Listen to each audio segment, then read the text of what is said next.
Hey guys, welcome back to the channel. This is part 1 of our story. If you like this what if story and want to see part 2, let me know in the comments below.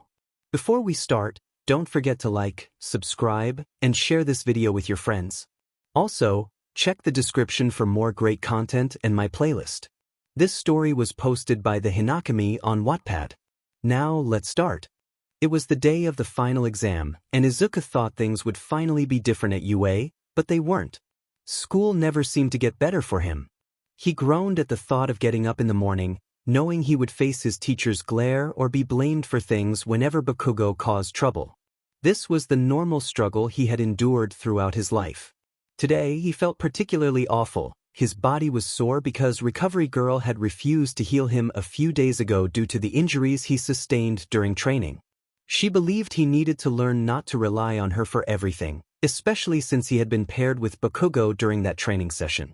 It seemed that every time they were together, Izuku ended up injured, giving Bakugo the perfect excuse to go too far without facing consequences. In his mind, he had stopped calling Bakugo Kaken after Bakugo had nearly harmed him during the battle trial at the start of the year, only using the nickname in front of others to maintain appearances. He wished he could talk to his father more, but the time difference made it difficult. Izuku loved his mother, but she was quite overprotective. Her behavior had intensified after he was quirkless and following the divorce from his father, who had taken a job in America. His mother had received primary custody, but his father had smartly included a clause allowing Izuku to request a change in guardianship if he desired. Although he could legally request to live with his father, he hesitated because it would mean leaving UA, which was his dream. After getting dressed, Izuku headed down to the kitchen for breakfast in the dorms. UA had built the dorms after the 𝗬𝗧𝗵𝗃 incident, so they lived on campus. He found Shouto in the kitchen and helped him finish preparing breakfast. Shouto was one of the few who knew a good portion of Izuku's past, and they shared a bond through their pain. Izuku's struggles stemmed from his childhood and being quirkless, while Shouto had endured abuse from his father. However, things were improving for Shouto's family since the sports festival, with his mother returning home and 𝗵𝗃 making efforts to change. Shouto had even come out to his family, and while it had been rough initially, 𝗵𝗃 eventually accepted him. As everyone gathered for breakfast, Bakugo yelled about Izuku's cooking, claiming it was terrible as he always did. Shouto shot him a glare, but no one else intervened. Izuku wished his classmates would stand up to Bakugo, but he appreciated Shouto's support, knowing they could confide in each other emotionally. Their relationship was purely platonic, but they provided each other with much-needed emotional support. Shouto even knew about One for All, a secret Izuku had shared, despite All Might's wishes for him to keep it hidden. Izuku felt that if he was going to share, he might as well be completely honest. Soon, the physical portion of the exam arrived. They changed into their outfits and found themselves in the control room of a cityscape. Initially, they had expected to fight robots, but Izuku had a nagging feeling that today would be different. When the teachers entered and announced they would be fighting them instead of robots, Izuku's stomach dropped. He had little trust in the teachers, especially after witnessing their inaction during Bakugo's antics throughout the semester. He was certain that if he did anything similar, he would face consequences. Izuku realized it would be illogical to go solo against a teacher, so he assumed they would be paired up. To his dismay, he discovered he would be paired with Bakugo, and they would be facing All Might. The thought of fighting All Might was daunting, as there was no way they could win, especially with Bakugo's reluctance to cooperate. Izuku's luck with teachers and schools had reached a breaking point, and all he wanted was to graduate and become a hero, where he could choose whether or not to work with Bakugo. After the teachers discussed matters further, Izuku realized his fate was sealed, even if he attempted to get reassigned. This was how he found himself watching his classmates take their exams. Izuku had tried to devise a plan during their conversation, but Bakugo had dismissed it, leaving Izuku silent. As the bus arrived to take them to the test site, he noted that all exams were scheduled to start roughly 5 minutes apart, with theirs being the last. Todoroki's exam began first and would likely finish first as well. On the bus ride, Izuku, Bakugo, and All Might sat in silence, knowing it would be unwise to strategize while en route. Izuku understood that Bakugo would likely reject any ideas he proposed, but he resolved to try again before they entered the exam grounds. Within a few minutes, they arrived at the exam gates, and Izuku decided to speak to Bakugo. Using Bakugo's nickname to avoid revealing his own feelings, Izuku urged him to create a plan before entering, insisting that they couldn't defeat their opponent directly. However, Bakugo reacted aggressively, shoving Izuku to the ground with a forceful gesture. Izuku felt a sting on his face, realizing he had sustained a minor injury. Despite this, the teachers did not intervene, even though Bakugo had attacked him before the exam had officially begun. This realization made something within Izuku shift. He recalled seeing cameras in the area, indicating that the teachers were aware of the incident yet chose to ignore it. Izuku stood up, and Bakugo angrily ordered him to stop talking, insisting he didn't need Izuku's help. Despite the confrontation, Izuku attempted to reason with Bakugo, but Bakugo declared his intention to defeat All Might without any assistance. As they entered the city, the exam commenced, and their argument was interrupted by a powerful blast of air that shattered windows and rattled buildings.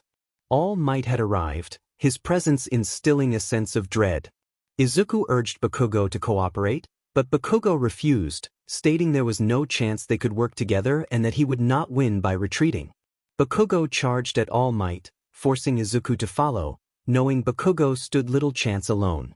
After a brief struggle, Izuku realized they had no hope of escaping and decided to implement an escape plan. They needed to win regardless, and Bakugo's earlier attack had severed their alliance in Izuku's mind. He concluded that escaping from such a formidable opponent was the only logical choice. With determination, Izuku activated his powers and dashed into the alleyways toward the exit. All Might noticed his disappearance and taunted him, questioning whether he would abandon his ally.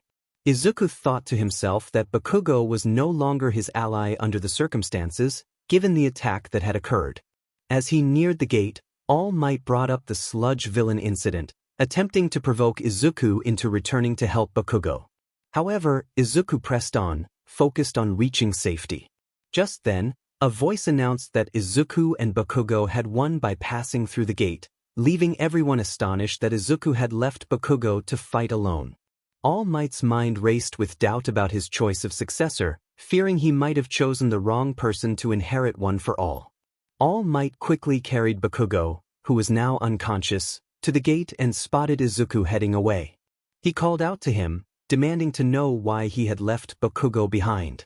Izuku, sensing All Might's frustration, apologized. All Might shook his head, expressing doubt about his decision. Words that struck Izuku deeply. With his head down, Izuku boarded the bus, remaining silent as they returned to school. Bakugo was still out of it, and upon their arrival, they found Aizawa waiting for them, visibly upset. Aizawa demanded to know why Izuku thought it was a good idea to leave Bakugo behind. Izuku explained that they had no chance against All Might and that teamwork had failed. Aizawa countered that Izuku should have worked harder to foster cooperation, igniting anger within Izuku. He had been willing to collaborate, but Bakugo had not. Once again, it felt as though the blame rested solely on him, reinforcing his distrust of the teachers and leaving him uncertain about All Might's faith in him. He was looking at Izuku as if he was a disappointment. Izuku bowed his head, promising to do better next time. Aizawa warned him that he better, or there wouldn't be another chance, a threat that made Izuku realize he could be kicked out of the hero course. His faith in UA had completely vanished, and he no longer trusted any of the teachers, not even All Might, who was supposed to be his mentor. Izuku returned to the control room with everyone else and saw Shouto among them. Shouto approached and rubbed Izuku's back to help calm him down. They both understood that they would have a talk later after the exam, which would conclude soon. Everyone returned, including Bakugo, who glared at Izuku for the way he had passed. Bakugo shouted that it wasn't a true victory and blamed Izuku for ruining his test, demanding another chance. Aizawa told Bakugo to be quiet. Izuku thought bitterly that Bakugo only faced reprimand for being too loud, while his aggressive behavior went unpunished. He felt himself breaking down inside. Soon, everyone had finished their exams, and they gathered together. The students were dismissed and allowed to return to the dorms. Izuku quickly changed and headed straight for Shouto's dorm, needing to vent and talk to someone about his emotions. Shouto opened the door almost immediately after Izuku knocked, having anticipated his arrival. He silently welcomed Izuku inside. Izuku walked in without saying a word and sat down on the futon on the floor. After a few moments, he lay back, and Shouto settled beside him in silence. Izuku appreciated the warmth from Shouto's quirk, finding comfort in it during such moments. After a few minutes, Shouto broke the silence, asking if Izuku was okay. Izuku hesitated, unsure of how to respond. He wanted to say yes and hide his feelings, but deep down he knew he wasn't okay. He took Shouto's warm hand, finding it calming as he gathered his thoughts.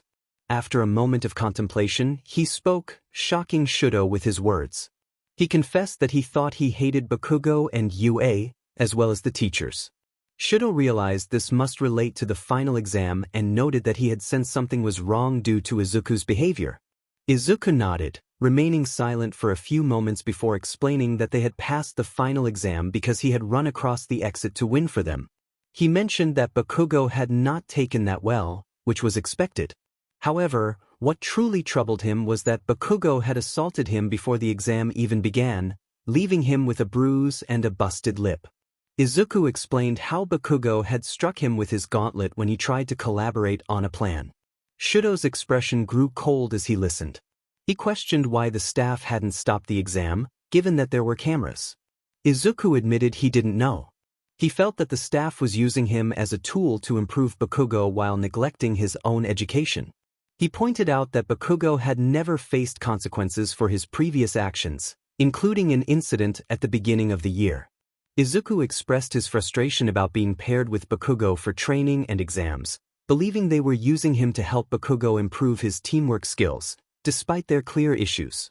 Shouto listened intently as Izuku recounted how he had to run away to win and how All Might had tried to provoke him. Izuku also shared what All Might had said regarding One for All and his role as the successor, which infuriated Shouto. The more he learned, the more disgusted he became with UA for ignoring the problems right in front of them and making things worse. Izuku then voiced his doubts about continuing as a hero. He felt abandoned by his 𝗵𝘃𝗧𝗏, who had no faith in him and offered little help. He realized he had learned more from others and himself than from All Might.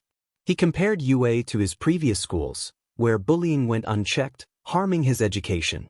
This revelation shocked Shouto. Then, Shouto recalled something his father had mentioned before they joined UA.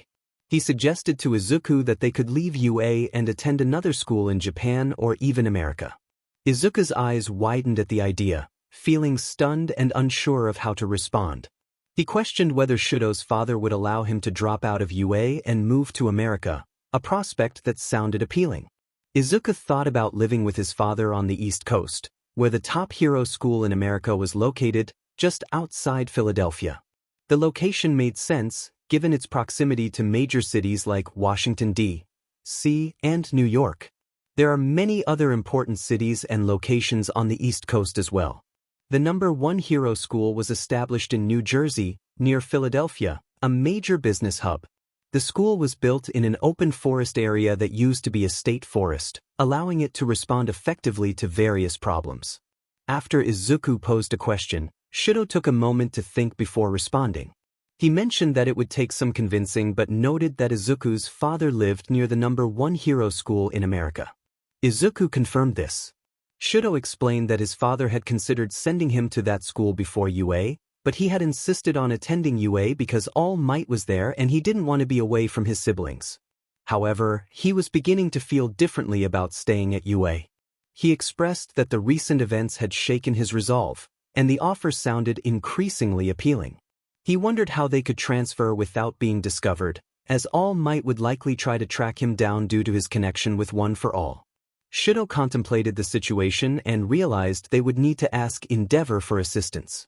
They could request the student files to be sent directly to the parents, allowing the families to handle the transfer themselves. However, UA might delay Izuku's paperwork to figure out his whereabouts, so they needed to apply pressure without revealing that they would be living with Izuku's father, as that would indicate the school they intended to attend. Shouto emphasized the need for both of their fathers to help. ensuring that 𝗵𝗃𝗏 could not directly receive the information, which would give Yue a clue about their plans. Izuku nodded in agreement, and they decided to speak with 𝗵𝗃𝗏, knowing he was home that day. Shouto texted his father to request an important conversation. 𝗵𝗃𝗏 replied that he would be at home, working on paperwork. The two boys gathered their things and headed out, seeking permission to leave campus. They needed this approval since they were currently living on campus, which complicated matters. Fortunately, Midnight was in the staff room and granted their request, knowing the two were close friends and it wouldn't be unusual for Izuku to visit Shouto's home. Thus they made their way to the Todoroki house. Izuku texted his father, informing him that he would likely call in the next hour or two about something important and that he wanted to speak with him first before mentioning it to his mother. Hisashi replied that he would be waiting for the call, as he had no meetings planned and was working from home. Izuku felt relieved, unsure how long the meeting with 𝗵𝗃𝗏 would take. After a brief train ride, they arrived at the Todoroki home, located in Mizudafu, just like Yue. Izuku had heard Shouto describe it as a traditional Japanese house, but seeing it in person was still surprising. He thought about how 𝗵𝗃𝗏 likely wanted to showcase the house, as such homes were symbols of wealth and power. They approached the door and entered, with Shouto announcing their arrival and Izuku apologizing for intruding. Shouto's sister welcomed them warmly, excited that Shouto had brought a friend home for the first time. Natsuo and Toya also appeared, curious about the visitor. After a moment, 𝗵𝗃𝗏𝗏 appeared, and Izuku noticed the tension in the room as they were unsure how he would react to Shouto's friend. However, Izuku greeted 𝗵𝗃𝗏𝗏 with a bright smile, expressing that it had been a while since they last met. Shouto, seemingly out of nowhere, pulled out sunglasses and joked about Izuku being too bright. Izuku playfully asked where he had hidden them, and Shouto countered by asking about Izuku's notebook of quirks and weaknesses. Izuku produced the notebook, causing some confusion among those present. 𝗵𝗃𝗏𝗏 shook his head at their banter and greeted Izuku, wondering what brought him there. The atmosphere was a bit tense from their last encounter, but 𝗵𝗃𝗏𝗏 was attempting to be cordial. Shouto then spoke up, stating that they needed 𝗵𝗃𝗏𝗏's help with an important matter. He revealed that both he and Izuku wanted to quit Yue. The room fell silent, and 𝗵𝗃𝗏𝗏 nearly choked on his tea, asking for clarification. Izuku shook his head, reminding Shouto to provide more details. He explained that they needed help transferring schools as Yue was. It was a challenging learning environment for Izuku and Shouto, and they wanted to discuss transferring to the #1 hero school in America, a suggestion 𝗵𝗃𝗏𝗏 had made to Shouto before their time at Yue began. Izuku expressed their concerns and 𝗵𝗃𝗏𝗏, still somewhat puzzled about the toxicity of Yue, guided the boys into his office, where they sat down with the other siblings. Shouto and Izuku began to explain the situation. They shared how Yue was detrimental to their education, allowing bullying and harassment to occur right under the noses of the teachers without any intervention. Izuku recounted an incident before the final exam when he was attacked by a teammate in front of cameras, with a staff member present in the control room who surely witnessed it. Despite this, the exam proceeded without any action taken against the aggressor. Izuku also mentioned how he was often paired with this problematic student during combat lessons, which hindered his learning. He expressed frustration about being denied treatment by Recovery Girl, as he was told not to rely on her for every injury, even though most of his injuries stemmed from sparring with this student. 𝗵𝗃𝗏𝗏 inquired about this student and Izuku's past, prompting Izuku to tense up. Shouchan, sensing his discomfort, placed a reassuring hand on his back. Shouchan boldly stated that if 𝗵𝗃𝗏𝗏 had any issues with Izuku's history, he could disregard them. 𝗵𝗃𝗏𝗏 raised an eyebrow at Shouchan's words but listened as Izuku detailed his experiences of being labeled quirkless at a young age and the bullying he endured, revealing the harsh treatment he received from teachers. The room fell silent as everyone absorbed the gravity of Izuku's story. 𝗵𝗃𝗏𝗏 admitted that he had not held a favorable view of quirkless individuals, but he recognized that the treatment Izuku received was unacceptable. Shouto explained that he and Izuku were rivals, pushing each other to improve. 𝗵𝗃𝗏𝗏 acknowledged this, recalling how Izuku had encouraged Shouto to embrace his powers. They expressed their longing to transfer to the top hero school in America, but there was a complication involving All Might. Shouto clarified that All Might was his mentor and had allowed the bullying to happen without intervening. They feared that All Might would oppose their transfer due to his connection with Izuku. Izuku elaborated on the custody issues and how he could easily arrange to live with his father near the school, but they needed to keep their transfer a secret from 𝗼𝗄𝗍. 𝗵𝗃 contemplated the situation, recalling that he had indeed suggested the American school, recognizing its superior resources and training. He was impressed by Izuku's resilience and determination to move forward despite the challenges he faced. After some discussion, 𝗵𝗃 agreed to support their transfer but insisted on speaking with Izuku's father first to ensure he would allow the move. He made it clear that if Izuku's father did not agree, he would consider sending Shouto to another school in Japan instead. 𝗵𝗃 instructed Izuku to call his father. As Izuku made the call, he felt a mix of anxiety and hope. His father answered, and after a brief exchange, Izuku asked if he could live with him if he transferred to the hero school in America. There was a pause on the line before his father inquired about who had hurt him, sensing that something was amiss. Izuku hesitated, realizing his father could read between the lines all too well. 𝗵𝗃 took the phone and introduced himself, surprising everyone in the room. It became clear that he and Izuku's father, Hisashi, had a history together. The atmosphere shifted as they began to discuss the situation, setting the stage for a potential new chapter in Izuku's journey. Hisashi expressed his concern for his son, making it clear that he would take action against anyone who had harmed him. The atmosphere was tense as everyone realized the weight of Hisashi's words. 𝗵𝗃 quickly clarified that he had not hurt Izuku, rather, the two boys were seeking help for their plans to attend school in America together. Hisashi was not pleased with the situation, especially regarding Yue's involvement. To facilitate communication, 𝗵𝗃 switched the call to speaker mode, allowing everyone to hear clearly.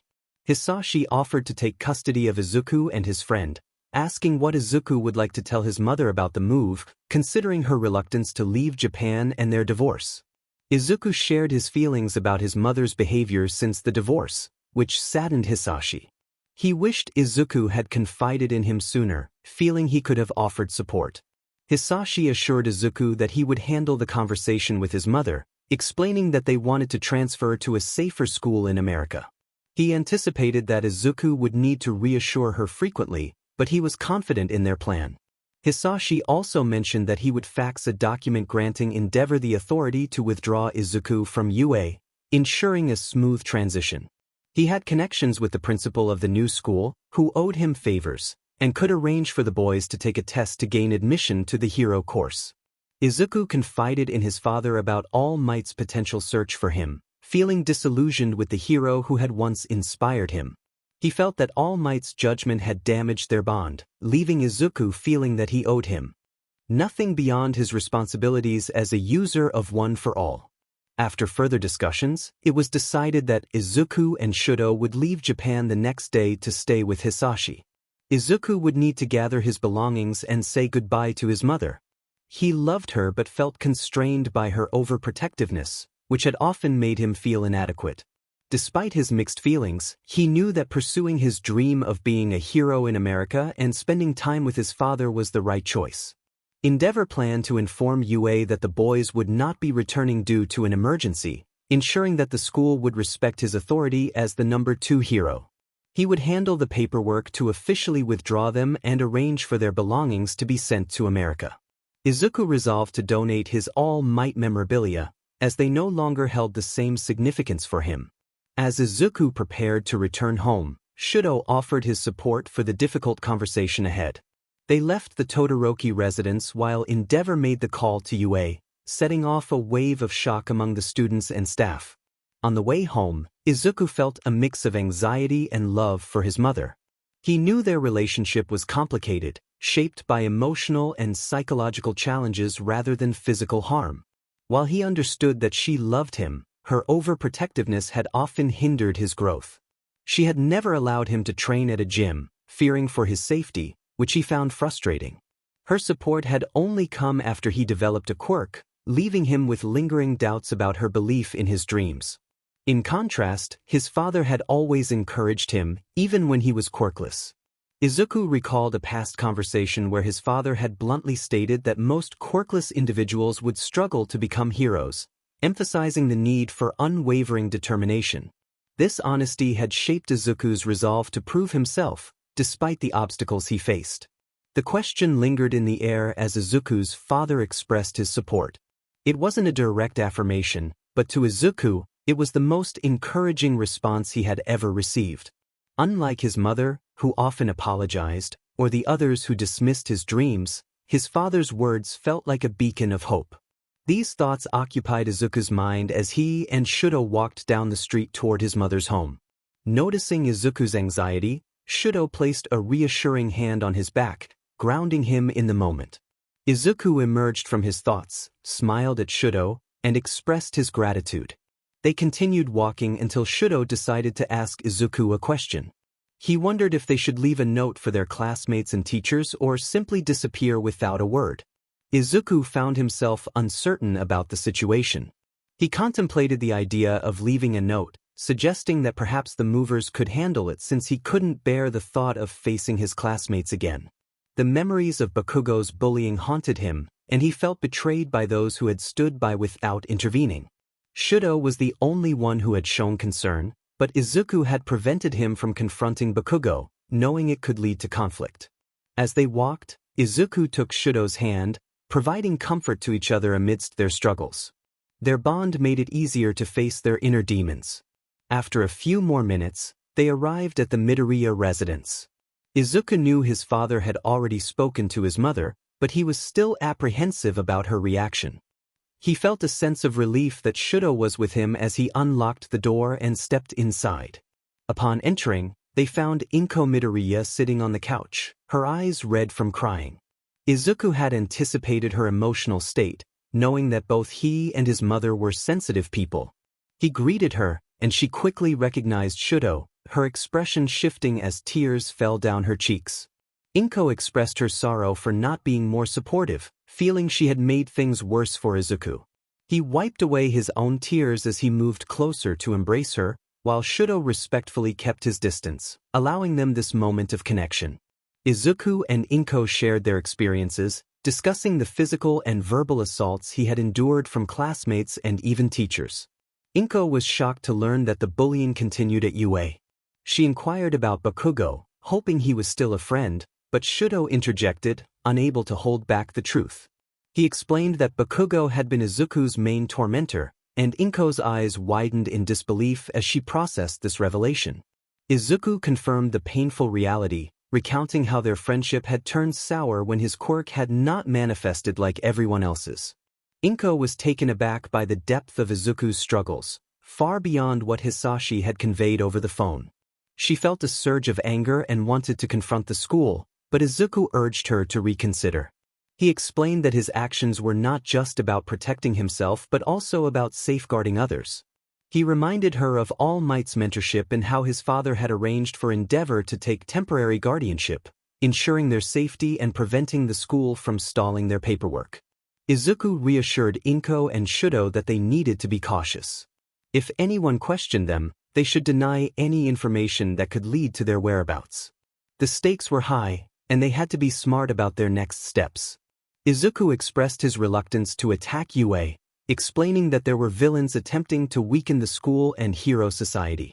He felt it was important not to cause harm to others and believed that simply escaping UA to live with his father and Shouto was sufficient for him. Izuku gazed at her son for a moment before conceding. "You've always been a kind-hearted boy," she acknowledged. "You inherited your father's intelligence in making people fear you as well. I've seen those notebooks, and it's clear you take after him in that regard. It's why he ventured into support technology and now owns the leading support company in America. He instilled fear in people and created numerous innovations over the past decade." Izuku still held affection for her ex-husband, but their love had transformed into something different after their divorce. They cared for each other on a fundamental level, especially for Izuku's sake, but the romantic love had faded. Izuku began to regret not moving to America with Izuku when Hisashi had secured his job, especially since Izuku had faced so many challenges in Japan. America had a higher rate of quirkless individuals and better laws, making it a more favorable environment despite its own issues. After a brief conversation, the phone rang, and Shouto's eyes widened as he recognized the caller. He informed 𝗵𝗃𝗀 that it was 𝗬𝗧𝗍, likely seeking confirmation about their stay at his house and whether Izuku's parents were aware. 𝗵𝗃𝗀 steeled herself and answered the call, putting on a composed front despite her earlier emotional turmoil. She realized she had been somewhat emotionally neglectful towards Izuku and felt a strong longing to improve her support for him moving forward. Upon answering, she recognized the voice of her son's homeroom teacher, Aizawa. He introduced himself and explained the situation regarding Izuku and Shouto being off campus. Aizawa inquired if 𝗵𝗃𝗀 was aware of the emergency that had prompted their decision to stay at the Todoroki residence. 𝗵𝗃𝗀 quickly confirmed that she knew about the situation and had approved of their stay, mentioning that she believed 𝗪𝗪𝗏 had informed Aizawa as well. Aizawa thanked her for the confirmation and attempted to probe further about the emergency, but 𝗵𝗃𝗀 firmly stated that private matters were just that, private. Aizawa apologized and ended the call. Shouto chuckled, prompting confusion from both Izuku and 𝗵𝗃𝗀. He remarked that he now understood where Izuku had inherited his talent for deception. Izuku rolled his eyes, while 𝗵𝗃𝗀 found amusement in her son's embarrassment. They continued to enjoy each other's company, and 𝗵𝗃𝗀 noted that it was time to prepare for their trip. As they gathered Izuku's belongings, they found themselves surrounded by all might merchandise. Izuku suggested that his mother either sell or donate the items, showing no attachment to them. 𝗵𝗃𝗀 and Shouto understood his perspective. All Might had lost his significance in Izuku's life, especially with the support he now had from his father, Shouto, and 𝗵𝗃𝗀. Izuku began packing his clothes and personal items into the suitcases 𝗵𝗃𝗀 had brought from Hisashi. He only left behind his most current notebook, which he had taken to the Todoroki house after school. After about 30 minutes of packing, they finished. Izuku had 2 suitcases filled with everything he wanted to take, knowing that other items like his computer and bed could be replaced. His father's wealth meant that they could afford new things in America, and 𝗵𝗃𝗀 had managed to save a considerable amount of money, allowing her to live comfortably. Although she could choose to stop working, it was likely she would continue, especially with Izuku moving away. She wanted a way to occupy her time. As they returned to the living room, Shouto received a text from his sister informing him that 𝗪𝗪𝗏 had sent a car to the Midoriya house to pick them up along with their luggage. It would arrive in about 5 minutes. He shared this news with Izuku and 𝗵𝗃𝗀, who nodded in acknowledgement. Izuku expressed his curiosity about how 𝗪𝗪𝗏 knew his father. 𝗵𝗃𝗀 explained that both men had attended UA together. Hisashi had been in the support course and had a reputation for unsettling the hero students, with 𝗪𝗪𝗏 being one of his primary targets. Hisashi had a knack for getting under 𝗪𝗪𝗏's skin, which had created a notable tension between them. Izuku found this information intriguing and mused that he might ask his father to teach him similar skills for his hero training. Shouto felt a twinge of concern at the thought, imagining the potential consequences of Izuku learning from someone who made even his own father uneasy. After some more conversation, the car arrived, and the driver came to the door to assist them. They bid farewell to 𝗵𝗃𝗀, and Izuku shared a heartfelt hug with her, knowing it would be a while before they saw each other again. He promised to stay in touch frequently, and they parted ways. Izuku and Shouto climbed into the car that 𝗪𝗪𝗏 had sent. The driver loaded their luggage into the trunk while the boys settled into their seats. Izuku felt grateful that 𝗪𝗪𝗏 was proving to be a better person and that their family dynamics were improving. Although the past could not be erased, progress was being made, and the family was willing to give it a chance. The boys relaxed during the drive, and about 10 minutes later, they arrived at the Todoroki home. Once they exited the car and retrieved their bags, Izuku noted that he would be sleeping on a futon in Shouto's room for the night, as it seemed unnecessary to prepare a separate room for just one evening. The boys were comfortable with each other, so it worked out well. After dropping off his belongings, Izuku joined everyone in the dining room, where he found Rei Todoroki. He knew she spent most of her time in a separate living area and only ventured to the other side of the house when 𝗪𝗪𝗏 was not around. She was still adjusting to being near him again, and 𝗪𝗪𝗏 was cautious in his movements when she was present. Rei invited everyone to sit down for dinner, having prepared a meal for them. 𝗪𝗪𝗏 took a seat farthest from her to ensure her comfort. As they began to eat, 𝗵𝗃𝗏 addressed Shouto and Izuku, who preferred to be called by his first name. 𝗵𝗃𝗏 mentioned that he had contacted the school to inform them that the boys would not be returning that night. However, there had been some pushback regarding Izuku's situation, likely due to a call made to his parents. 𝗵𝗃𝗏 inquired if Izuku had spoken to his mother before the school reached out. He wanted UA to be unprepared for their visit the following day, ensuring a smooth transfer process for the boys to the #1 hero school in America. Izuku nodded and explained that his mother had managed to mislead the school after their conversation. She had claimed an emergency, and while Izuku, also known as Eraserhead, had tried to dig for details, she had firmly stated that it was a private matter, effectively ending the inquiry. 𝗵𝗃𝗏 acknowledged this and continued eating. He informed them that he had made arrangements for their stay with Hisashi, who would cover their living expenses. Shouto was surprised by his father's relaxed attitude toward the situation, realizing that Izuku's father must have a significant influence on him.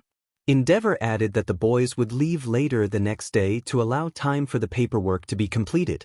Once it was finalized, he would fax it to Hisashi, enabling them to board a private plane. This arrangement would help keep their departure discreet, preventing anyone from tracking them down. Izuku had American citizenship because Hisashi was born there while his parents were in America before they moved back to Japan. Izuku automatically received his citizenship through his father, who was American by birth but also a Japanese citizen.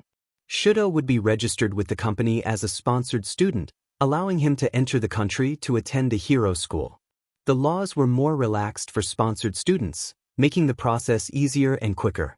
𝗵𝗃𝗏 had sent all necessary paperwork to Hisashi, who had been granted partial guardianship over Izuku since he would be living with him. In case of an emergency, Hisashi could make medical and other decisions for Izuku, as he was still a minor. 𝗵𝗃𝗏 explained the situation to the kids and the rest of the family so they would understand how everything would work.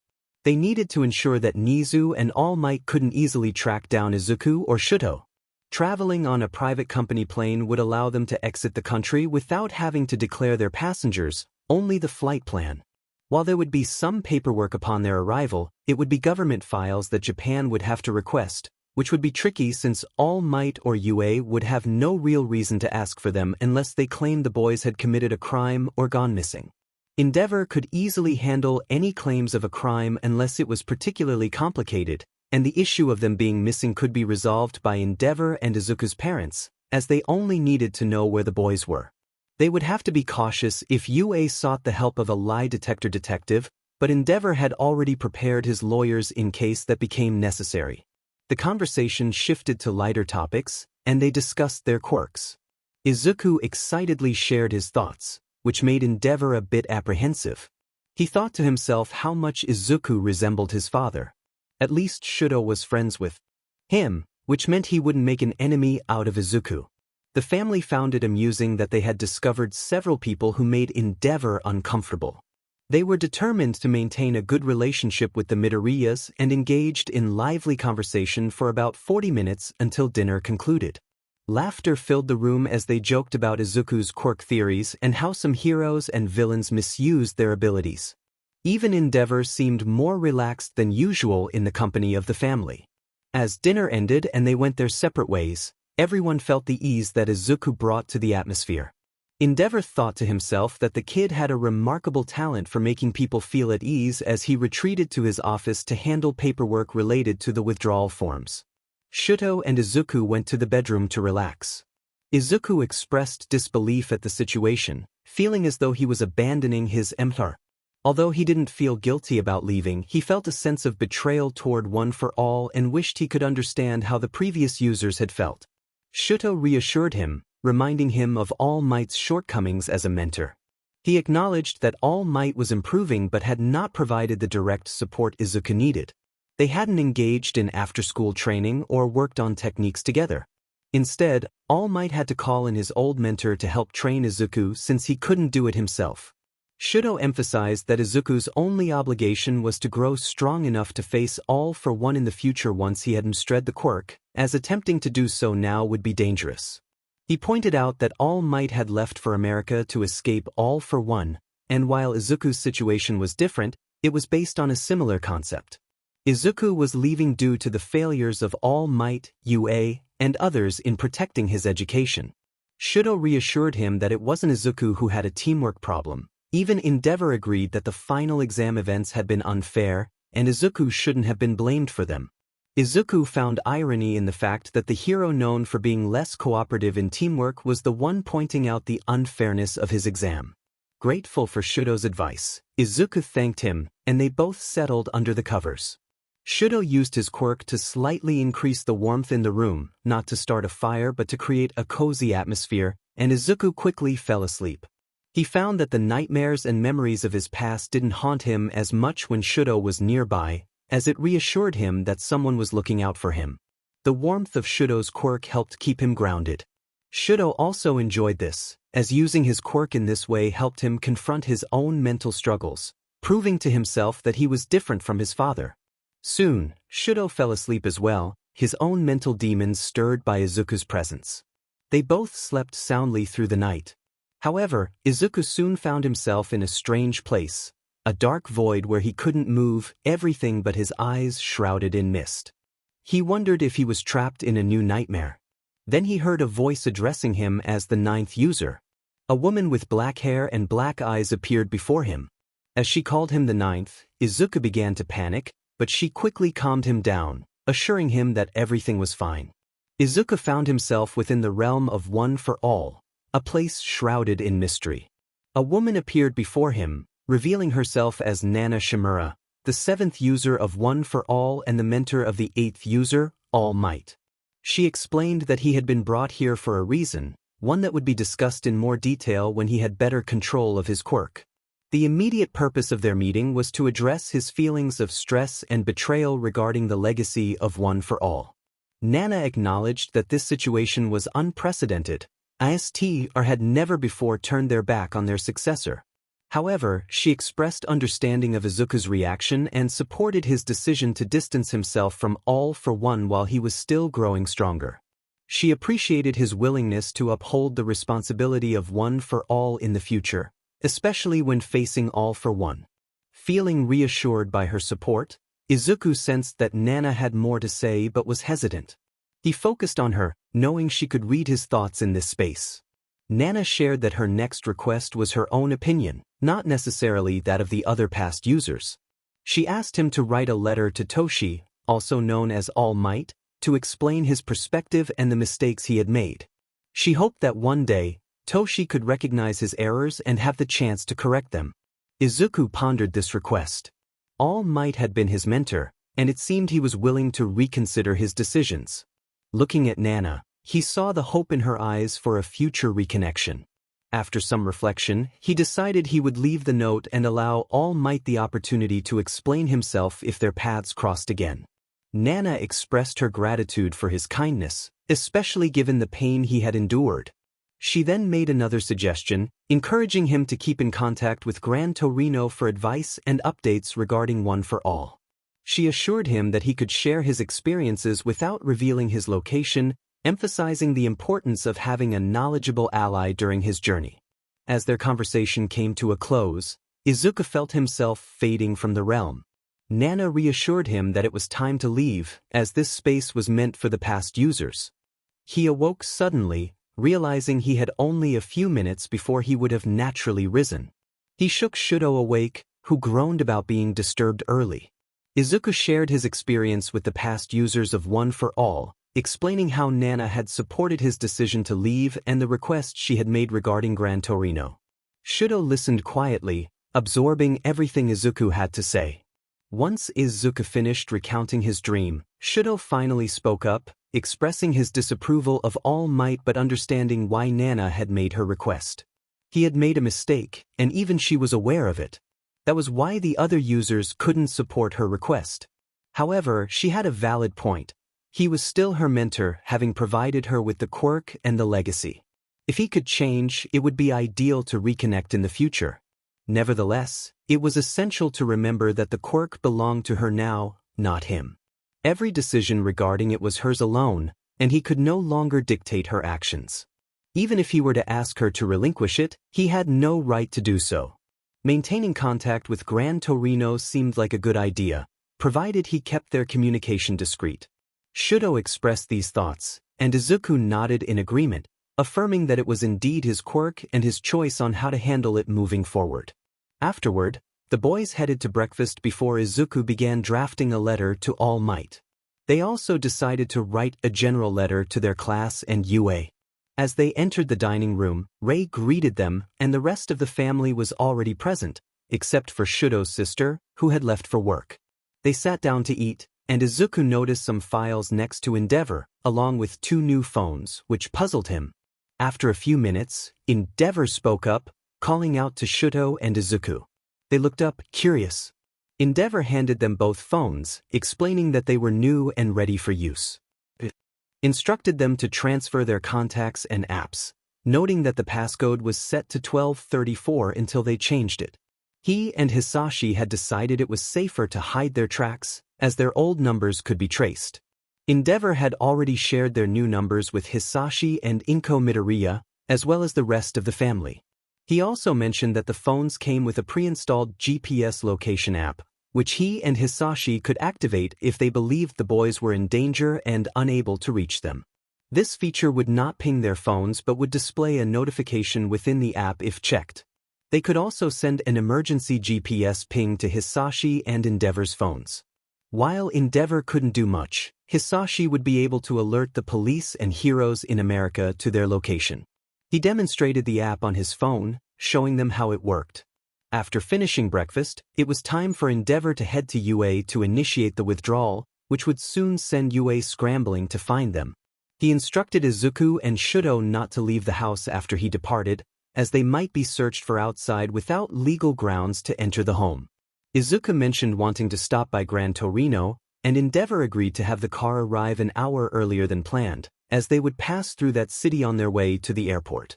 With that settled, Izuku and Shouto returned to their bedroom to work on the first letter, which would be addressed to All Might. Meanwhile, 𝗵𝗏𝗏 gathered his belongings and set off for UA. After about 15 minutes of driving, 𝗵𝗏𝗏 arrived at the school. He parked his car and gazed at the building, noting its imposing aura, which seemed diminished compared to previous visits. Approaching the gate, he pressed the button to request entry, knowing he lacked a pass.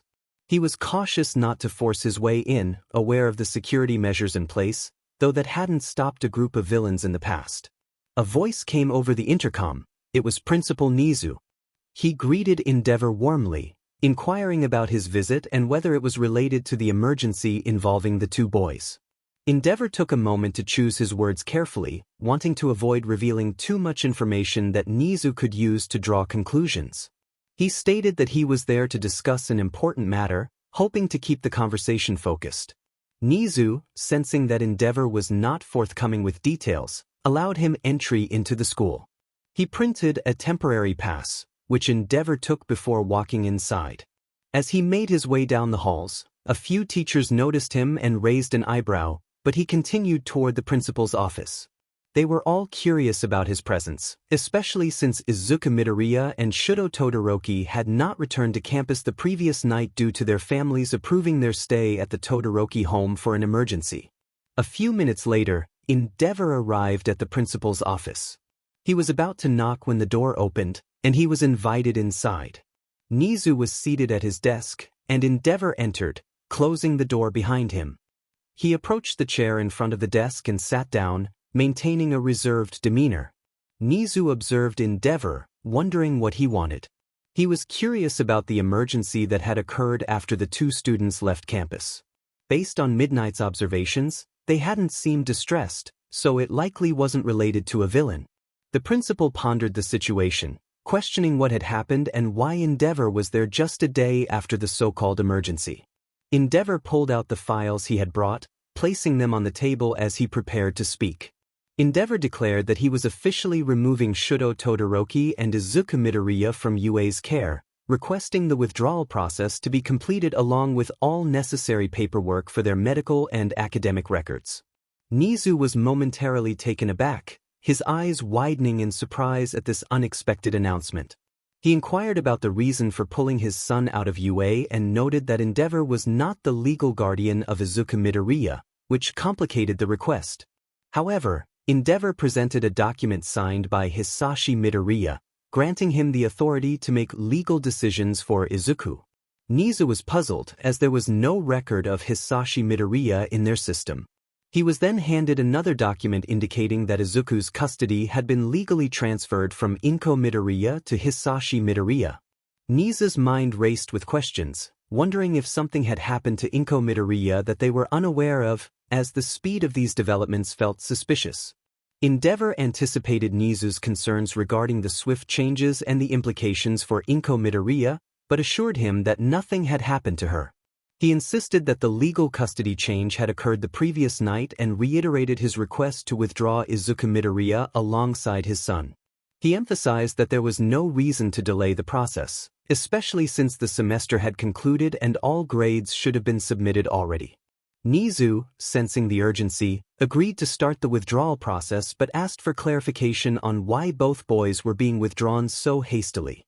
𝗵𝗲𝗏 cryptically suggested that 𝗧𝗏 should already know the reason, leaving 𝗧𝗏 to ponder the implications as he left to inform the staff. 𝗧𝗏 hurried to the staff room, his mind racing with concerns about the potential loss of the 9th user of 𝗵𝗃. Upon entering, he called for everyone's attention, noting his tense demeanor.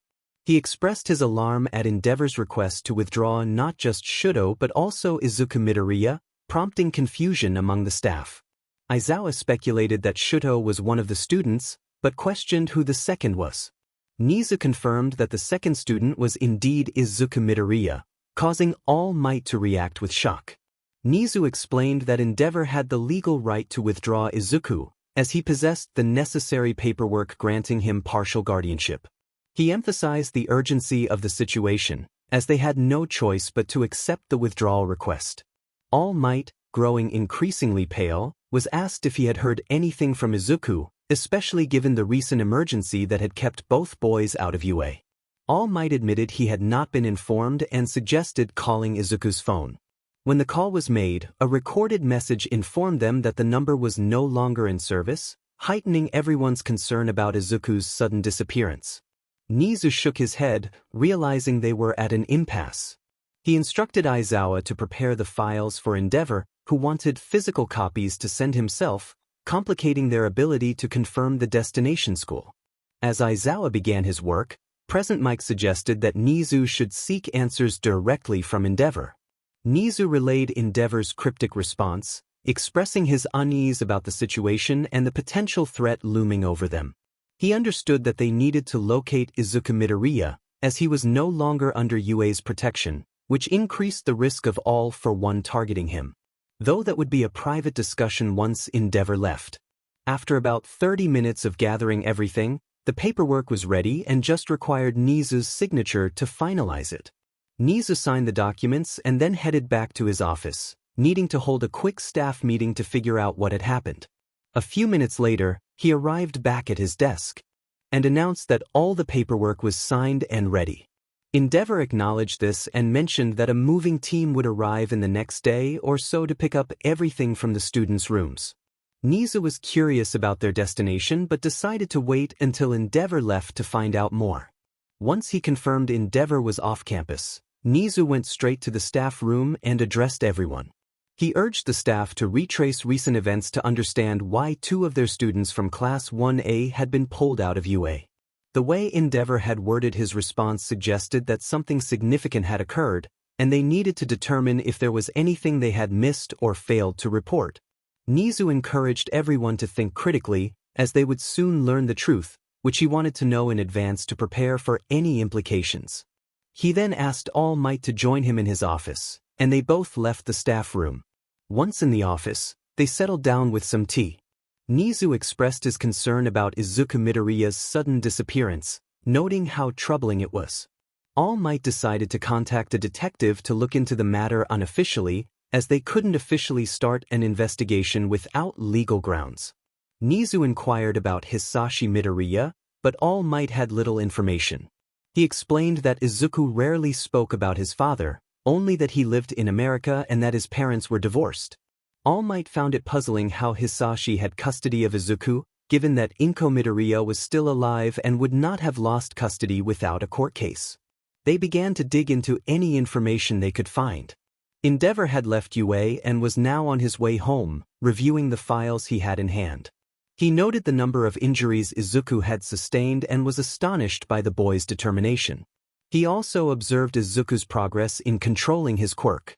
Overall, Izuku was doing well, but he needed to improve his speed to gain better control. 𝗵𝗲𝗏 was concerned about Izuku's safety, as Recovery Girl would not be available to heal him at the new school, and he was unsure of the medical staff there.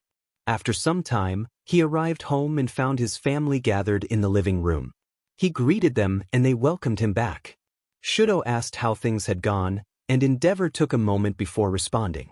He informed them that Nizu and UA were trying to uncover the reasons behind the students' withdrawal since he had provided no explanation. He mentioned that he had told Nizu that UA already knew the reason or would soon find out. Izuku chuckled, realizing that this would keep them occupied for a while. He speculated that All Might likely contacted the detective to investigate unofficially, so they needed to be cautious until they were out of the country, where the detective's authority would not reach. Izuku had finished the letter he planned to leave at the dorms for the moving crew. He wondered how his classmates would react when they read it, but first he needed to give the letter to 𝗵𝗃𝗄. The car was scheduled to arrive in about an hour, and the drive to the airport would take approximately 2 hours. The private plane was dropping off passengers from his father's company, which was why they had to travel so far. The plane would be ready to take them to America once they arrived at the private airport. Both of Shouto's parents would accompany them to the airport, but Inko would not be joining them. They were concerned that UA might monitor her movements to locate Izuku, especially since All Might and Nizu would be more focused on his whereabouts than Shouto's. Inko had called while 𝗵𝗏𝗏 was away and had a video chat with Izuku while he was preparing the letter for All Might and UA. Shouto's sister had also returned home early to ensure she could join the trip to the airport. After discussing last-minute plans, it was time for the car to arrive. A knock on the door signaled the arrival, and Ray answered while the boys hid just in case it wasn't the driver. Fortunately, it was indeed the car driver. They had arranged for a limo due to the number of passengers. Everyone loaded Izuku and Shouto's luggage into the car before getting in themselves. The journey to 𝗵𝗃𝗄's home would take about 30 minutes, and Izuku was uncertain if 𝗵𝗃𝗄 would be there. If he wasn't, Izuku would have to leave the letter and a note with some details. 𝗵𝗏𝗏 asked the boys if they were ready to face the hero world in America, giving them a warning to remain vigilant. America has tougher villains due to its vast size and the prevalence of organized crime, allowing villains to hide in numerous locations across the open lands of various states. If someone encounters trouble with an organized gang, they should inform the school immediately so that appropriate measures can be taken. 𝗵𝗏𝗏 expressed pride in his sons for their determination not to let their education be compromised by UA and for taking action to find a better place to study. Shouto was taken aback by his father's words, as was the rest of the family.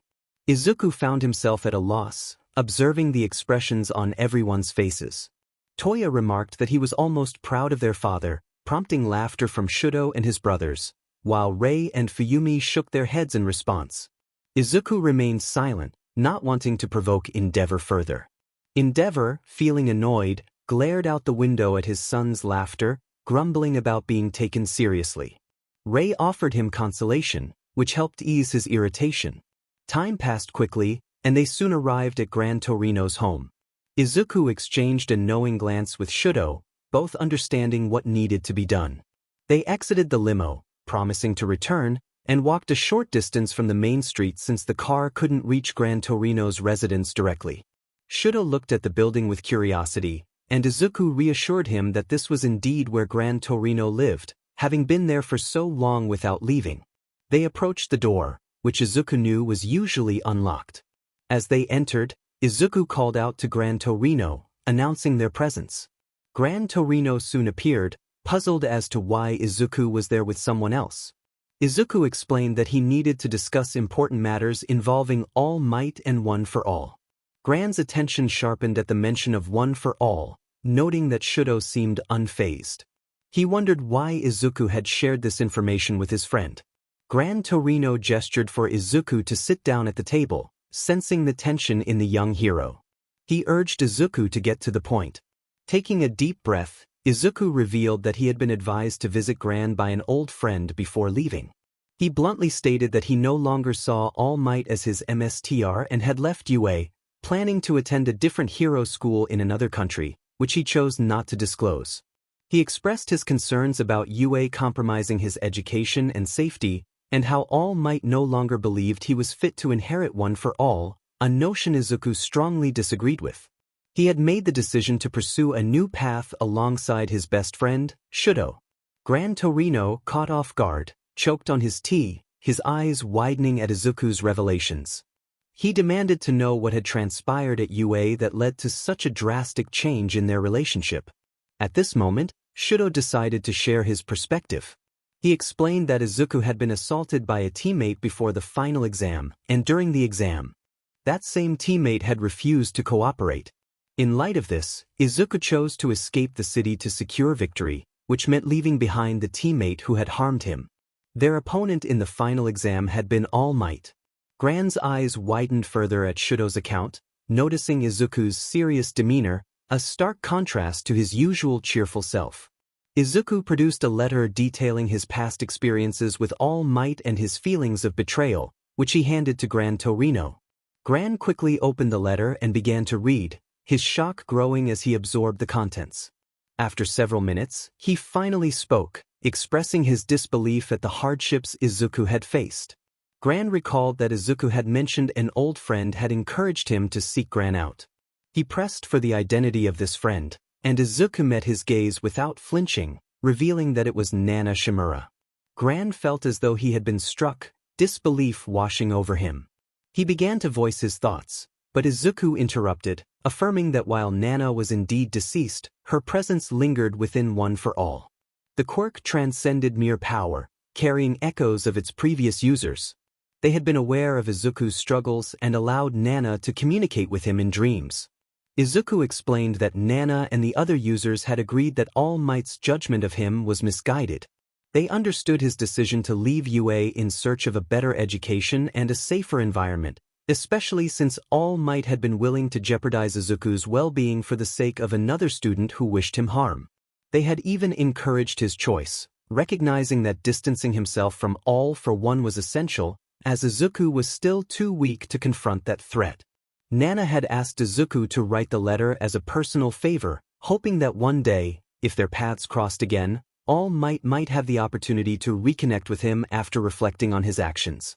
Though the other users had reservations about this request, Izuku could not deny Nana, his predecessor, who wished for her protégé to find a way to correct the course of their relationship in the future. Izuku expressed his longing to keep Gran Torino informed, as he had no plans to maintain contact with anyone from Japan except for his mother and Todoroki's family.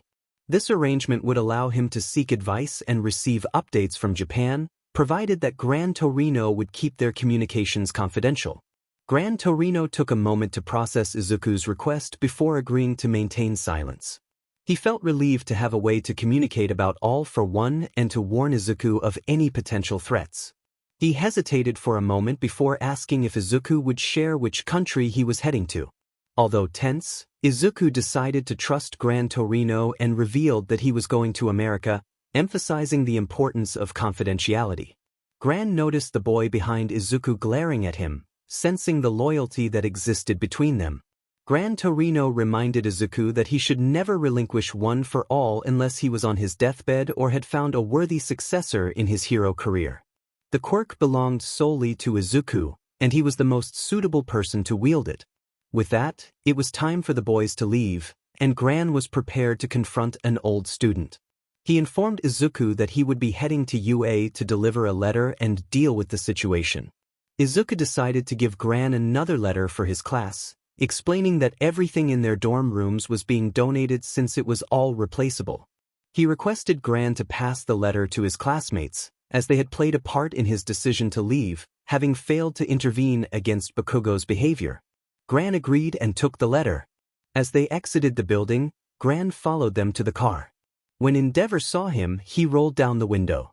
Gran looked at him and expressed his disdain, thanking him for helping Izuku and stating that he needed to confront All Might. The car's occupants were puzzled by how an elderly man could confront the #1 hero. Izuku and Shouto were already inside the car as it began to drive away. Izuku assured everyone that Gran could indeed hold his own against All Might, who was known to be intimidated by Gran's training methods during his youth at UA. The revelation left everyone, including 𝗵𝗃𝗏, in shock. Shouto inquired if Izuku had trained under Gran, to which Izuku confirmed, recalling the lingering pain from those training sessions. After about an hour and a half, they arrived at the private airport. They were escorted to a private screening area for check-in, and within 10 minutes, they found themselves on the tarmac beside the waiting plane. The captain greeted them, confirming that the two boys would be his passengers on the flight to America.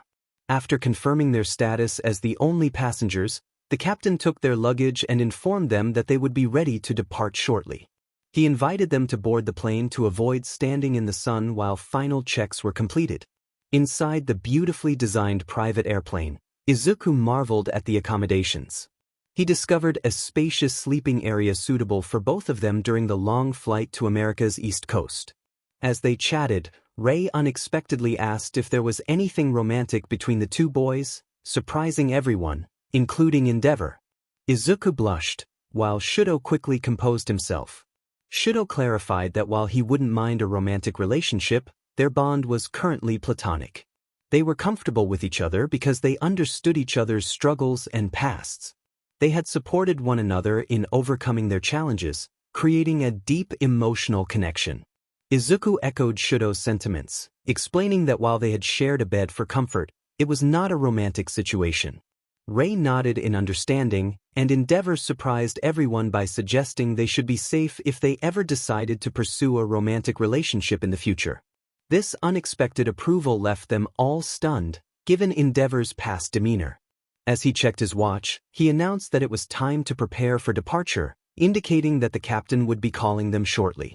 They noticed the time as well and all got up to say goodbye to each other.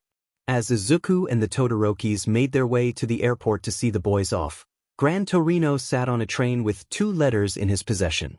His eyes were icy, and anyone who met his gaze felt a chill run down their spine. Today, the symbol of peace was about to confront the fury of his old mentor, and All Might had no idea what was coming. With each passing second, Gran Torino's anger intensified. The source of his frustration lay in the letters he had read, which detailed matters he believed he had taught his former student far better than he had. All Might had proven him wrong. Izuku Midoriya's past was filled with cruelty and injustice. He had ample reason to turn to a life of resentment, and society itself bore the blame for what had happened to that boy.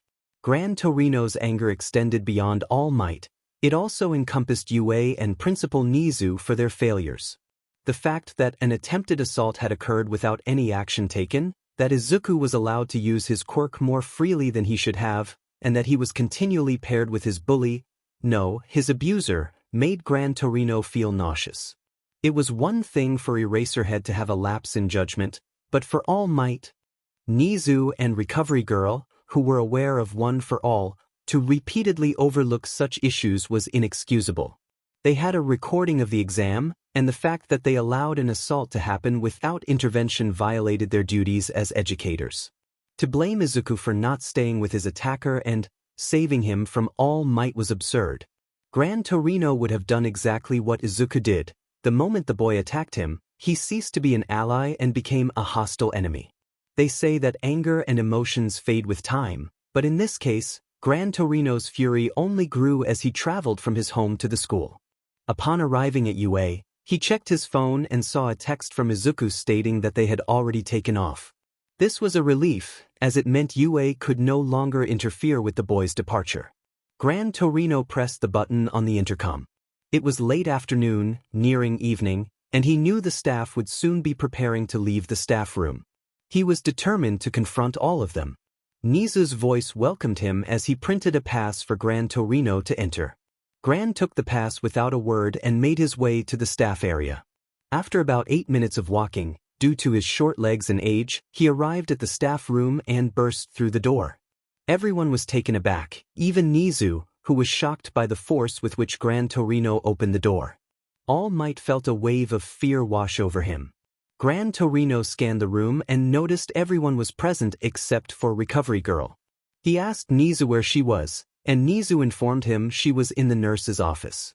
𝗵𝗃 instructed 𝗍𝗬 to summon her immediately, as his discussion involved everyone. The tone he used surprised everyone, including 𝗍𝗬, who had never seen 𝗵 like this before. 𝗍𝗬 made the call, and after about 5 minutes, Recovery Girl arrived. She entered to find the atmosphere tense and immediately noticed 𝗵𝗃.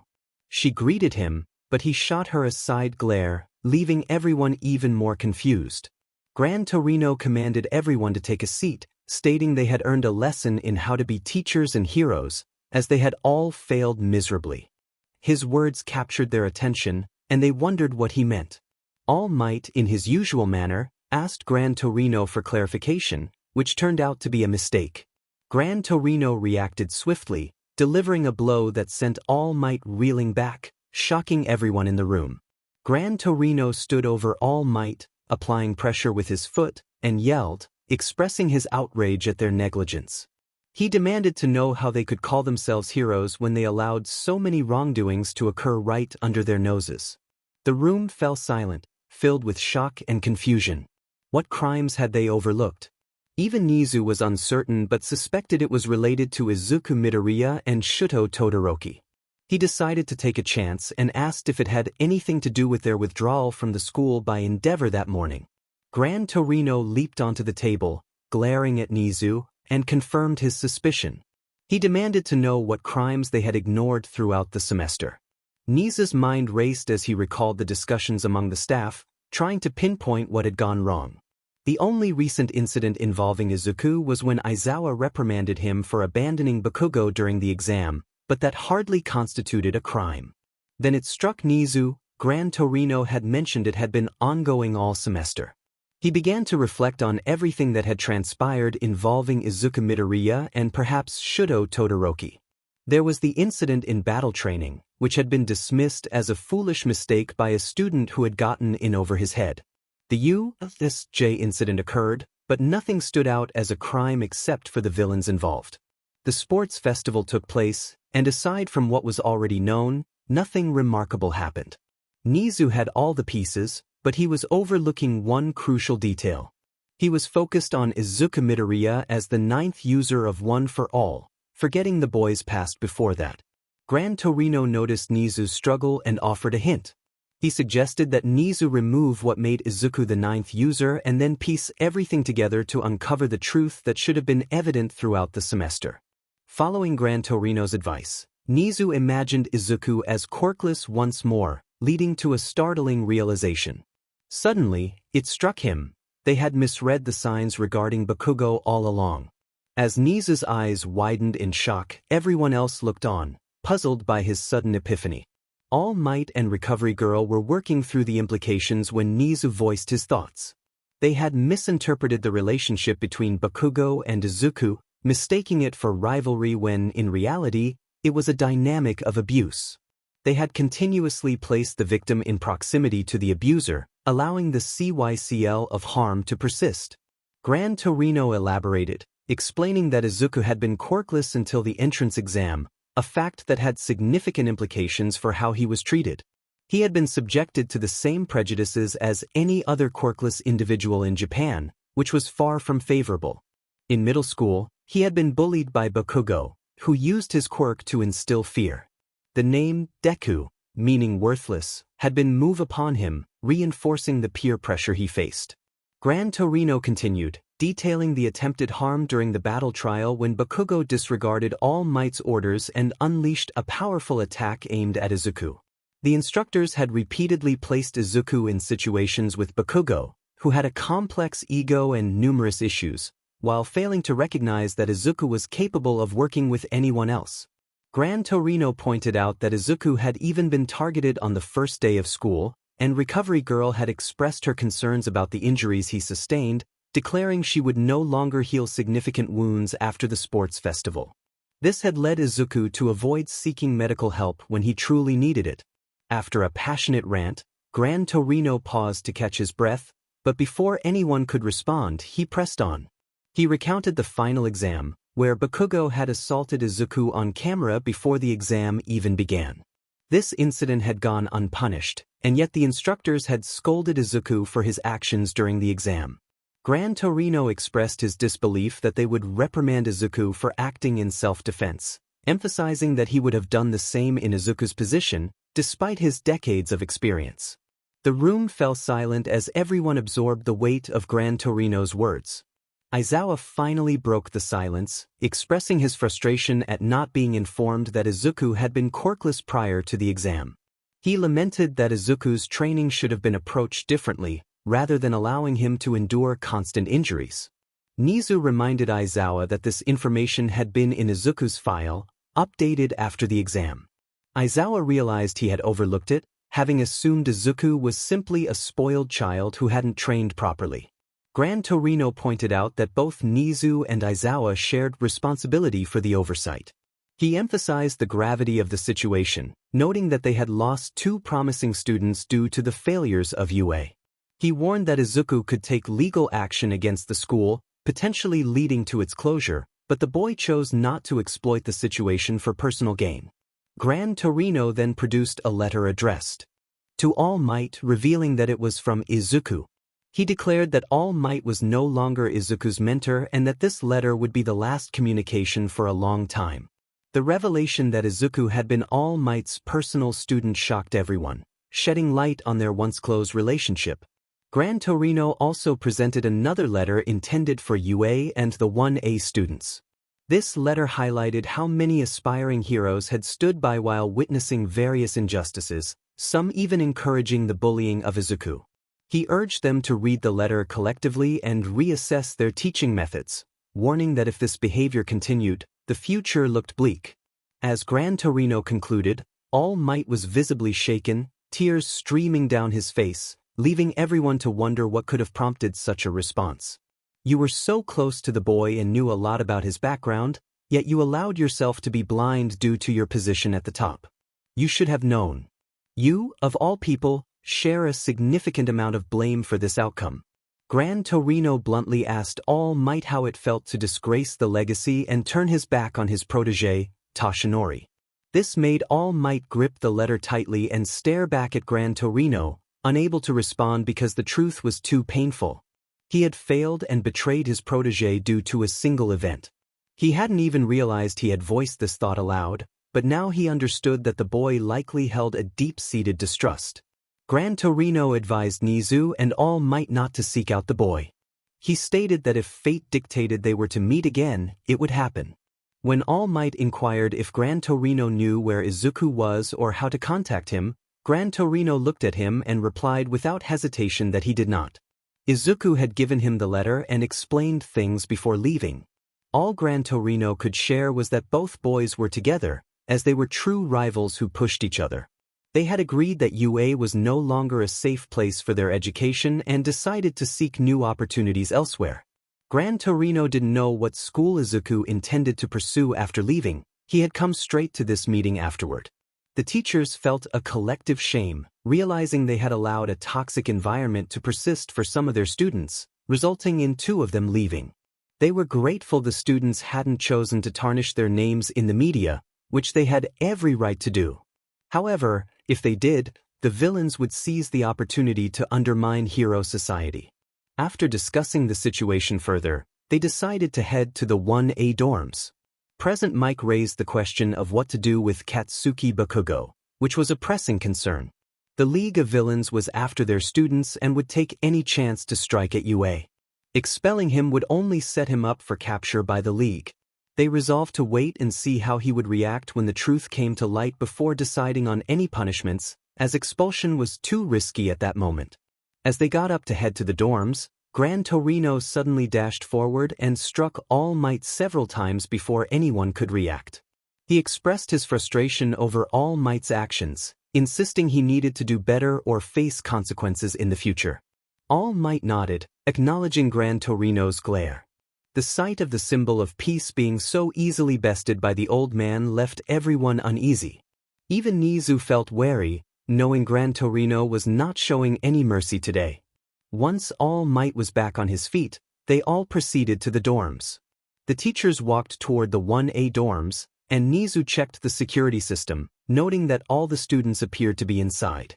All Might lagged behind, avoiding 𝗵𝗃𝗁𝗀's occasional glares. The tension was palpable as they approached the dorms. 𝗵𝗃𝗁𝗀 muttered about the 1A alliance, calling it more like hostile combatants, causing the teachers to flinch at his words. Upon entering the dorms, they found all the students gathered in the common room. All Might transformed into his hero form, as the students were unaware of his true identity. The teachers were quickly noticed, and the students looked confused about their presence. Nizu, lacking his usual cheerful tone, instructed everyone to gather around as he had news about Izuku Midoriya and Shouto Todoroki. The students moved closer, recognizing 𝗵𝗃𝗁𝗀 as Izuku's internship mentor. Ida pointed this out, recalling that 𝗵𝗃𝗁𝗀 had indeed been Izuku's hero internship supervisor. 𝗵𝗃𝗁𝗀 remained silent, glaring at Ida for using the name Deku, which he now despised after learning its origin. Sensing the rising tension, Nizu intervened, making it clear that no one should refer to Izuku Midoriya as Deku anymore. Anyone who did would face consequences, as it was considered a derogatory term. Some students protested, claiming it was his hero name, but 𝗵𝗃𝗁𝗀 firmly silenced them, demanding they sit down. Even Bakugo felt the weight of 𝗵𝗃𝗁𝗀's tone and glare. Nizu continued, explaining that UA had allowed numerous incidents and criminal actions to occur within the 1A class without appropriate consequences.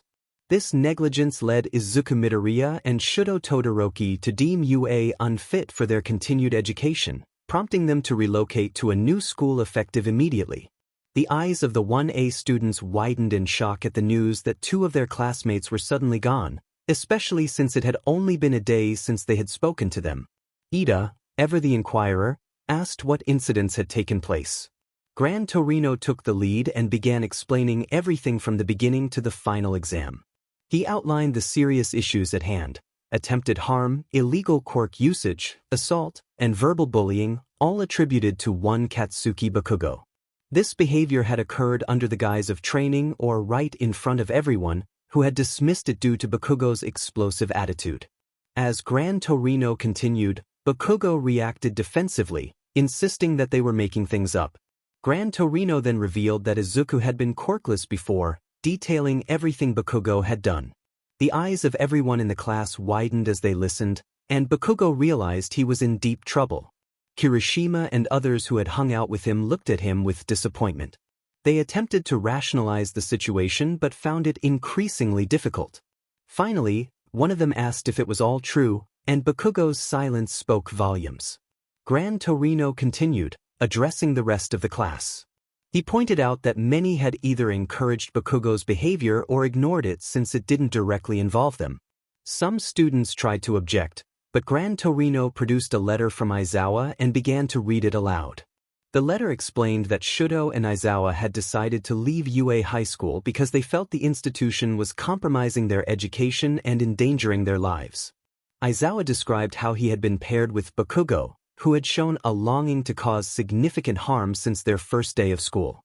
He recounted instances where Bakugo had used his quirk to instill fear, especially during class, where no one intervened to stop him. Izuku expressed how he had been bullied by Bakugo since he was a late bloomer and had only recently developed his quirk. He reflected on how Bakugo had created a nickname for him that meant worthless, and while he didn't blame others for using it, he felt pressured to accept it due to his 𝗧𝗵𝗲. Izuku recounted moments where Bakugo would scream at him, making him afraid, and how no one stood up for him. He mentioned the so-called Bakugo squad, who laughed and encouraged Bakugo's behavior, while teachers allowed him to use his quirk without consequence. Izuku questioned why he seemed to suffer more injuries during training with Bakugo than with others. He noted that Recovery Girl had warned him that she wouldn't heal him anymore if he sustained major injuries due to his quirk. He admitted to being reckless but explained that he was struggling with a new quirk while dealing with Bakugo's bullying. He expressed frustration that, despite the school's knowledge of his situation, no teachers had offered him help to control his quirk.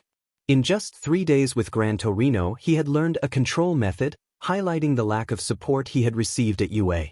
Izuku concluded his letter by questioning the nature of a hero school and whether it was acceptable for students to turn a blind eye to the wrongdoings happening around them. He shared advice he had learned during his internship, quoting a villain who had said, "Forget about yourself for a second and try saving others. Don't wield your power for your own sake." He found it ironic that such words from a villain resonated more than the actions he had witnessed at UA. Aizawa hoped that UA and its students would learn to address discrimination, bullying, and other wrongs, emphasizing that as heroes, their primary duty was to save others before anything else. Because even All Might has faced failure, Gran Torino reflected as he finished reading the letter from Izuku Midoriya addressed to the class and teachers. The room was filled with shock, leaving everyone at a loss for words. Aizawa cursed himself for being blind, having assumed that Izuku was just a reckless student who never trained his quirk. He had mistakenly believed that Izuku had never faced discrimination and was always praised for his abilities, allowing him to be overlooked. Aizawa thought there was a rivalry between Katsuki Bakugo and Izuku, but he was gravely mistaken. Now, with Izuku missing, he regretted not having the chance to make amends. All Might, too, hung his head in shame, recognizing his own failures as a mentor. He had neglected to reach out to Gran Torino before the sports festival, resulting in permanent damage to Izuku's arms and hands. The weight of that knowledge pressed heavily on him, knowing that his inability to teach or seek help from others had led to Izuku's suffering. He felt like a failure as a mentor, having insulted Izuku by ever doubting his choice of the ninth wielder. As everyone reflected on their past mistakes, Bakugo's anger flared at Izuku for revealing everything. He heard Principal Nizu's voice cutting through the tension, reminding him that they needed to discuss his future. Bakugo couldn't hold back, asserting that there was nothing to discuss since Izuku was no longer there, as he should have never been in the first place.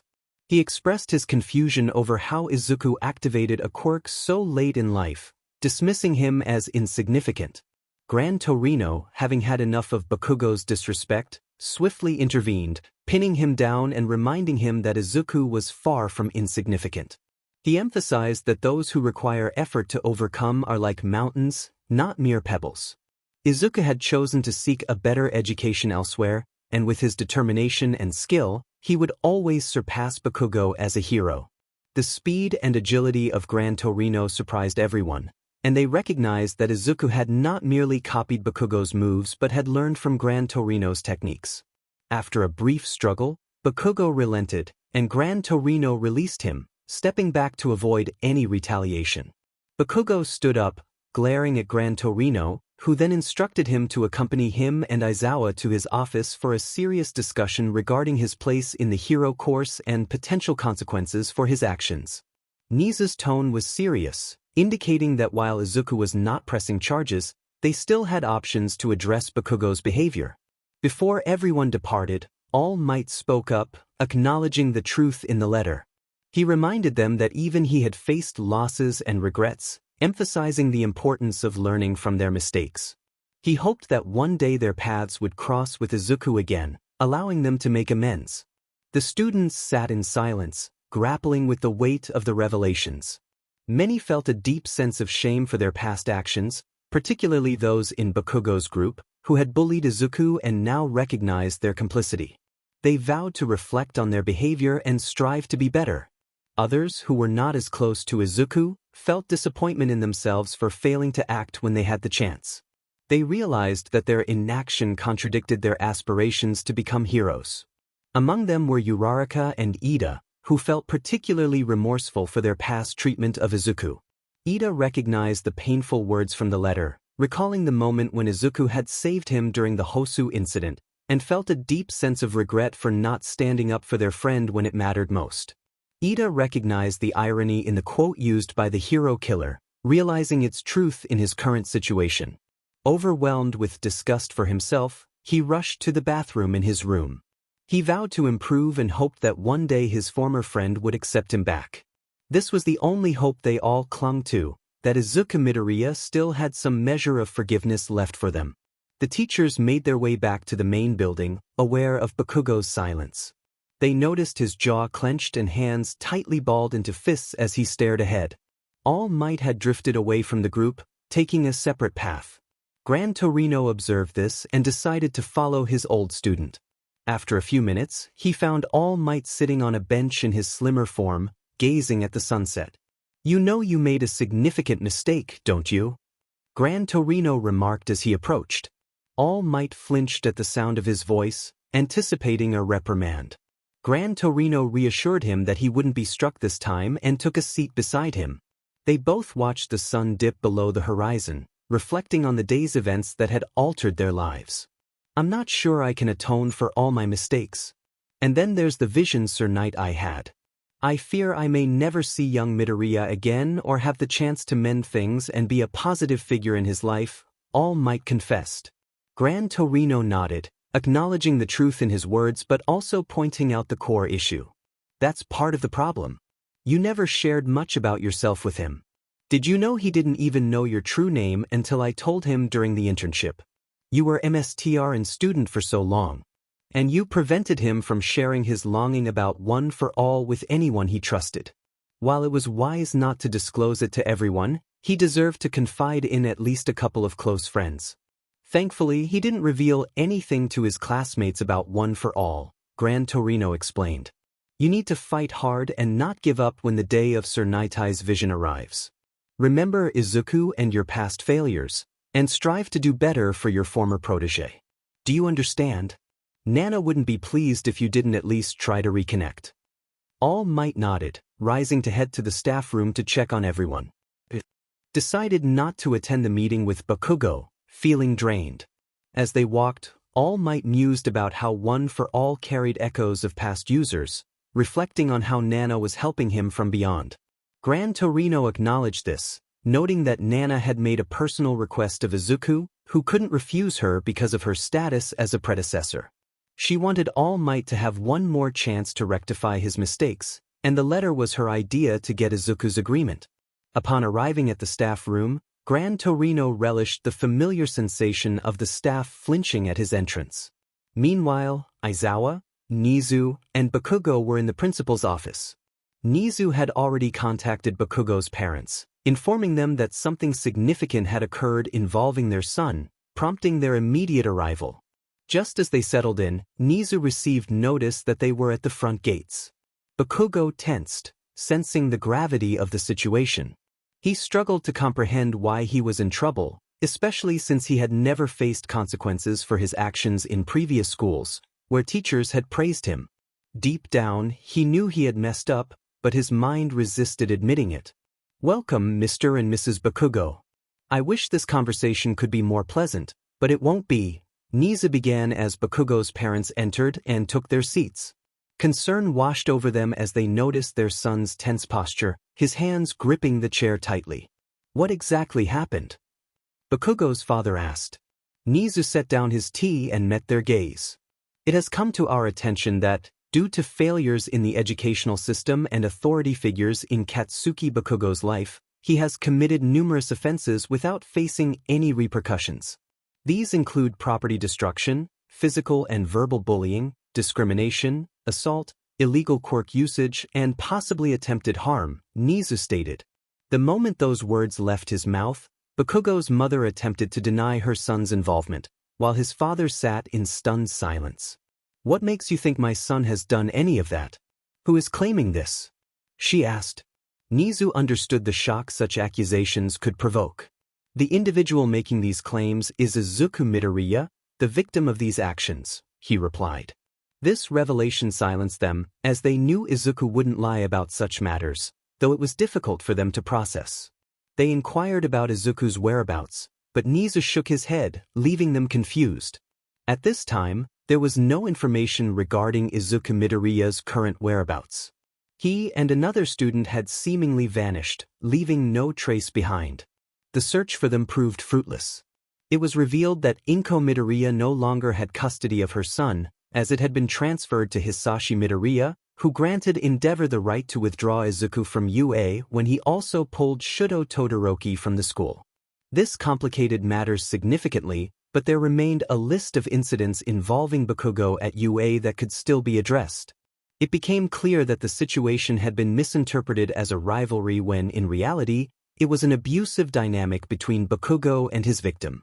Bakugo had a habit of creating small sparks in his hand, a fear tactic he used against Izuku, who had left a letter detailing how Bakugo had burned him in previous schools, with teachers turning a blind eye and blaming Izuku for instigating fights. 𝗍𝗂 stated that both parents and Bakugo himself were taken aback by the revelation that no one knew where Izuku was and that 𝗵𝗃 Midoriya had lost custody.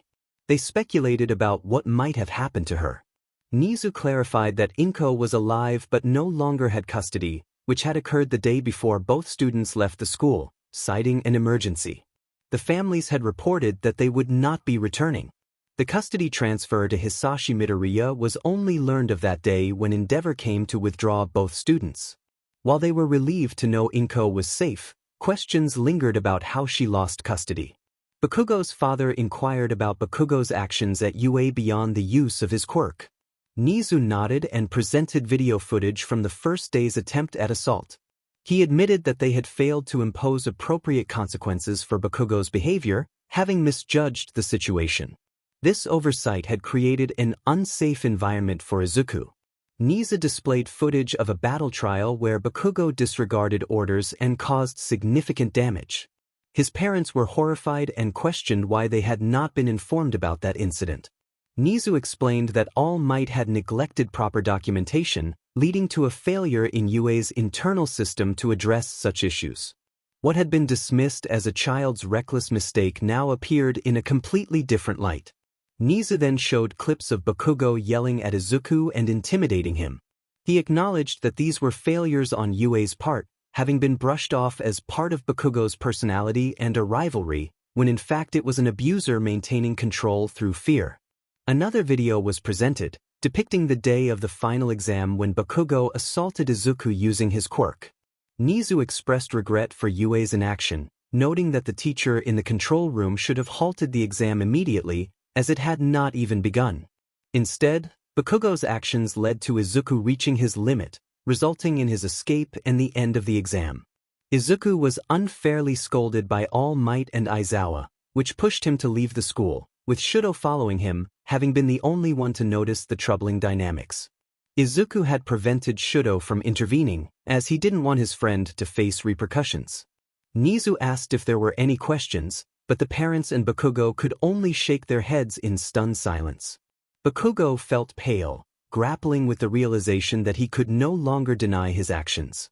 A voice in his mind, reminiscent of Izuku's from their childhood, called him out, and he felt tears streaming down his face silently. 𝗍𝗂 explained that they could not pursue charges against Bakugo for his actions before UA due to the absence of a victim and the fact that 𝗵𝗃 Midoriya could not press charges without custody. However, this did not mean Bakugo would escape accountability for his actions during UA. There had been discussions about expelling him, but this posed a risk, as the League of Villains had shown interest in his class. 𝗍𝗂 expressed concern that expelling Bakugo might push him toward villainy. This provoked a reaction from Bakugo, who vehemently declared that he would never side with them. It was evident to everyone that he was overwhelmed with emotion. 𝗍𝗂 recognized that Bakugo carried guilt deep beneath his anger and ego, which had only surfaced in the wake of these revelations. He considered how to work with this newfound vulnerability. 𝗍𝗂 emphasized that Bakugo still needed to face consequences for his actions, questioning whether he could truly become a hero and achieve redemption. His issues with anger and a lack of empathy for others, particularly evident in his treatment of Izuku, needed to be addressed. As such, they had to question whether they would save a quirkless person in the line of duty or let them perish. These were the types of dilemmas they faced, 𝗍𝗂 explained. Everyone nodded in agreement, while Bakugo remained silent, his gaze fixed on the principal. 𝗍𝗂 continued, stating that if Bakugo were to remain in the UA hero course, he would be required to wear quirk-canceling wristbands that negated his abilities. Only staff members would have the authority to activate or deactivate them. Additionally, Bakugo would have to train quirkless for a period of time and would need to make up any quirk training after school on his own time until they felt he could handle his quirk responsibly. He would also be mandated to attend anger management and therapy for the duration of his time at UA, and only once he was cleared by them could the cuffs be removed permanently. However, they could be reapplied at any time if deemed necessary. Furthermore, Bakugo would be required to perform community service, volunteering at quirkless orphanages that were unfortunately underfunded due to societal beliefs about quirks. A teacher would accompany him until he was considered capable of managing on his own. This volunteer work would continue until his graduation from UA, assuming he made it that far.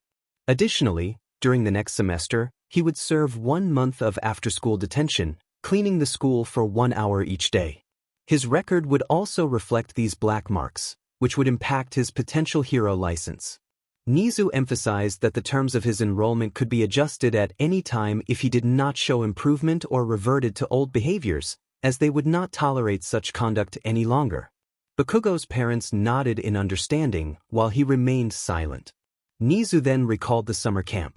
He informed them that UA would be holding a summer training camp, which Bakugo would still attend. However, he would sleep in the teacher's quarters and would be required to wear a GPS device during the camp. The quirk-canceling bracelets would be mandatory at all other times, except during the camp itself, which would focus on quirk training. While he would not be required to wear the bracelets during training, they would be readily available, and he would be placed in them if he threatened anyone with his quirk or posed any threat at all. They all agreed and signed paperwork acknowledging these consequences and UA's right to expel him at any time. The paperwork also stated that UA could inform other students about these punishments, anticipating questions due to the recent events. It was decided that Bakugo would return to his parents' home for the next 2 weeks before the camp began, as tensions in the dorms would be high following the revelations about his past. The Bakugos agreed, wanting the opportunity for an in-depth conversation with their son, knowing they needed time to process everything before doing so. After everyone left, 𝗵𝗃 and Izuku remained in the room. Izuku looked at his superior and questioned why he didn't simply expel Bakugo or transfer him to general education. 𝗵𝗃 explained that there were several reasons. While he had his grievances with Bakugo, they had to acknowledge their own failures in his education. They were akin to his previous teachers who had praised his actions without correcting him. 𝗵𝗃 recognized their part in Bakugo's education and shortcomings. The situation would be different if Izuku Midoriya were still present, but he was not. Expelling Bakugo would not be beneficial, especially with villains watching the class, and transferring him to general education would not teach him anything. 𝗵𝗃 believed that deep down, Bakugo felt some form of guilt, but only time would reveal whether his tears stemmed from genuine remorse or simply from punishment. If they were from guilt, there was a possibility for change and redemption. 𝗵𝗃 recalled Izuku's words from his letter, emphasizing the importance of selflessness and using one's power to help others. He found it ironic that those words came from Stain, who had attempted to harm Ida while Izuku had saved him. Izuku rolled his eyes at the mention of that quote, remembering the trouble it had caused. Despite his longing to rid himself of Bakugo, he acknowledged that 𝗵𝗃 was right. They had failed both Izuku and Bakugo by not addressing the latter's behavior sooner. They needed to improve and ensure that another failure like Izuku's did not occur. Meanwhile, as events unfolded in Japan, Izuku and Shouto were soaring through the air over the ocean. They were seated, watching the news on the airplane's forward wall. Izuku lay on the couch while Shouto sat in the swivel chair beside him, running his hand through Izuku's hair. They were catching up on recent events in America. Izuku decided to pull out his phone to research the area where they would be living, as it was all new to them. Meanwhile, Shouto took the opportunity to practice his English. "How are you?" he asked, and Izuku was confused as to why he was speaking English. Shouto then explained that they should get used to speaking English since they would be living in America. He noted that at least they were both proficient due to their families. Izuku understood and acknowledged that he was a bit rusty, having only used English in class. His father had taught him the language in case he ever visited America, which had never happened, but now it seemed useful. He expressed that he was doing well and asked how Shouto felt about leaving Japan. Shouto replied that he felt overall good, relieved to be out of his father's reach, and confident that his brothers would protect their mother if necessary. Izuku nodded in understanding. This would be the first time Shouto would be far from Endeavor's control, allowing him to relax and open up more. Izuku wondered if they would be able to make new friends easily in America. He hoped that the change in environment would help them form new friendships, especially since America had better laws against discrimination and higher quality schools. The regulations on quirks were similar to the Second Amendment regarding firearms, meaning they were strict but allowed for self-defense. There were designated areas in cities for quirk training and usage, monitored by law enforcement to ensure safety. Overall, people seemed happier in America, though crime still existed due to its size and organized crime. Shouto believed they would make friends, noting that the top school was known for producing many teams, as organized crime often required heroes to work together. This way, they could watch each other's backs while patrolling, although individual heroes still operated independently. Izuku appreciated this aspect of the school they aimed to attend, especially since they would take their entrance test a week after arriving. The school wanted to assess all their skills, and while UA was the top school in Japan, the one in America ranked even higher globally, tying for first place with a hero school in France.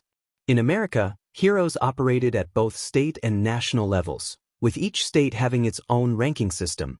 Most state heroes worked within their state or neighboring areas to maintain a home field advantage, while national heroes operated across the country, prepared for various challenges. Izuku pulled up the webpage for the school they were trying to enter, the Angelwood Hero Institute, known simply as Angelwood. It was one of the longest-standing hero schools in America and had maintained its title as the top school by a significant margin. Attending UA in Japan wasn't enough for admission. They needed to prove their worth to gain the teacher's approval. The entrance test would be random and at the school's discretion, unlike the straightforward mock exam at UA. Both Shouto and Izuku felt confident in their abilities to pass any test they faced. Izuku was pleased with his training, having achieved 10% control of One for All, and he was determined to improve further. Eventually, both boys decided to sleep. They moved to the back of the plane, past the small kitchen area, to a sleeping area with a large bed. They changed into their sleepwear, cuddled under the sheets, and fell asleep. After about 8 hours, they woke up, surprised at how well they had slept on the plane. Checking the clock, they noticed they had about 2.5 hours left before arriving in Philadelphia, the birthplace of America where the Declaration of Independence and Constitution were signed. Izuku remarked on the timing of their departure, which allowed them to adjust their sleeping schedule. He slid out of bed, leaving Shouto complaining about the loss of warmth. Izuku rolled his eyes and reminded him that he had a quirk to keep warm. Shouto grumbled that it wasn't as good as natural body heat and got up to stretch. Izuku checked his phone and saw a message from Gran Torino. The message detailed everything that had transpired and how everyone was expressing their regret. Izuku rolled his eyes at the sentiment. It also mentioned the consequences Bakugo was facing. Shouto grumbled as he leaned over Izuku's shoulder to read the message, clearly displeased with Yue's response. He understood the risks posed by the League of Villains targeting Bakugo, but what about justice? Weren't heroes supposed to correct unfairness, as their former homeroom teacher had said on the first day of class? Where was the fairness in this decision? It didn't matter that Bakugo had been wronged by his former teachers. That didn't absolve him of his past actions or the trouble he caused while at UA. Shouto's opinion of UA plummeted further. Izuku felt conflicted about the situation. Gran Torino had mentioned that they used Izuku's message as a rationale for needing to save Bakugo, citing the injustices Bakugo had faced from the teachers and UA's failure to correct his behavior. This stirred mixed emotions within Izuku. He had reached his limit with forgiveness and needed to let his feelings settle. Leaning against Shouto, he sought comfort in the warmth radiating from him. He wanted to release his pent-up emotions without stressing over the situation, yet he couldn't shake the feeling of injustice. What about the damage to his own life? Izuku had to live with the scars and nightmares caused by Bakugo and others, while Bakugo remained in the prestigious hero course. It left a bitter taste in Izuku's mouth, and he struggled to process it. His ability to forgive had reached its limit, and he knew he needed to relax and enjoy their time in America. After changing into fresh clothes, they made their way to the small kitchen area to prepare a simple breakfast of toast and a bagel, along with some orange juice. They settled into their seats and turned on the TV, which was reporting on various matters. The news covered different cases that heroes were handling and local events in the United States, frequently switching channels. Although they had access to satellite TV, they opted for local news to stay informed about the areas they would be visiting. After some time spent talking and practicing their English, the captain's voice came over the intercom, announcing that they were 30 minutes away from landing and instructing everyone to clean up and buckle in. Once seated, Izuku and Shouto gazed out the window, excitement bubbling within them as they anticipated their arrival. This new chapter promised fresh adventures and experiences. The plane descended, revealing the rolling hills and expansive forests of the state. Shouto noted the abundance of protected forests and hunting areas as he scrolled through his phone. Izuku nodded in agreement, feeling the thrill of their impending arrival at Philadelphia International Airport. As the sun began to rise, they landed, and the nighttime lights dimmed. It took about 10 minutes to navigate the airport and deplane due to the busy air traffic. Once they reached a private area, they disembarked and found an Escalade waiting for them. A driver was loading their luggage into the vehicle, and soon they climbed in as well. Izuku sat in the car, watching the cityscape pass by. His father, Hisashi Midoriya, lived in a hilly area between Philadelphia and the nearby forest where the school was located. This meant they were actually in New Jersey, a small state that allowed easy access to surrounding areas. It was only a short 10-minute drive to the heart of Philadelphia or to other nearby states with major cities like New York, Washington, D.C., and Boston. Shouto broke the silence, remarking that Izuku had never described his father to him. Realizing this, Izuku pulled up a photo on his phone to show Shouto what his father looked like, as they were only 5 minutes away from home. He explained that he inherited his green eyes and hair from his mother, while his hairstyle was a blend of both parents. As he shared the picture, it became clear that Hisashi had darker hair that stood up more than Izuku's. Izuku had also begun to lose his baby features, resembling his father more as he grew. Shouto glanced between the picture and Izuku, relieved that his earlier theories about Izuku's father were incorrect. Izuku felt a mix of emotions as he approached the house with Shouto. Shouto remarked on how Izuku was a blend of his parents, especially as he had grown more defined with his workouts. Izuku didn't want to hear any more theories from Shouto about his father, especially since he was aware of Izuku's past and the complexities of his quirk. This was the first time Izuku would see his father in person since the divorce years ago, and he was uncertain about what to expect from the new home. He knew his father was well off due to his successful company, but Izuku's interpretation of decent was likely different from his father's. As they arrived, Izuku was taken aback by the size of the house and saw his father waiting outside. The driver parked, and Izuku couldn't help but compare the house to his family's home, realizing that he had been labeled the rich boy, when in reality his father was the one who fit that description. Shouto teased him about it, prompting Izuku to express his disbelief that his father's idea of decent could mean something so grand. They walked up the stairs to greet Hisashi Midoriya, who welcomed them to their new home. Hisashi explained that the cost of living varied greatly depending on the area, and since they were further from the city, the house was more affordable than something similar in Philadelphia. Izuku rolled his eyes but followed Hisashi inside, where they were met with an even more impressive interior. The house was structured in a unique way, with interconnected sections. The front featured a circular area with 3 levels and a staircase leading to a lower entrance. Inside, there were luxurious amenities, including a gym with glass walls, filled with various equipment and storage spaces. The second floor contained a guest living area with multiple bunk beds and a common room, while the areas beneath the pool housed utility and storage rooms. To access the main house, one needed a code for the gate that separated it from the circular section. Hisashi had installed this security measure to protect the main house from potential intruders. The exterior of the house boasted several covered areas, including a grill section and a large seating area, perfect for gatherings. The impressive pool featured a sloping floor and a slide built into the rock face, providing a fun way to enter the water. The main house had 2 floors above ground and 2 below, with one hidden behind the rock face. The property extended into the hills and forest behind the house, where Izuku's father owned a significant amount of land. Solar panels on the hill allowed the house to operate off the grid, with a battery room to store excess energy. In case of emergencies, there were generators that could provide power if needed. As they stepped inside, the clean entrance area led them into a spacious living room, and Izuku couldn't help but feel a mixture of excitement and apprehension about this new chapter in his life. The living room area also features a kitchen and some seating connected to it. Adjacent to this space is a dining room designed for more formal dinners, capable of accommodating over 30 people. However, what truly captured Izuku's attention was the impressive wine collection displayed in the room.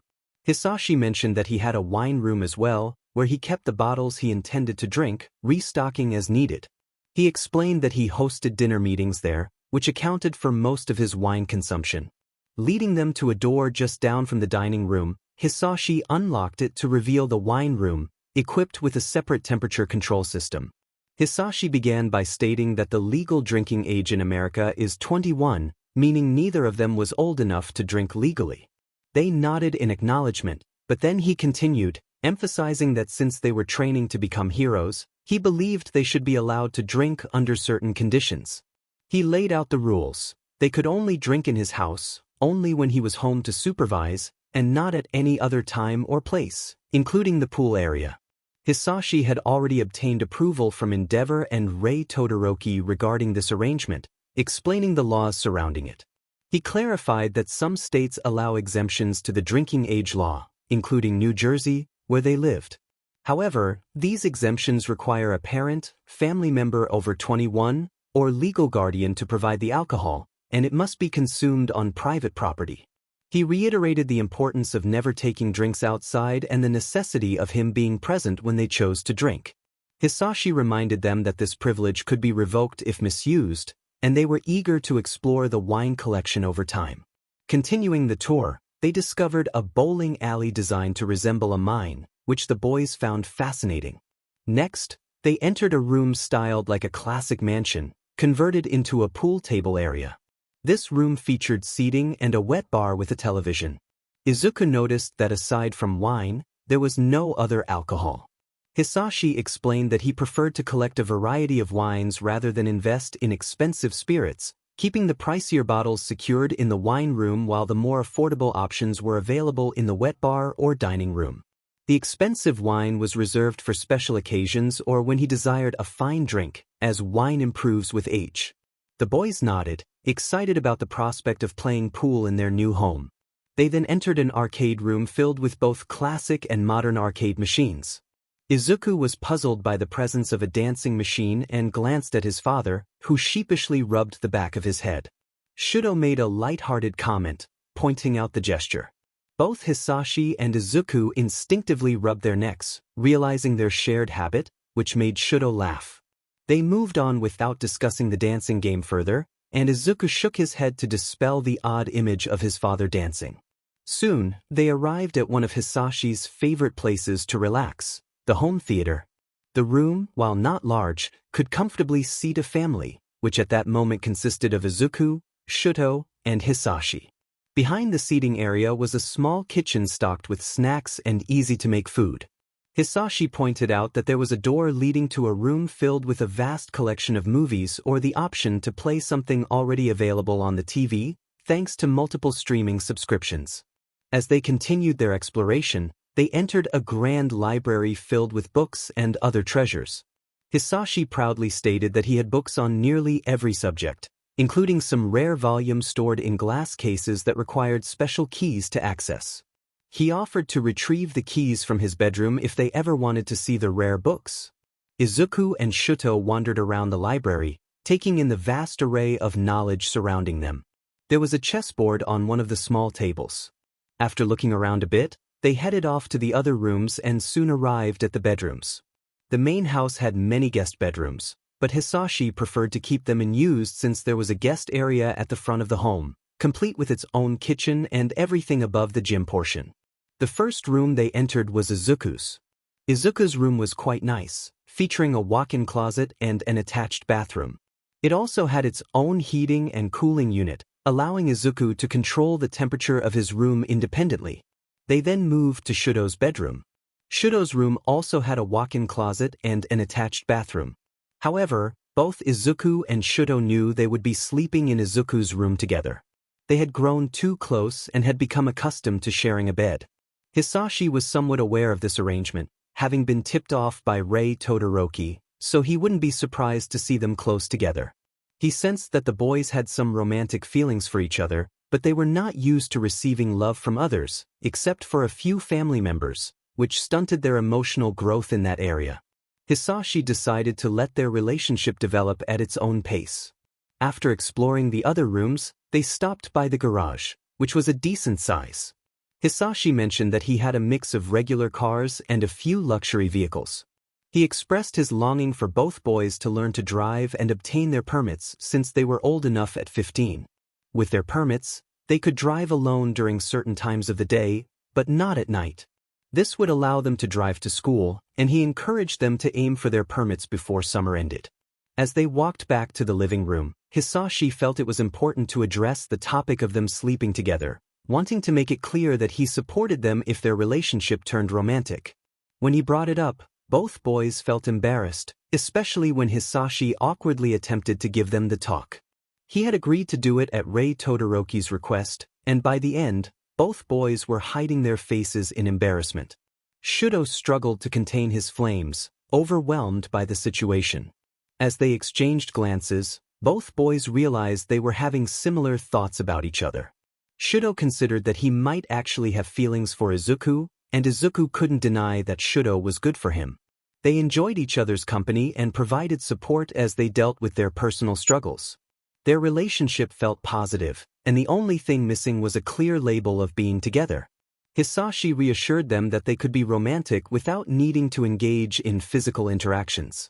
That night, as they lay in bed, neither could imagine anyone else in the space where the other lay. They opened up about their feelings and decided to let their relationship develop naturally, allowing their actions to guide them. The next day, both boys woke up and greeted each other. They remembered their conversation from the previous day but chose not to bring it up, agreeing to let their actions guide their relationship. They knew they would always support each other, regardless of how things turned out. After getting ready, Shouto went to his room to change, and they met in the kitchen to prepare breakfast. They made their usual meal, a traditional Japanese breakfast consisting of steamed rice, miso soup, grilled fish, and various side dishes. Hisashi entered and noticed their meal, thanking them for the food before they all sat down to eat. Hisashi asked if they planned to go shopping for new clothes, knowing they didn't have much. The boys exchanged glances and nodded, realizing they needed more clothing since most of what they had was donated. Hisashi offered to call a driver to take them to the mall, assuring them that the driver would wait for them since they were paid by the hour. After a few hours, they found themselves at the fashion district in Philadelphia. They spent around 5 hours shopping, picking out a wide range of clothing, from casual to formal, ensuring they had everything they needed for their time in America. They ended up spending a significant amount of money on luxury brand items.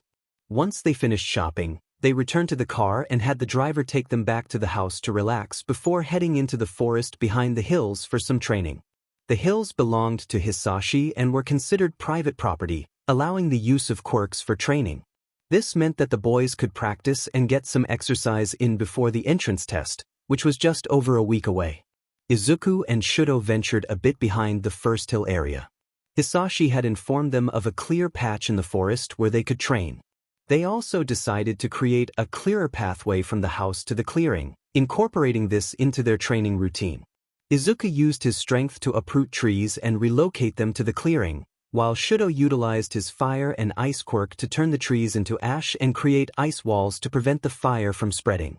They repeated this process for about 3 hours, with Izuku getting a significant workout from lifting and moving the trees.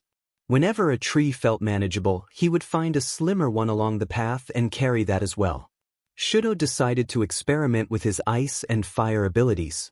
He aimed to concentrate his fire into more focused attacks rather than letting it spread uncontrollably. He understood that while he couldn't manipulate the fire once it left his body, he could control it to a degree before it burst forth. By gathering the fire into a single point and releasing it in a concentrated blast, he created a higher level of heat that turned a bit white. This technique was somewhat destructive but effective for dealing damage to targets like robots or gnomes. For his ice side, he focused on expanding the ice he had already created by layering it, making it appear larger without actually increasing its mass. Once Izuku had formed a decent pile of uprooted trees, he decided to shift his focus to training techniques rather than just lifting. He worked on breaking the tree apart with cleaner moves, adjusting his power output with each punch. Observing this, Shouto spoke up, pointing out that Izuku's attacks were heavily imitative of All Might's punching style. He suggested that Izuku incorporate martial arts techniques that emphasized kicking and quick strikes, given that he was more suited to rapid movements rather than sheer upper body strength. Izuku reflected on this and explained how he utilized One for All. He spread it throughout his body for movement and concentrated it in his arms for attacks. Shouto was puzzled by this approach, questioning why Izuku didn't maintain the power throughout his entire body. Realizing his mistake, Izuku acknowledged that he had been relying on an outdated method. He was intrigued by Shouto's suggestion to focus on kicking, especially since he had already caused some strain on his arms. Shouto emphasized that Izuku's speed made him more effective with quick kicks and punches, allowing for rapid retreats and varied attack patterns. Remembering his knowledge of martial arts from studying heroes, Izuku considered the idea. Meanwhile, Shouto researched martial arts styles that focused on speed and leg attacks. He discovered capoeira, a Brazilian martial art that could complement Izuku's abilities. Shouto shared his findings with Izuku, showing him videos of the fighting style. Captivated, Izuku decided to activate his quirk and practice some of the moves he had seen. While he wasn't executing the techniques perfectly, he found himself moving more fluidly.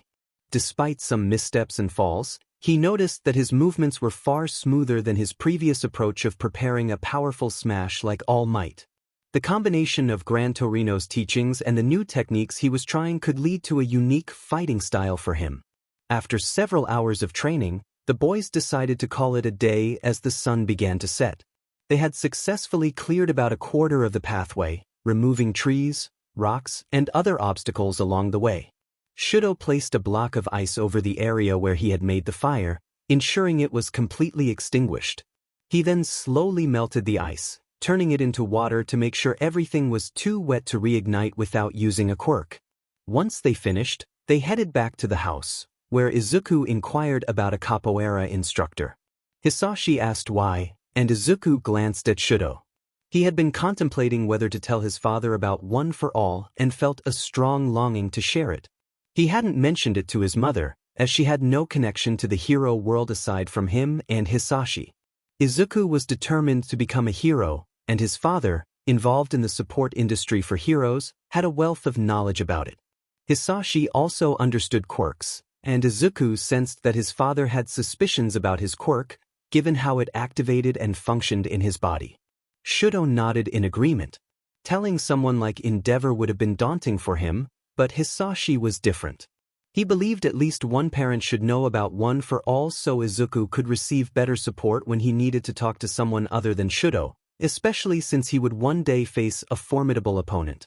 This thought weighed heavily on Shouto, prompting him to encourage Izuku to confide in an adult.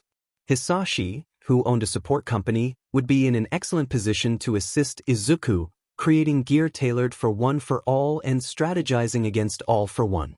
Izuku began to explain everything about One for All, detailing how he had initially harmed his body and had to undergo surgery on his hands. This revelation caught Hisashi's attention, as Inko had never mentioned any surgery, despite their frequent conversations about Izuku. Hisashi retrieved a copy of Izuku's medical file and noticed there was no parent signature for the surgery, which was highly concerning. Everything started to make sense regarding why All Might and Yue had been so eager to find Izuku when he had first told Hisashi about their plans to come to America. It clarified why Izuku had chosen an older mentor for his internship and why he had undergone a surgery that no one at school seemed to know about. Hisashi expressed his outrage, stating that the school had no right to perform such actions without parental consent. The surgery was illegal as they had not authorized it, and the paperwork granting the school any guardianship over Izuku had not been in place during the sports festival. Izuku was taken aback. He had assumed his mother was aware of everything. It dawned on him that her calm demeanor regarding his hand was because she had no idea how serious the situation had become. While Hisashi was furious with the school, he agreed with Izuku that they couldn't take action just yet, as it could lead All Might to Izuku's location. Hisashi had no intention of allowing All Might or the UA staff to find them anytime soon. He planned to address the school staff eventually but wanted Izuku to enjoy his life for a while longer before any confrontation. After discussing one for all further, 𝗧𝗵𝗃 promised to find someone to teach Izuku the martial arts style soon. He also mentioned that he would redesign Izuku's costume, which he believed needed improvement. Izuku felt a pang of disappointment at that comment but accepted his father's opinion, knowing 𝗧𝗵𝗃 was a skilled support gear maker and owned the top support company in America. Even so, it stung since the design was rooted in his childhood. The evening continued with 𝗧𝗵𝗃 searching for a suitable instructor for Izuku. Shouto comforted Izuku, who was still sulking about his hero outfit. Shouto silently agreed with 𝗧𝗵𝗃 but kept that to himself to avoid Izuku's displeasure. They enjoyed dinner and watched some television. The news reported on a rise in organized crime that was causing trouble in local states, but 𝗧𝗵𝗃 reassured them that such issues were typically resolved quickly. If the situation escalated, the government would deploy national heroes to handle it rather than leaving it to state heroes. He explained that state governments often posted missions on a board that national heroes could accept if local heroes were unable to manage the situation. This system allowed for efficient collaboration between national and state heroes, ensuring that missions were completed without overshadowing local heroes. After this discussion, they relaxed in bed, watching TV before drifting off to sleep. The next day, the boys resumed their work on the path and continued their training. About halfway through the day, 𝗧𝗵𝗃 called Izuku's cell phone to inform him that he had found someone to teach him a fighting style. The trainer would arrive at the open field in about 2 hours, allowing Izuku to continue his work. Izuku acknowledged the call and returned to his tasks. This routine of working on the path, training their quirks in the clearing, and practicing with the new martial arts teacher continued for the next week and a half. Shouto joined the martial arts training since he was already present. They understood that the training would extend throughout the summer and likely beyond, but Izuku had managed to learn some basic positions to incorporate into his fighting style. He communicated his goals to the trainer, who focused on the moves Izuku would likely use first. This approach helped Izuku refine his fighting style, but he recognized the need to master the entire fighting style to integrate it effectively into his own. It was the day of the entrance test for the Angelwood Hero Institute. 𝗧𝗵𝗃 had called in a favor from the principal of the institute, as the school had always received substantial funding from 𝗧𝗵𝗃's company. In return, the school enjoyed discounts on support gear and other supplies. Thus, granting an entrance test to the two boys was straightforward. If they failed, there would be no repercussions from 𝗧𝗵𝗃, but if they succeeded, they would secure spots in the first-year class. Fortunately, this year's class had only 16 students instead of the usual maximum of the school-operated 3-year classes, unlike Japan's 2-year system, with each class capped at 18 students. The 1S class typically housed those with more powerful quirks, destined to become individual heroes while still learning the importance of teamwork. The 1A class consisted of students with strong quirks who were likely to team up more frequently, while the 1B class focused on students with support or rescue-oriented quirks. Based on 𝗧𝗵𝗃's description and the paperwork from their UA records, both boys appeared to be suitable candidates for the 1S class, but the entrance test would reveal the truth. Izuku and Shouto got up and made their way to the living room for breakfast. 𝗧𝗵𝗃 had prepared everything and encouraged them to focus on the task ahead. He asked if they were ready, and both boys nodded as they ate. Izuku expressed that they had done all they could in the past week and a half and that all they could do now was give their best. Shouto agreed with a nod. After finishing their breakfast, they prepared to leave for the school. 𝗧𝗵𝗃 drove them, having taken the day off, which meant they didn't have to wait for a driver. They soon found themselves in front of the Angelwood Hero Institute after a short drive, which Izuku appreciated since their home was conveniently located between the city and the school. The school was situated in a flattened area, with the main building connected by paths leading to various sections of the campus, including training facilities. A pleasant walkway led up to the main building, flanked by small park areas for gatherings. The building featured 4 levels in the side wings, with administrative rooms located in the central portion. Behind the school was a small track and field area for basic athletic activities. 𝗧𝗵𝗃 mentioned that the support building was situated down one of the pathways from the main building to prevent any accidents that could occur from explosive experiments. Thus, the support department labs were separated, while all educational classes that did not require specialized labs were held in the main building, allowing for interaction before students separated into their specialized classes. The three of them approached the main building and were soon directed to the headmaster's office. After a brief wait, the door opened, and they were invited in. The headmaster apologized for the delay, explaining that a meeting had run longer than expected. He introduced himself as 𝗧𝗵𝗃, the headmaster of the Angelwood Hero Institute, expressing pleasure in meeting both boys, especially Hisashi's son. Izuku and Shouto introduced themselves, knowing that Hisashi already had a personal relationship with the headmaster. Seth acknowledged having heard much about them and reviewed their files, seeking to confirm their information and ask a few questions. They nodded in agreement, ready to respond. One question pertained to Izuku's quirk, which they anticipated would be asked. The headmaster noted that according to the files, Izuku had only received his quirk on the day of the UA entrance exam. Headmaster Seth inquired if Izuku had possessed his quirk for less than a year. Izuku confirmed this was true and provided the standard cover story. Hisashi had informed him that the headmaster could be trusted with the information, but it was ultimately Izuku's choice when or if to disclose it. He decided to wait until he was settled into the school to assess the headmaster and the overall environment, ensuring it was not like you. Izuku explained that his quirk had manifested late, only during the previous semester and the time between the exam and the start of the semester. He mentioned that the quirk was powerful and had caused harm to his body until he learned better control during his internship. Although he had some permanent damage in his hands and arms, he had adapted his fighting style to better suit his body and abilities. Hisashi then shared details about the martial arts teacher they had found, emphasizing that Izuku was focusing on fast movements and leg strikes rather than punches. The headmaster, recognizing he would witness this during the test, refrained from probing further.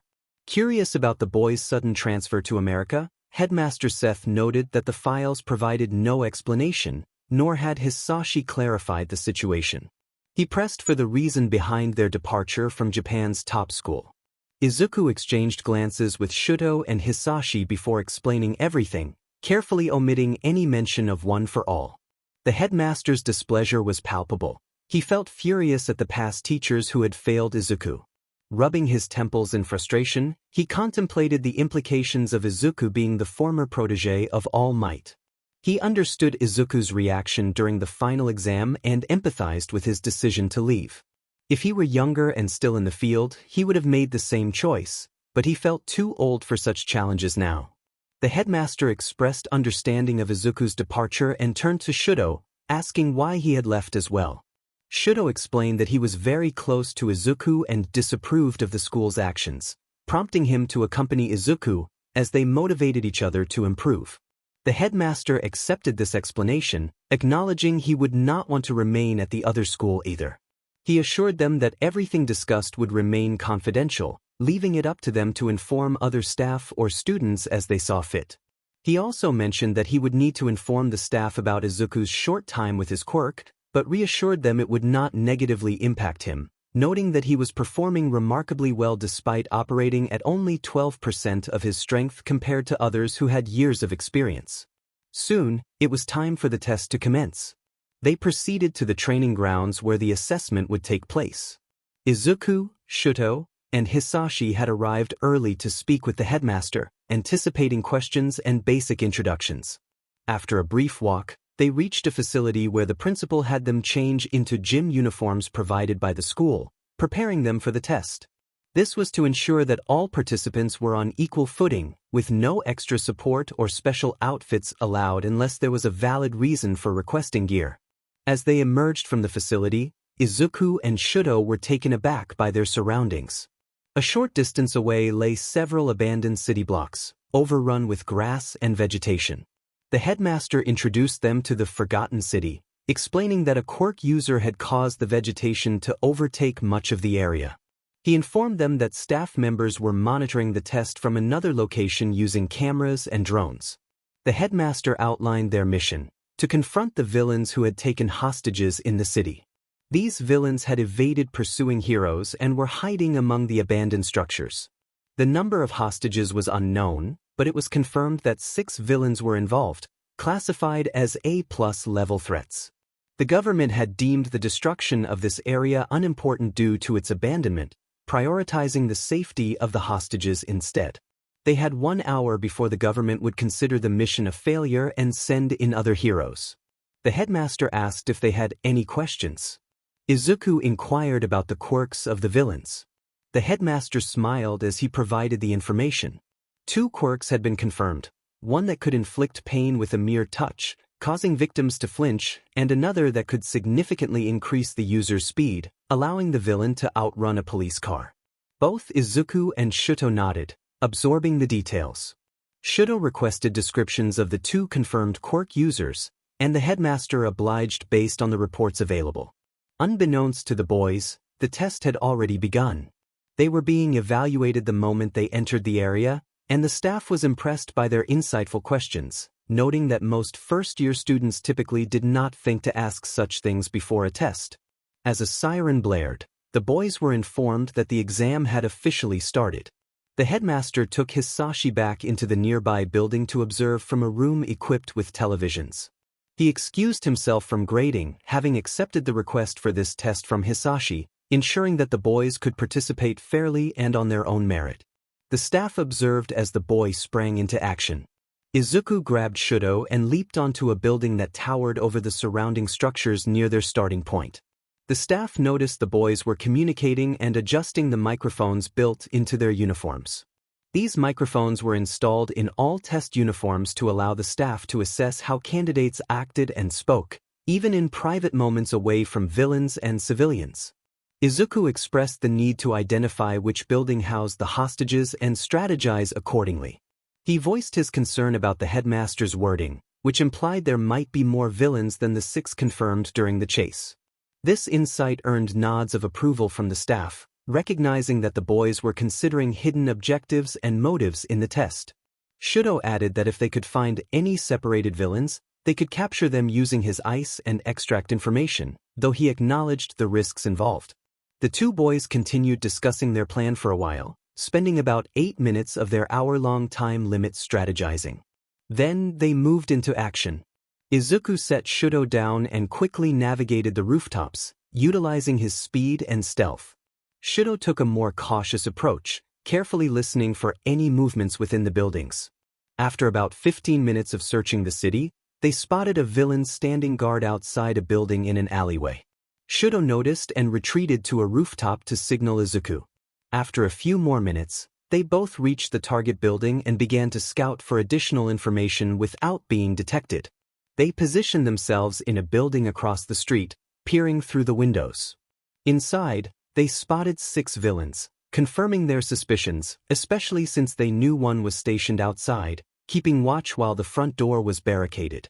Izuku inquired about Shouto's proficiency with rapidly changing temperatures to break metal.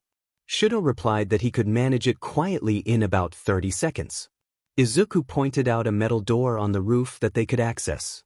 Shouto would only need to break the lock, allowing them to enter without making much noise. They retreated a few buildings down before crossing over again to approach the target building. They confirmed the guard was still in place and moved to the door. Izuku held the door steady while Shouto froze the lock with his ice and then quickly heated it, causing the internal metal components to snap. This allowed them to open the door without it. Izuku cautiously opened it, checking for any traps or guards, and found none. They entered and descended the stairwell, aware they had already spent about 30 minutes of their hour searching and planning, but they remained focused on their primary objective, rescuing the hostages. After descending to the middle floor, they heard movement. Shouto crafted a thin, reflective ice shard to spy under the door, revealing the feet of several people and the hostages in the distance. They noted 2 villains standing directly in front of the door.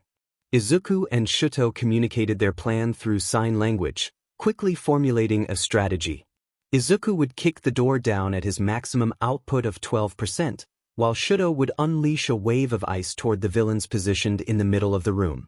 Izuku would rush in right after, attempting to take down any villains he encountered, while Shouto would encase the hostages in an ice dome for their protection. With their plan set, they initiated the operation. Izuku powered up to 12%, leaping off the wall behind him and slamming his feet into the door, sending it flying open and knocking 2 villains to the ground. Shouto followed up with a wave of ice, trapping anyone on the ground in place. Within moments, Izuku dashed in and landed a kick on one villain's stomach, targeting the one with a quirk that caused pain, knowing he needed to avoid its effects. Shouto was halfway across the room when one villain aimed at the hostages, but Shouto was already sending ice to create a barrier. He heard gunshots but knew the wall wouldn't hold indefinitely. However, he reached the hostages in time, encasing them in a thick ice dome for their safety. With 3 villains already incapacitated, 4 remained, 1 outside and 3 inside. Shouto melted the ice wall in front of him while maintaining the strength of the ice behind him. As the wall melted, he spotted a bulkier villain engaged in combat with Izuku. The other 2 villains struggled to break free from the ice when Shouto encased them again. At that moment, the bulkier villain turned at the noise, only to receive a powerful blow to the jaw from Izuku, who had adapted to his new fighting style. With a backflip kick, Izuku sent the villain soaring into the air before pushing off with his hands to continue the fight. This sent Izuku soaring up to the ceiling, where he pushed off with his legs and came down, delivering a powerful kick right into the man's stomach, knocking him out. However, as soon as Izuku landed, he cried out in pain as the villain with the pain quirk regained consciousness and made contact with him. Shouto was ready to unleash a wave of ice, but Izuku gritted his teeth and pushed through the discomfort. He acknowledged that while the villain's quirk caused a brief moment of pain, it paled in comparison to the suffering he had endured from his own quirk, which had caused him to break his limbs. With determination, Izuku slammed a fist into the villain's face, knocking him out once more. Shouto encased the defeated man in ice just as another villain entered the room, shocked by the scene before him. Shouto warned the newcomer to surrender or face the same fate as his comrades, subtly creating ice on the ground without revealing his intentions. The man defiantly refused to give in, but Shouto accelerated the formation of ice, catching the villain off guard. The ice quickly encased his feet, and Izuku took the opportunity to kick off and land on his hands, twisting into a downward kick on the man's shoulder, forcing him to the ground where the ice spread further, immobilizing him. With all the villains subdued, Izuku approached the ice dome, and Shouto melted a portion of it while keeping some intact in case of any hidden threats. Izuku began to calm the hostages, and once they were sufficiently reassured, he started asking questions. He inquired about the number of villains, and they confirmed there were 7 in total. This information eased their tension somewhat, but they remained alert for any additional threats. Shouto asked how many hostages were present and if there were any hidden ones they were aware of. The hostages assured them that they only knew of this group and that everyone was accounted for. Shouto then suggested they search the other floors to ensure no villains remained. He instructed Izuku to search since he could move faster, promising to protect the hostages until Izuku returned. Izuku took off, methodically checking each floor. After confirming he saw no one, he quickly swept through the entire area and descended to the bottom floor, finding it empty. He then returned to Shouto. They agreed it was time to evacuate the hostages. Once they cleared the area, they could call the police to handle the villains. As they exited the bottom floor, the siren blared, signaling the end of the test. A voice announced that all hostages had been secured and all villains detained. Shouto intended to melt the ice, but one of the hostages stopped him, explaining that they had a fire user who could handle it. The hostages, all possessing support or medical quirks, were ready to return to the front. Grateful for the boys' efforts, they made their way back to the starting area, where they found Hisashi and the headmaster waiting. Hisashi, Izuku, and Shouto took their seats at the head of the table, while the headmaster joined the other staff. He congratulated them on completing the test and informed them that they would receive their results immediately, as only a few individuals were being judged. One staff member began by asking about Izuku's quirk, which had caught their attention in his file. Izuku shared the cover story, explaining how he learned to control his quirk and the injuries he had sustained from his lack of control. The staff members were taken aback by the extent of his injuries but relieved that he had managed to gain control. Another staff member inquired about their reasons for leaving UA and coming to America. Anticipating this question, Izuku and Shouto explained the circumstances surrounding their departure, including the villain attacks and the bullying Izuku faced as a quirkless individual. The staff thanked them for their honesty and commended Shouto for being a true friend, demonstrating a more heroic nature than his previous classmates. The discussion shifted to the exam itself, with staff questioning their decision to confront the villains inside rather than dealing with the guard outside first, which posed a risk of escape. Izuku explained that while it was a risk, prioritizing the hostages was essential. If they had gone for the guard first, it could have jeopardized the hostages' safety. The staff nodded, taking notes. They then asked Shouto why he chose to melt the ice wall instead of leaving it as a barrier. Shouto clarified that melting it allowed him to maintain visibility of the fight, ensuring he could protect Izuku and the hostages effectively. His strategic reasoning earned him further nods of approval from the staff. These questions continued for about another 30 minutes before the staff reached a decision. They wrote out their results on grading sheets and passed them to the headmaster to calculate the average scores. Izuku and Shouto each received a final score of 90 out of. They lost a point for forgetting to inquire about the hostages' injuries, a mistake they both acknowledged. The headmaster reassured them that it was acceptable, as they would have rescue training in class. Izuku expressed his gratitude and noted that their previous rescue training at UA had been interrupted by a villain attack, realizing that the class had never been rescheduled. The group sighed, reflecting on the recurring challenges from their time at UA. This score meant they had passed and would be accepted into the school. Anything below a 75 would have resulted in rejection. Consequently, they were now members of the 1S class and would begin in the next semester. They learned that the first years would have a summer training camp on campus this year, starting at the end of the month, and they were welcome to attend. The camp allowed students to return home or stay in the dorms for those living too far away. They just needed to inform the school in the coming days. Weeks had passed since Izuku and Shouto completed the entrance test for Angelwood. One early morning, the boys woke up, pressed closely together, enjoying each other's warmth. They greeted each other and began their usual morning routines. After getting dressed, they made their way to the kitchen for breakfast. Hisashi, shaking his head at the boys, reminded them that staying up late to watch movies in the home theater was not a good idea.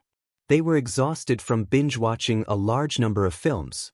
When not training outside, they were either in the home theater or studying in the library for their upcoming driver's permit tests. They were eager to obtain their licenses to avoid having a stranger drive them around, as they preferred privacy for their conversations. Hisashi suspected the boys were also excited to drive some of his cars, which he welcomed. Reflecting on his own youth, Hisashi remembered how he had longed to drive his late parents' 1969 Chevrolet Camaro.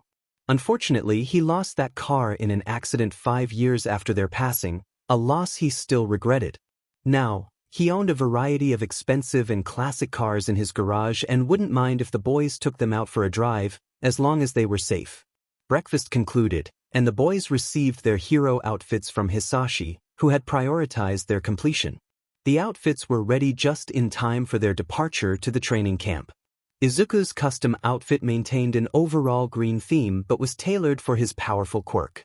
It featured a medical kit strapped to his back for emergency first aid.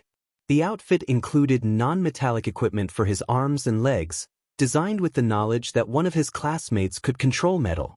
Hisashi used experimental materials for Izuku's gear, which matched the strength and lightness of graphene without its magnetic properties.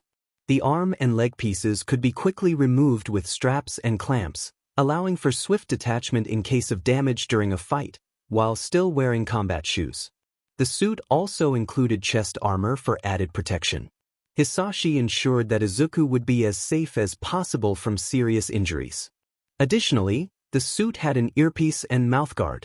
The earpiece protected against loud sounds and filtered voices to guard against voice-activated quirks, while the mouthguard acted as an air filter. Shouto's upgraded outfit featured an internal cooling and heating system to prevent quirk exhaustion. It had vents to regulate body temperature and offered increased armor protection, making it more resilient against attacks than his previous outfit. The new suit was also resistant to his own quirk, capable of withstanding even the blue flames from 𝗬𝗵𝗃 or Endeavor. Shouto expressed his gratitude to Hisashi for the new outfit, and they carefully stored the suits in their cases to take to school.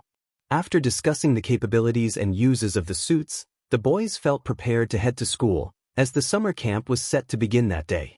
Both Shouto and Izuku got up and headed outside to get in the car with the driver.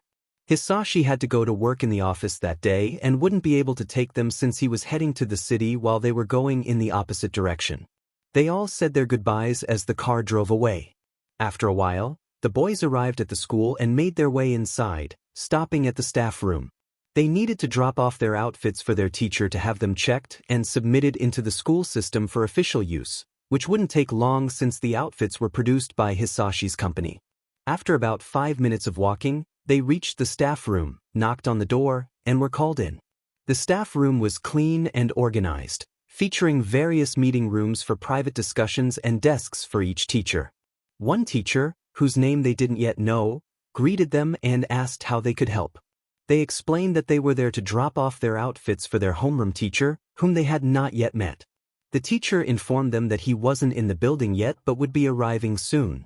However, they could take the outfits and prepare them for him. The boys handed off their outfits and decided to explore the school, having only been there for the test outside the main building. They had about 40 minutes before the first class of summer camp started, which would include some educational classes but mostly focused on quirk training. As they looked around, they noticed that the classrooms were larger than the typical 18-student size for their class. They remembered that the general education classes were combined, while the specialized classes were separate. They wondered how mixed their classes would be since the 1S classes, based on their schedule, seemed highly specialized. There were general education classes, but they also had a strong focus on hero training in addition to the general subjects. A teacher passing by explained that their assumption was correct. For the most part, classes were commingled except for the S classes. These advanced classes were heavily focused and distinct from the general classes. The reason for this was that S-class students tended to rank highly in their respective states or went on to become national heroes. Over time, the school had moved away from mixing S-class students with others, as they required a higher level of education tailored to their needs. Research had been conducted on what national heroes needed to succeed, and the curriculum for S-class students was developed with input from established heroes. The boys continued their exploration of the main building, discovering that most rooms were classrooms or spaces for after-school clubs. They also found the nurse's office. Before they could walk away, the main doctor on staff noticed them and playfully pulled Izuku in by his ear. The doctor was excited to see Izuku, expressing that he had been hoping to meet him soon. The boys were puzzled until they noticed Izuku's medical file on the doctor's desk. Izuku gulped and rubbed his neck, realizing the doctor was aware of his situation. The doctor introduced himself as Izuku Midoriya, whose quirk was Healing Flame. He made it clear that the issues documented in Izuku's medical file could not continue. Izuku assured him that he had gained control over his quirk, and while pushing it slightly could cause minor cracks and fractures, he no longer experienced the severe injuries he had in the past. The doctor relaxed a bit but still felt the need to deliver a serious message. He warned Izuku that if he continued to push himself as he had before, he risked serious consequences that could end his career before it even began. Izuku's eyes widened as he absorbed the gravity of the situation. The doctor explained that if the injuries continued, he might have to take drastic measures to ensure Izuku's survival. The doctor then explained his quirk, detailing how he could heal some of Izuku's old wounds, but not all of them. He conducted a healing session, during which his quirk enveloped Izuku, helping to repair some of the damage. The Healing Flame quirk worked by sinking into the body and rebuilding it, though it consumed the doctor's energy. Fortunately, another staff member could transfer energy from any living thing, such as plants, allowing the school to maintain the surrounding forest area to support the doctor's abilities. Additionally, there were nurses on staff with minor healing quirks that consumed the injured person's energy for smaller wounds, ensuring the doctor could conserve his strength. Once the healing session was complete, the doctor requested that Izuku return after school started again for one more session to assess any further healing. Izuku waited patiently to ensure that his body adjusted to the newly healed areas before considering any further enhancements. The doctor inquired about how Izuku's arms felt and how his hands appeared. Izuku examined his hands, noticing that while they were still not perfect, they looked better than before. They were straighter, which was a significant improvement. The aching pain from his previous injuries had lessened considerably, though it was still there. He shared his observations with the doctor, who made notes. Once they left the clinic, Shouto expressed his relief that Izuku's condition had improved. Izuku nodded in agreement, mentioning how Shouto's warmth had made it easier for him to sleep and that he would now be able to fall asleep more quickly with that comfort. Shouto smiled, causing Izuku to blush slightly, thinking to himself how charming Shouto's smile was. They continued to explore the area but soon realized it was time to head to the 1S classroom on the other side of the building. Unfortunately, they missed out on seeing the facilities since they were separated from the main building, including the support lab. After a brisk walk, they arrived at the classroom and opened the door, finding a few students already inside who looked puzzled as Izuku and Shouto entered and took their seats. After a while of resting their heads against each other on the table, the bell rang, startling both boys awake. Izuku commented on how they had become so accustomed to being on high alert from their previous school that the bell had caught them off guard. The other students exchanged concerned glances, curious about the newcomers and their past experiences. Soon, the teacher entered and began to speak. He welcomed the class to the first day of summer camp for their first year, explaining that they would have educational classes focused on reviewing material from the first semester and preparing for the next. Most of their time would be spent in combat training facilities or outdoors, honing their quirks and skills in preparation for the upcoming provisional exam. The teacher looked around the room, and everyone nodded in understanding. He then invited any questions. One student raised their hand and asked about the two new students who had been sitting quietly. Izuku and Shouto chuckled softly at the question. The teacher confirmed that they were indeed new students who had the option to join during the semester or start now for summer camp, allowing them to familiarize themselves with their classmates and review previous material. He explained that they had moved from Japan to America and had taken an entrance test, achieving impressive scores. The headmaster had arranged the test independently, ensuring fairness in the grading process. After some more discussion, the teacher prompted everyone to introduce themselves to their new classmates. The students exchanged glances before one by one standing up to share their names and quirks. The first to introduce himself was a boy named Mizuko Yukimura, also known as Ocean Ruler, who could create and control water, a powerful ability near coastlines. Next was Ken Tachibana, known as Nocturne, whose energetic personality was evident as he introduced himself. Izuku took notes on his new classmates, intrigued by their abilities. The first girl to introduce herself was Kaori Mishima, or Scarlet, whose quirk, laser sight, allowed her to control the direction and intensity of her powers, making her quite formidable. Following her was Shona Hirahara, who went by Teleport. Although her hero name suggested teleportation, her quirk was actually time control, enabling her to dodge attacks and immobilize foes, showcasing her strategic prowess. Lastly, Haken Nensho, known as 𝗬𝗄, introduced himself. His quirk allowed him to mark objects that would combust, a reminder for Izuku of some challenging memories, but he was relieved it didn't manifest in a more painful way like some others he had encountered. He was able to control the size of the combustion, but at that moment, he couldn't expand or shorten the time limit of when the combustion occurred. Izuku was curious if his new classmate would ever be able to do so because, if he could, the quirk would become far more powerful for laying traps. After Haken Nensho, the next classmate introduced was Shien Kujiro, known as Vanguard. His quirk, Vampire Bat, allowed him to operate like a bat, gaining strength from drinking BLD. He had support gear in his outfit to provide some BLD or could drink from his enemies. Izuku wondered if loud sounds or overly bright lights would affect him since bats are nocturnal animals. However, before he could ask many questions, Shouto placed a hand over his mouth, stopping him from going on a rant. Everyone was puzzled until Shouto explained that if Izuku started his questions about quirks, they would never leave. Izuku pouted at that statement, liking Shouto's hand to remove it. Shouto rolled his eyes, stating that even if it was true, Izuku didn't need to say it. Izuku pouted again, and everyone chuckled, finding something interesting about their new classmate. The next person introduced themselves as 𝗧𝗏 Todoroki, whose hero name was Spirit. Taka's quirk would have been a blessing for their former homeroom teacher, Izawa. His quirk allowed him to absorb energy from others, increasing his own. While it didn't enhance his strength or speed, it made him powerful by draining energy from others, potentially causing them to fall asleep if he absorbed enough. He didn't even need direct contact. Being in their general vicinity was sufficient.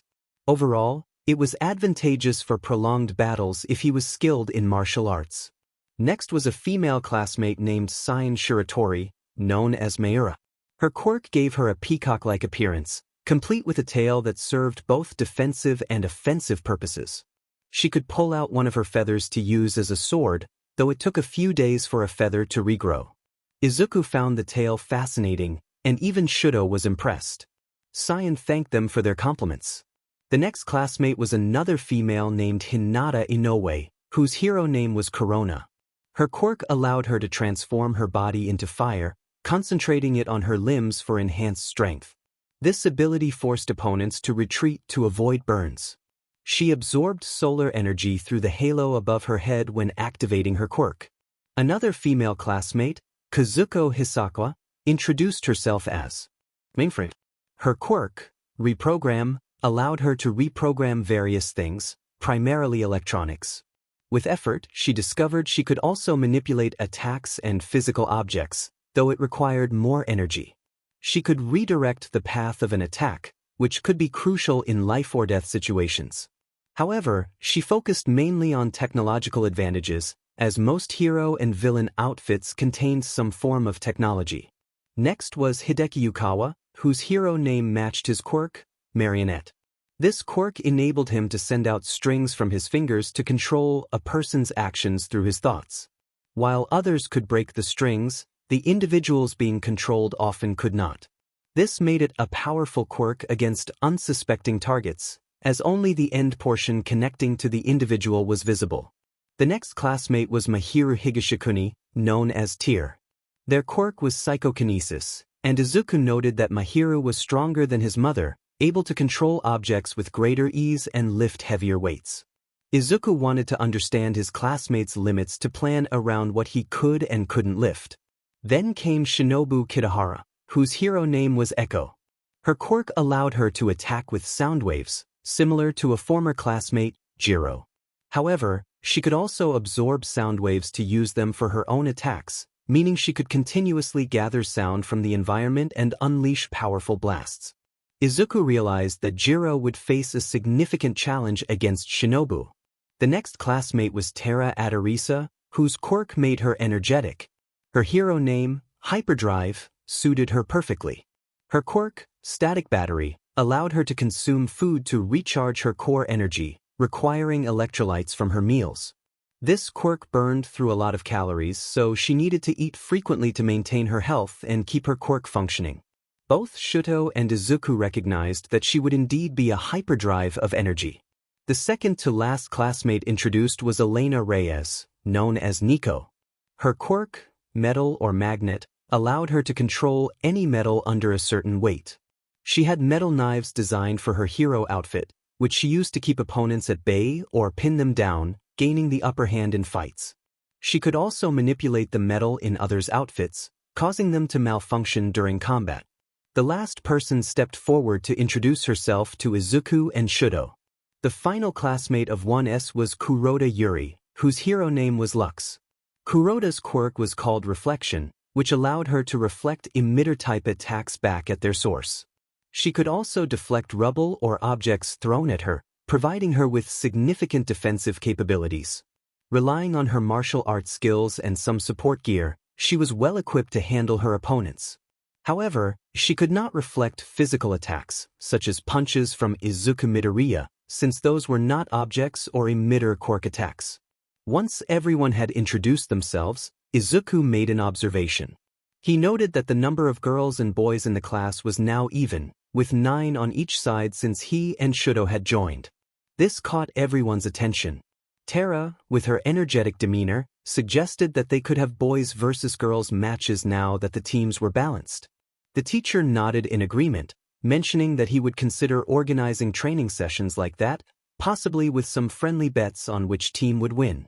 They could even set up fun challenges, like cleanup duty for the losing team. Izuku then realized that their teacher had not introduced herself yet and asked if she could do so. This led Izuku and Shouto to learn more about their homeroom teacher, Junko Araki, whose hero name was Vampire. His quirk allowed him to manipulate BLD and use it as a weapon. He could use his own BLD or that of others, but he preferred to use his own first. He also had the ability to manipulate water, although it was a bit slower than using BLD. This was because BLD contained water, granting him control over it as well.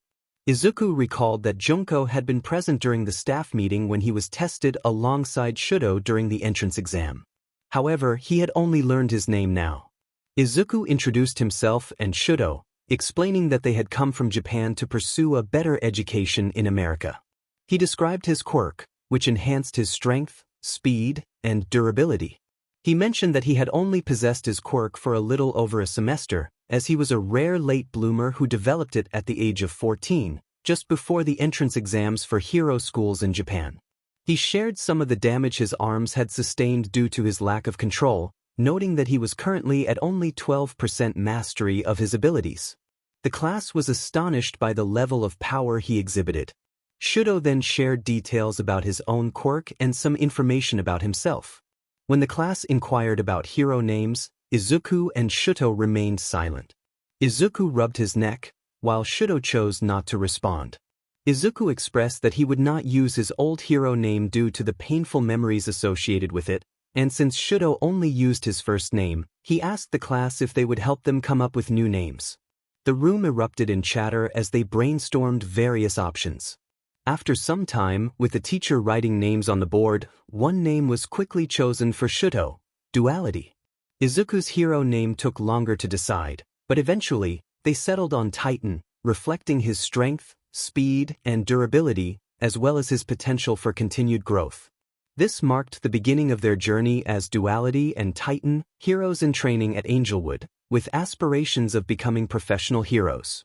Following their discussions, the class and teacher shifted their focus back to summer camp activities, aiming to strengthen their skills before the next semester, as Angelwood aimed to recommend them for provisional licenses, a standard practice for the school. Unlike most other schools in America, which only recommended a handful of first-year students during their second year, ONEUS was always recommended during the second semester of their first year. The class and teacher completed their introductions and engaged in further conversation to get to know one another. Both Izuku and Shouto were pleased with their new hero names. The teacher refocused their attention on the summer camp. He informed them that they needed to start on other tasks for the first day. He distributed sheets to the students, giving Izuku and Shouto different sheets that contained questions to help the staff learn more about their skills and abilities.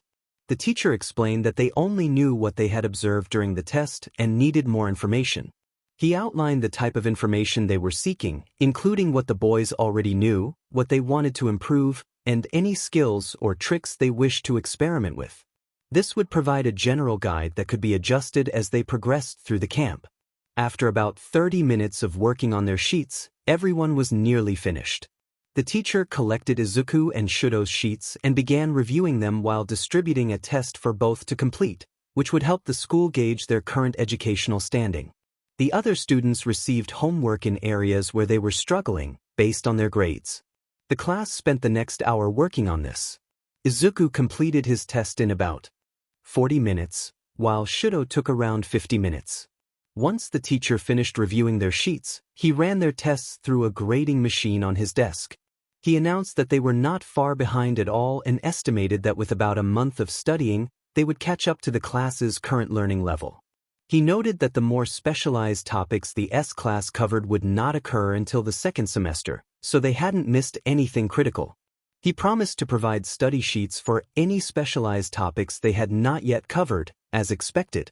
Izuku and Shouto felt relieved and happy with this news, grateful they had decided to attend the summer training camp. They looked forward to being at the same educational level as their classmates when the next semester began.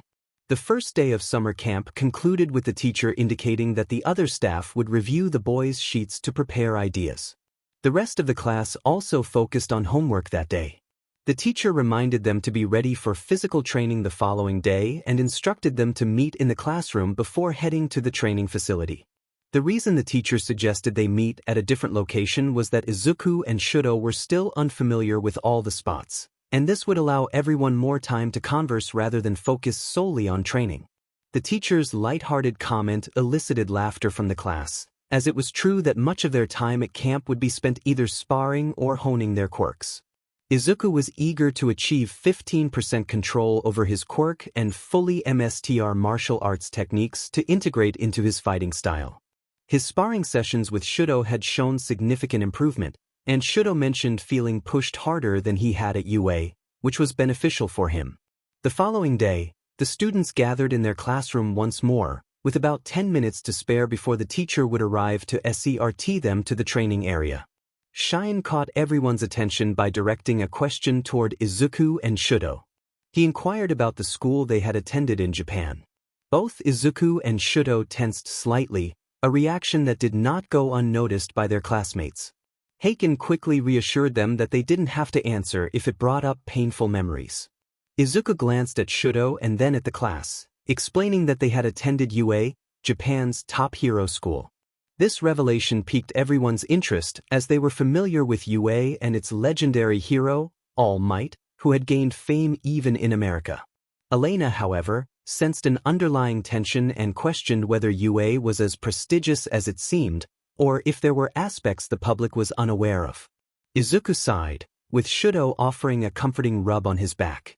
He reminded the class of his past as a quirkless individual, to which they all nodded in understanding. In America, quirkless individuals were more common, and the students had likely encountered them before. However, in Japan, quirkless people faced significant discrimination, and Izuku shared his painful experiences of abuse and neglect from both peers and teachers.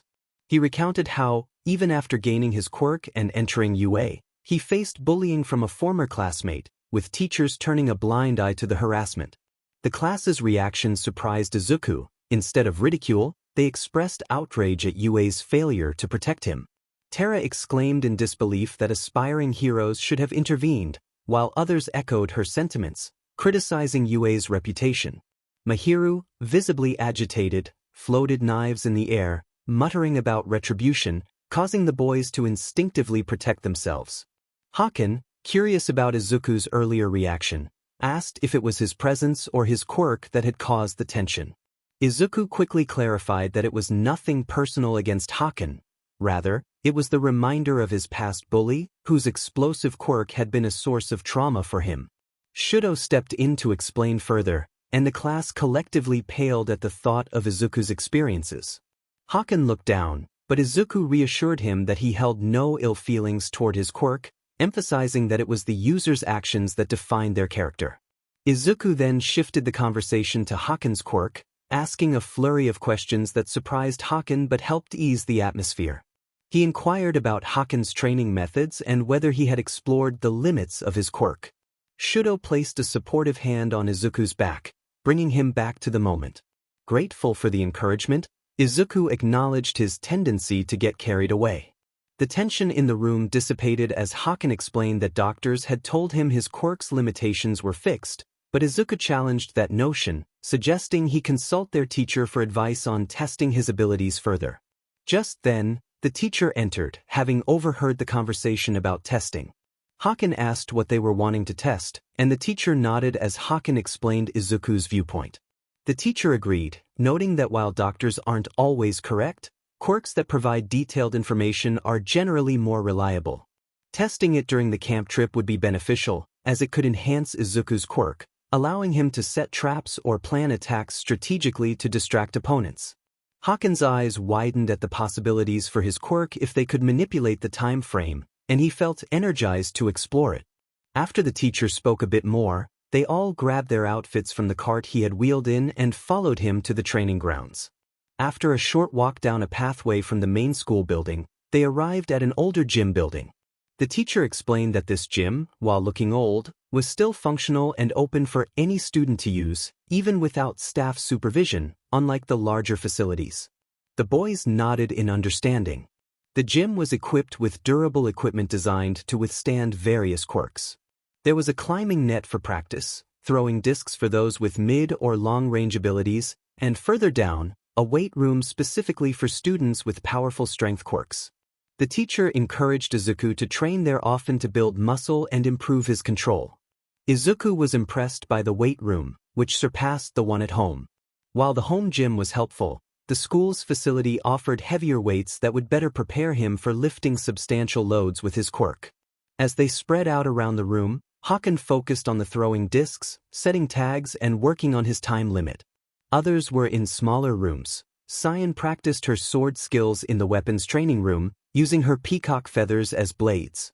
Shona and Mizuko partnered up to work on their quirks, while Shouto trained with Hinata, who could counter both his ice and fire abilities.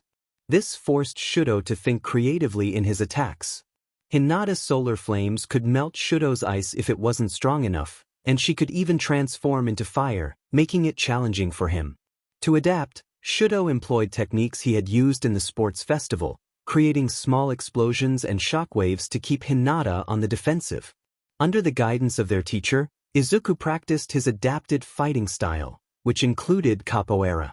The teacher wanted to assess his progress and address his reckless tendencies. He emphasized the importance of not sacrificing his well-being for the sake of training, reminding Izuku that he needed to be able to fight another day to save others. The teacher insisted on therapy when the semester began, making it clear that it was non-negotiable. Izuku nodded, understanding that he needed to change his approach. The teacher pressed a button on a remote, causing part of the training room to transform. Pillars rose, each with targets attached. The pillars were made of a hard material, while the targets were even tougher. The objective was to hit the green circles on the targets, which would change randomly, requiring quick reflexes. Hitting a red circle would result in a point deduction. The goal was to achieve a perfect score of 100, which would reflect Izuku's progress in reaction time and movement. Excited by the challenge, Izuku powered up to 12% and began to move around the room. He started by bouncing on his feet, then incorporated capoeira, performing flips and agile maneuvers off the pillars. His practice had paid off, and he was improving rapidly, grateful for Shouto's suggestion to learn the style. After half a day of training, the teacher called an end to the session. Izuku checked his score, which stood at 38 out of it was low, but he understood that the teacher had been changing the targets quickly, pushing him to adapt to shifting challenges. The teacher acknowledged Izuku's proficiency in the martial arts style he was learning and encouraged him to continue training to integrate it into his base jumping style. Izuku considered exploring other fighting styles to see if he could incorporate elements from them into his training. His teacher suggested that they look into getting him a support weapon, like a set of throwing knives. If used correctly, Izuku could throw a knife at an opponent while performing a flip, catching them off guard. This tactic would also help him create distance from anyone who charged at him during the maneuver. Izuku nodded in agreement, and his teacher took notes to arrange for instructors to compile video logs of various martial arts for Izuku to study. This way, he could identify techniques that interested him. Additionally, the teacher noted the need for lightweight throwing knives, as Izuku would train with his homeroom teacher, Junko, who had experience using throwing knives.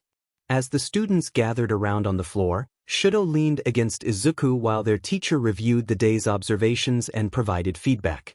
The teacher emphasized the need for Shouto to experiment with his ice abilities. He noted that Shouto had some control over the shape of his ice when creating it, but not afterward.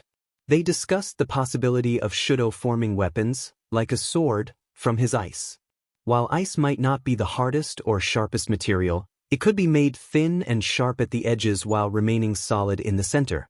The teacher expressed skepticism about creating a fire sword but remained optimistic about the potential for an ice sword. Izuku was impressed by the teacher's analytical approach to quirks, finding it far superior to the feedback they received at UA. The training camp was progressing well, and the boys, along with their classmates, were making significant improvements.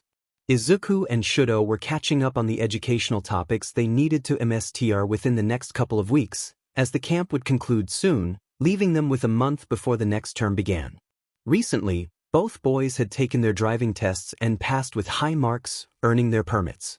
They were now allowed to drive during approved hours, with restrictions in place to ensure safety. They could obtain full licenses once they turned 17 and completed special classes, given their enrollment in a hero course. Izuku was nearing his goal of reaching a 15% mark in his training, currently sitting at 14%. He was optimistic about achieving this by the end of the training camp or before the semester began. His score on the training course had improved from 38 out of 100 to 56 out of. Although he wished he could do better, he understood that his teacher had been increasing the difficulty to challenge him further. The school had implemented a program using cameras to track his performance, pushing him to move faster and think smarter during training. Izuku had also learned some new martial arts moves from other instructors, integrating them into his fighting style. He had focused on one additional fighting style that emphasized leg movements, enhancing his hand-to-hand combat skills. Shouto had also made progress, although he had yet to master the ice sword. He was able to shape it but was still working on achieving the necessary sharpness and core strength. Despite the challenges, he was dedicated to completing this task alongside his other training. Shouto had also improved his reaction speed, thanks to the increased competition from his peers. He thought about how different it was to fight against Izuku, who pushed him to strive for greater heights. As the students gathered to listen to their teacher's feedback, Izuku's phone rang. He apologized, explaining that only a few contacts were set to bypass silent mode. When he saw Gran Torino's name, he felt a wave of tension. Gran Torino typically only called if something urgent arose in Japan. Shouto noted the seriousness of the situation, expressing concern about the nature of the call. Izuku answered the phone and put it on speaker, mindful of the presence of his classmates and teacher. Gran Torino's voice came through, and he quickly adjusted his tone, acknowledging the audience. He warned Izuku that things had taken a turn for the worse in Japan. Their old school had been attacked during a training camp, and the news would likely break soon. Gran Torino explained that a significant threat was behind the attack, and it would lead to a final confrontation involving All Might. The outcome of this battle would determine Japan's fate. He urged Izuku not to return to Japan anytime soon, emphasizing the gravity of the situation and the potential chaos that could ensue if All Might were to lose. The teacher was aware that Izuku was All Might's former protege due to the staff meeting, but the class was not, and they were taken aback. Izuku paused for a moment when Gran Torino called out again, inquiring about All Might's condition. Despite feeling bitter towards his former mentor, a part of him still cared. Gran Torino conveyed that All Might felt remorseful for what had transpired and had no intention of losing his life in the current conflict, as he wished to reconnect with Izuku someday.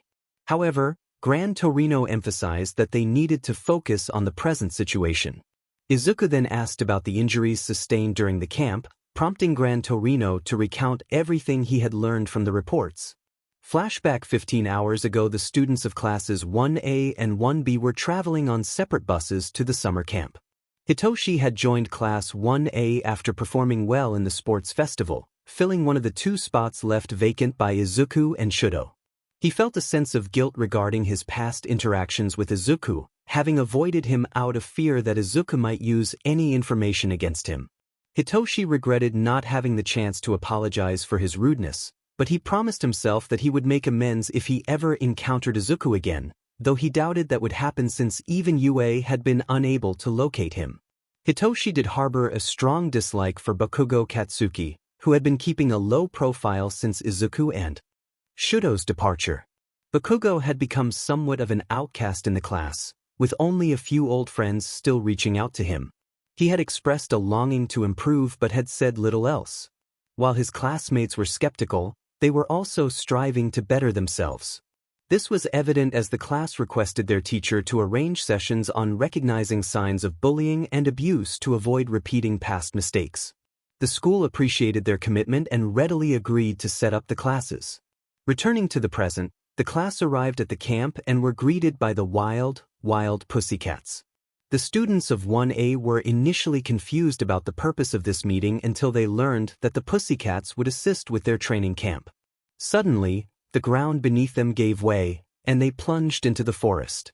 The teachers informed the students that they would need to find their way back to the camp on their own, wishing them good luck. If they did not return by noon, they would have to prepare their own meals. Everyone got to work, while a young boy watched them with a glare. This boy was the nephew of one of the rescue heroes and had lost his parents. Time passed, and the students of 1A eventually made it back to the camp, but they were late and had to cook for themselves. After a range of training sessions, they were finally allowed to take baths and rest. The next day began with intense training, and Class 1B had also arrived. Students were engaged in various training activities under the watchful eyes of the rescue heroes. When they inquired about a missing student, Aizawa explained that 2 students had actually left, one of whom had been promoted to the hero course from general education. When asked why the 2 had been expelled, Aizawa tensed, which caught their attention.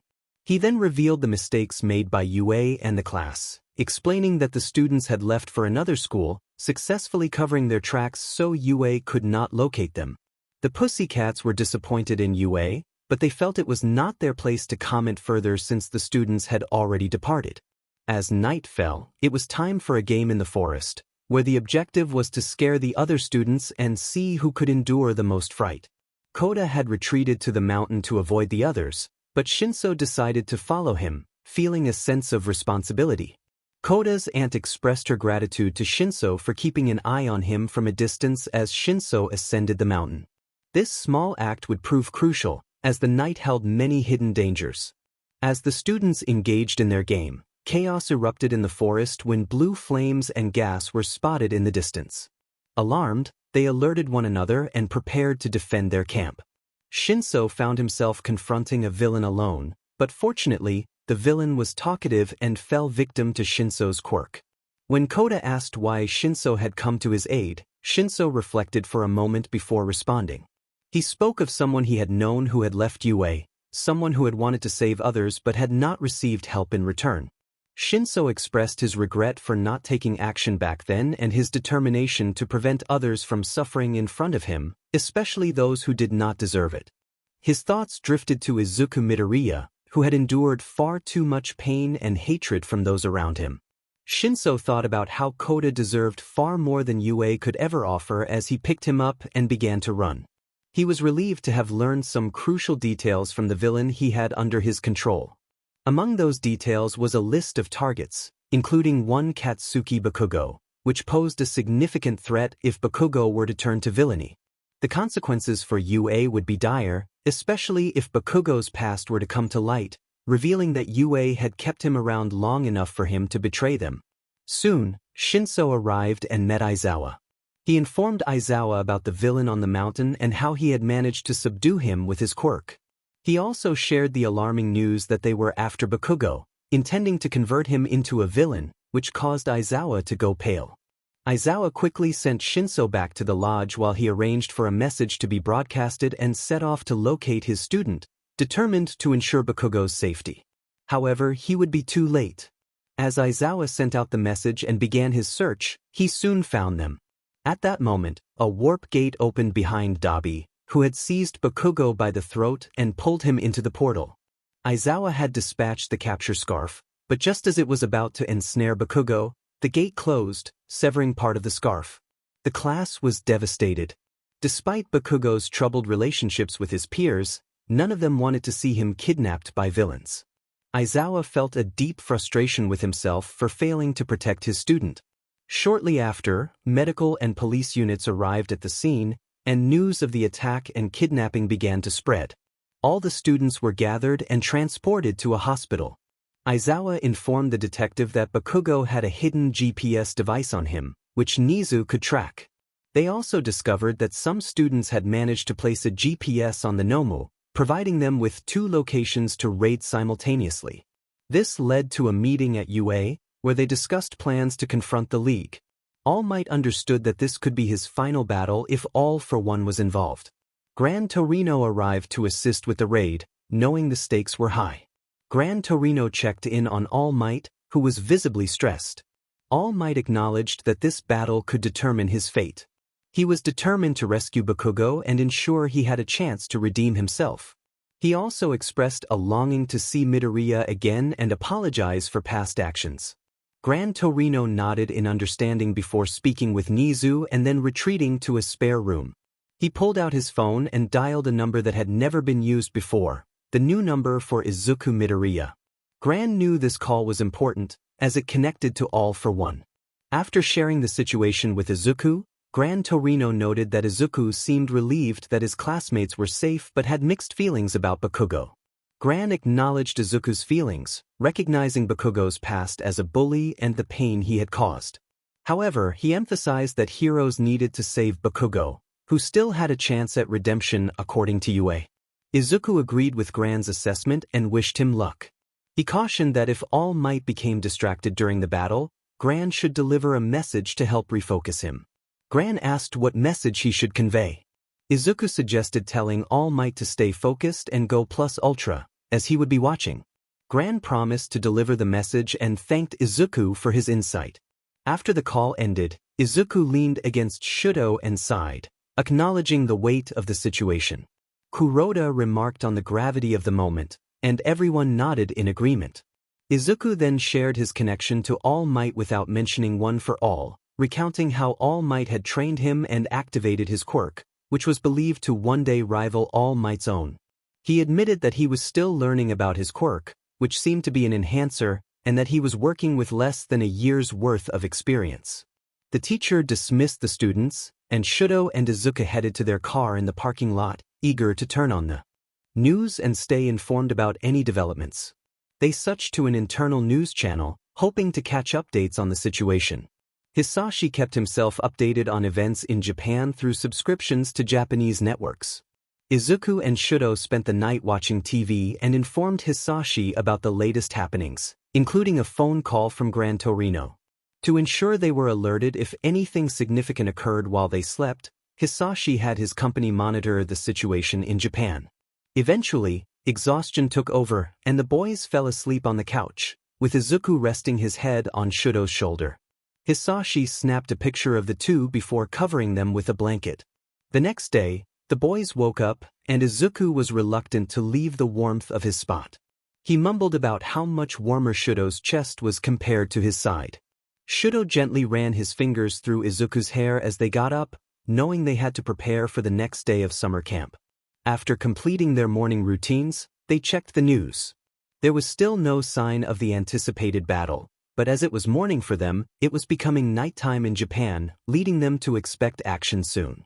They quickly drove to school and set up their phones to connect to the projector in the classroom, allowing them to display the news from Japan. When their classmates arrived, they saw the news on the screen, complete with subtitles that the boys had enabled, knowing their peers had only a basic understanding of Japanese from their summer lessons.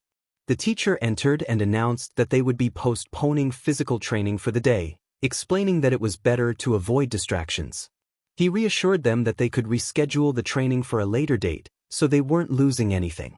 Izuku and Shouto expressed their gratitude to the teacher and the class for accommodating them. About 2 hours into the class, the news broadcast suddenly became loud, capturing everyone's attention. The reporter announced breaking news about UA's press conference regarding the attack on their summer camp and a missing student. The camera cut to the conference featuring Principal Nizu, 𝗬𝗧𝗎, and Vlad King. As the conference progressed, a question arose about Katsuki Bakugo's future as a hero, given his public attitude during the sports festival, which some perceived as villainous. Aizawa stood up to address the concern. As the homeroom teacher for Bakugo, Aizawa emphasized his responsibility to guide students toward becoming better individuals and heroes. He acknowledged any shortcomings in his guidance but affirmed Bakugo's strong drive to be a hero and his potential for improvement, provided he received the necessary support. Aizawa expressed confidence that Bakugo would overcome challenges and succeed. One of Izuku's classmates pointed out that if people knew the full extent of Bakugo's past actions, his future might be jeopardized, and UA could be forced to expel him. Izuku nodded in agreement, recognizing the truth in the statement. The press conference concluded, and the feed switched to a helicopter flying over the city, where police and heroes were engaged in a raid. The reporter detailed the scene outside a bar, where heroes like Endeavor were present alongside armed individuals. Suddenly, chaos erupted in the streets as numerous 𝗵𝗵𝗄 appeared. Izuku expressed his concern about the situation, fearing it could lead to disaster if the 𝗵𝗵𝗄 were similar to those encountered at the 𝗎𝗪𝗏. Shouto shared his worry, especially since his father was among those in the fray. As the camera panned, All Might emerged from a building and sped off to another part of the city, with the helicopter following closely behind. One of Izuku's classmates remarked on All Might's speed, and Izuku noted that while All Might was still fast, he was no longer in his prime, which surprised everyone regarding Izuku's potential. The helicopter arrived at a scene of destruction, and All Might engaged in a confrontation, only to be pushed back, prompting gasps from the reporter and viewers alike. The cameras zoomed in, revealing Bakugo, and Izuku confirmed his identity to his friends. The fight continued, but then they noticed something unexpected. Izuku pointed out that some of his former classmates had gone to rescue Bakugo, which was commendable yet risky given their lack of combat experience. The rescuers included Kirishima, Ida, Yaoyorozu, Uraraka, and Tokoyami. Kirishima charged through obstacles. Ida provided a speed boost, Uraraka made them lighter to float, Tokoyami created a ramp for them to launch into the air, and Yaoyorozu aimed to keep them focused and prevent unnecessary fighting. After the others took to the skies, she and Tokoyami swiftly escaped, using dark shadow to conceal themselves in the shadows. Bakugo had heard them ascend and launched himself into the air when Kirishima called for him. Izuku explained what he had observed, and everyone was astonished by how much he deduced in such a short time. The teacher expressed a longing to see Izuku's hero notebooks later, intrigued by the level of detail he imagined they contained. He knew Izuku's father excelled in that area, but he wondered how well Izuku had developed his skills. Soon, everyone turned their attention back to the battle, watching as the two titans clashed. On sight, All Might struggled against his opponent. He was relieved that young Bakugo had managed to escape the fight but was anxious about the number of students present. All Might declared his determination to defeat 𝗓𝗏, charging at the villain who had just sent the League away, which only fueled All Might's anger, knowing the threat remained. 𝗓𝗏 laughed during their confrontation, taunting All Might about his supposed weakness. As the battle raged on, the world witnessed the true form of Toshinori Yagi. Even Shouto was taken aback, unaware of this revelation. He glanced at Izuku, who remarked that it wasn't his secret to share. Despite the pain caused by their strained relationship, he felt it was not his place to divulge information that wasn't his to tell, unlike the other secret he held. Back in the fight, the crowd was stunned by All Might's transformation. 𝗓𝗏 hovered in the air, his arms still enlarged from a previous attack. He unleashed a powerful blast at All Might, who couldn't evade it due to a person trapped behind him. This moment revealed his true form to the world, putting him on the brink of defeat. 𝗓𝗏 mocked him, questioning where his signature smile had gone and suggesting that his mentor would be disappointed in his fear. All Might's anger flared, and he shouted for 𝗓𝗏 to keep his mentor's name out of the conversation. The villain then revealed that Shigaraki was Nana Shimura's grandson, causing All Might's expression to darken. A female voice called out to him, urging him not to give up and to keep smiling. All Might heard the voices of his supporters, but doubt crept in as he struggled to rise. He felt the last remnants of One for All fading, and 𝗓𝗏 laughed at his attempts to stand. Suddenly, an old man appeared on the scene, his voice booming through the cameras as a reporter focused on him. Gran Torino shouted for All Might to rise, delivering a message that someone was watching over him and urging him to push beyond his limits. All Might's eyes widened in shock at the realization that he was still being observed, even after his failures. Memories of past mistakes flooded his mind, but he found a renewed determination. As 𝗓𝗏 charged at him, declaring he would hunt down the one who inspired All Might, the hero felt a fire ignite within him. He vowed to protect Izuku Midoriya at all costs. With a powerful declaration, he confronted 𝗓𝗏, stating that the villain would never harm Izuku while he was alive. All Might met 𝗓𝗏's punch, feeling the impact but refusing to back down. He smirked, attributing his earlier struggles to a lack of focus. Channeling all his strength into his other arm, he unleashed the United States of Smash, sending 𝗓𝗏 crashing into the ground and creating a massive shockwave. As the police and heroes moved in to secure 𝗏𝗏, All Might stood in his weakened form, reporters closing in but held back by police tape. 𝗵𝗃 approached him, and All Might turned to the camera, raising his hand and pointing. He declared that it was now their turn, a message that resonated with both allies and foes alike. While many interpreted his words as a threat to villains, a select few understood the deeper meaning. It signified that his time as the symbol of peace was over, and the mantle of one for all would now rest on Izuku Midoriya's shoulders. 𝗵𝗃 lowered his head slightly, guiding All Might toward an ambulance. They climbed in, heading to the hospital, while the staff at UA celebrated 𝗏𝗏's defeat and All Might's victory. Inside the ambulance, All Might turned to 𝗵𝗃, contemplating the message he had received. He hoped there was some way to communicate with Izuku Midoriya, to know that he was truly safe. All Might was troubled by the uncertainty of Izuku's well-being and whether they had been deceived. 𝗵𝗃 thought for a moment before nodding. He admitted that he had lied when asked about Izuku's whereabouts. It was Izuku's request that only a select few knew his new location, and even fewer had his new number since he had changed it. 𝗵𝗃 had received the number but only shared the country Izuku was in, respecting his wishes. He had contacted Izuku once to update him on the events at the camp and the situation with 𝗏𝗏. Suddenly, 𝗵𝗃's phone rang, and his expression changed, causing concern for All Might. He answered the call, and All Might listened intently, surprised by what he heard. 𝗵𝗃 spoke to Izuku, who expressed surprise at the call, knowing 𝗵𝗃 was likely with All Might. 𝗵𝗃 assured him that he had not shared his number with All Might. After hanging up, 𝗵𝗃 relayed Izuku's message. He quoted Izuku, saying he was proud of All Might and had received the message. Izuku mentioned it was his turn now and encouraged All Might to rest, stating that fate would decide when they would meet again. All Might felt tears welling up as he silently cried, relieved to know that his former protégé was still willing to communicate with him. He accepted that it was fate that would determine when they would reunite, and he vowed to keep living until that day came. He asked 𝗵𝗃 to convey his understanding and hope for a future connection, expressing his longing to apologize for his past failures. 𝗵𝗃 nodded and sent the message to Izuku, for which All Might was grateful. He leaned back on the medical stretcher in the ambulance, resting until they arrived at the hospital. Meanwhile, Izuku wiped away tears, reflecting on his mixed feelings. Despite his bitterness, he acknowledged All Might's contributions to his life. He decided to let fate determine their future meeting, contemplating whether he would allow All Might back into his life based on his sincerity. He recognized All Might as his emissary, despite his past blindness to certain truths.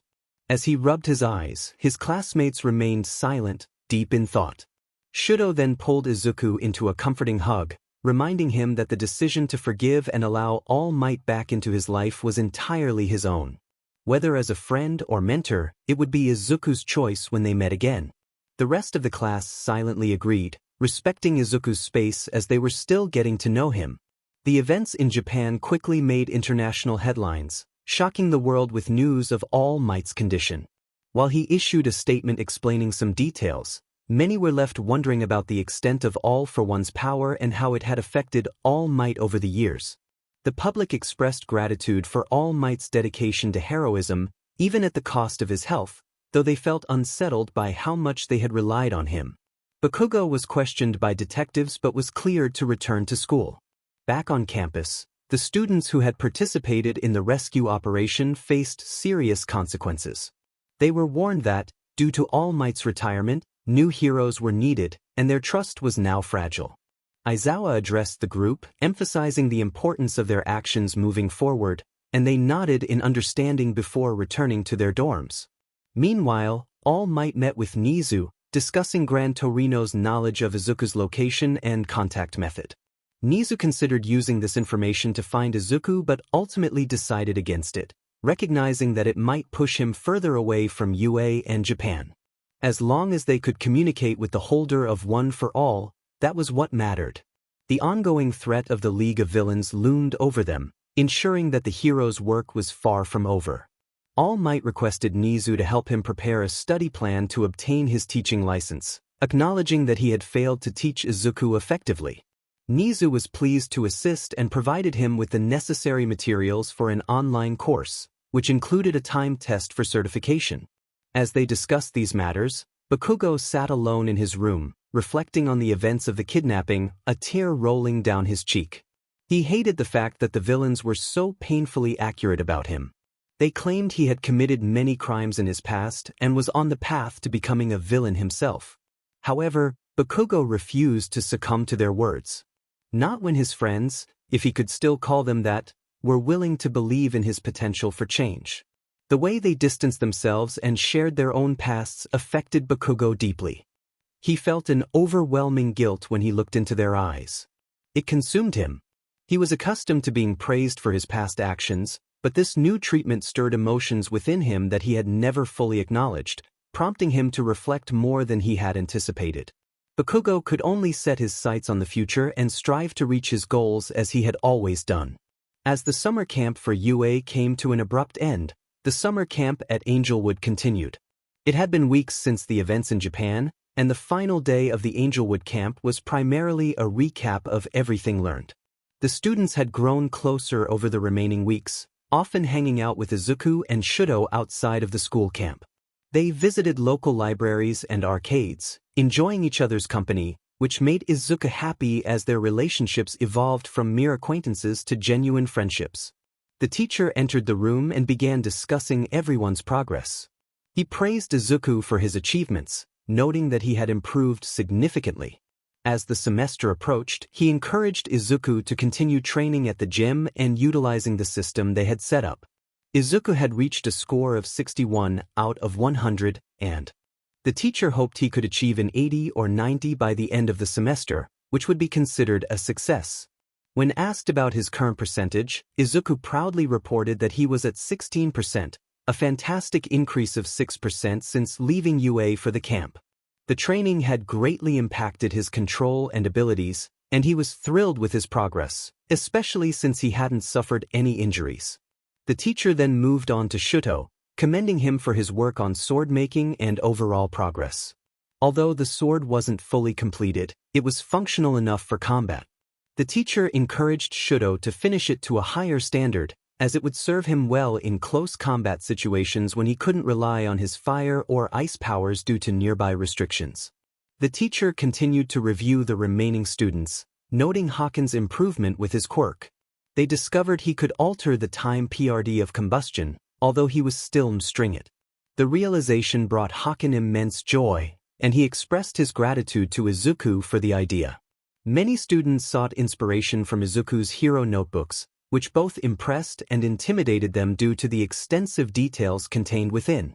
To ensure the safety of the information, the school provided Izuku with lessons in encoding, allowing him to secure his notes. They considered an electronic version but ultimately decided against it, fearing that if someone hacked it, they would have access to sensitive information. Instead, they opted for a manual decoding process, which would give them a chance to retrieve the notes or destroy them if necessary. After completing a recap test covering the educational topics from the first semester and some material learned during the camp, the class awaited their results. After about 15 minutes, all tests were graded, and everyone passed with scores of 90% or higher. Izuku and Shouto each scored 95%, losing a few points on the next semester's material, which they accepted without concern. The teacher congratulated everyone on completing the first-year summer camp and informed them they were free to go until the next semester. He reminded them that they could visit the campus during the summer as long as they checked in at the staff office, with some staff members remaining available. With no questions from the students, they were free to leave. They had exchanged phone numbers weeks prior, planning to meet up a few times during the remaining summer days if their schedules allowed. Izuku and Shouto gathered their belongings and headed to their cars. Although they each had separate vehicles for different occasions, they often drove together, spending nearly all their time in each other's company.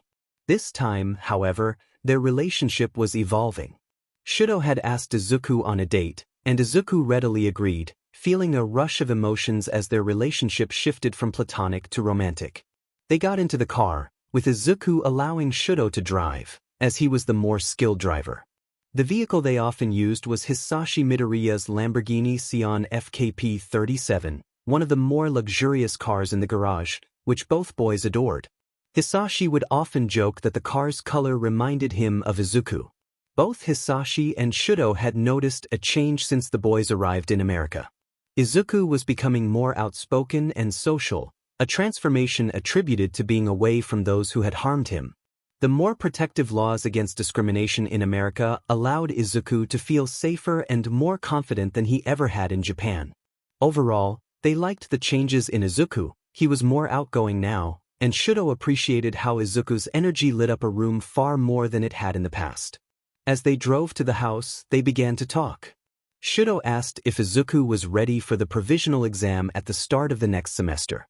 After a moment of thought, Izuku confirmed he was ready. He expressed how much he had improved, not just in controlling one for all but also in his combat abilities.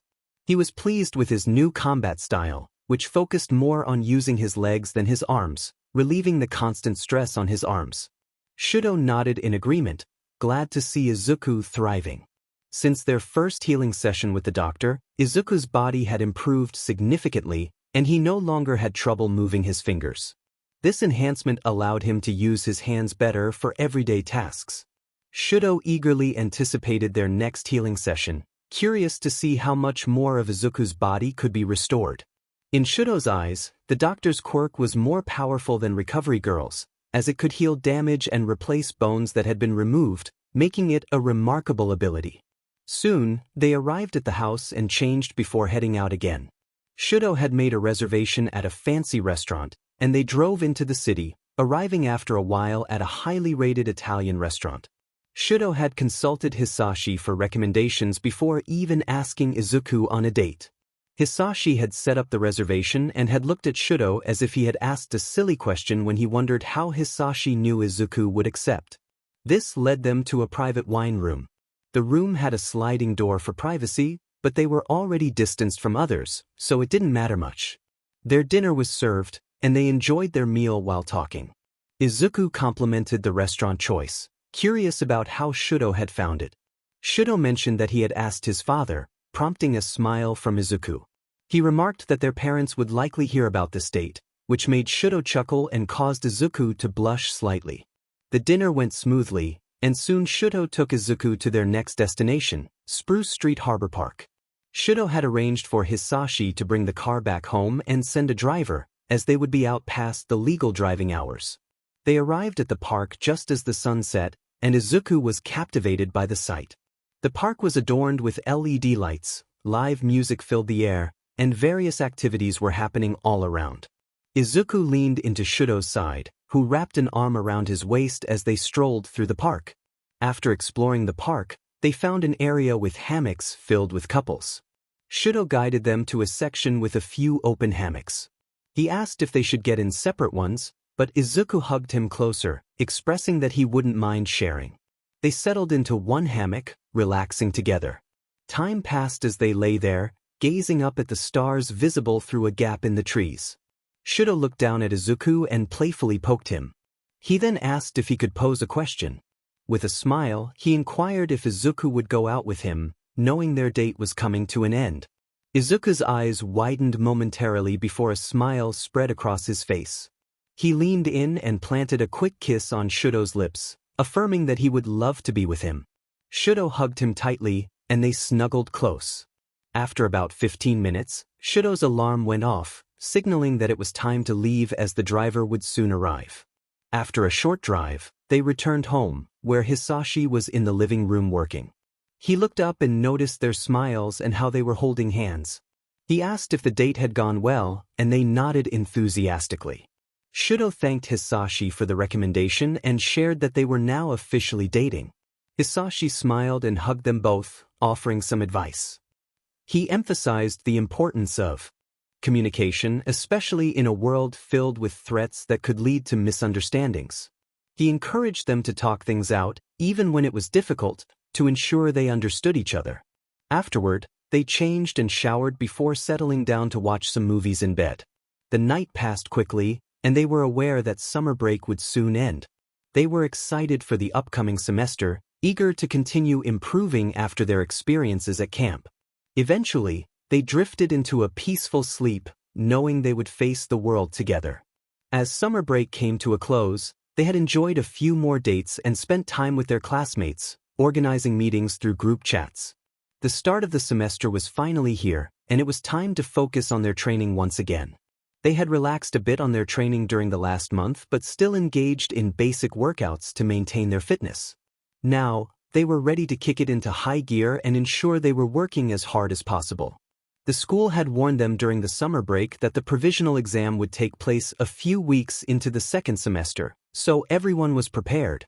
The class had also spent a week doing joint training recently, aiming to get accustomed to working alongside Izuku and Shouto, knowing they would need to cooperate during the exam. They had discovered several effective combinations, and overall performance among the class was strong. Now, they sat in the classroom, waiting for their teacher to arrive. Izuku and Shouto had a topic they wanted to discuss regarding how the school handled work studies for students with provisional licenses, as they lacked connections from internships like they had in Japan after the sports festival. After a short wait, the teacher arrived and noted that everyone was present. He began addressing the class. He welcomed them back for the first day of the second semester and reminded them that Izuku Midoriya and Shouto Todoroki were now permanent members of the class, bringing the total number of students back up to 18. He distributed the class schedule and an outline of the semester's educational and physical classes. He reminded them that the provisional exam was in 2 weeks.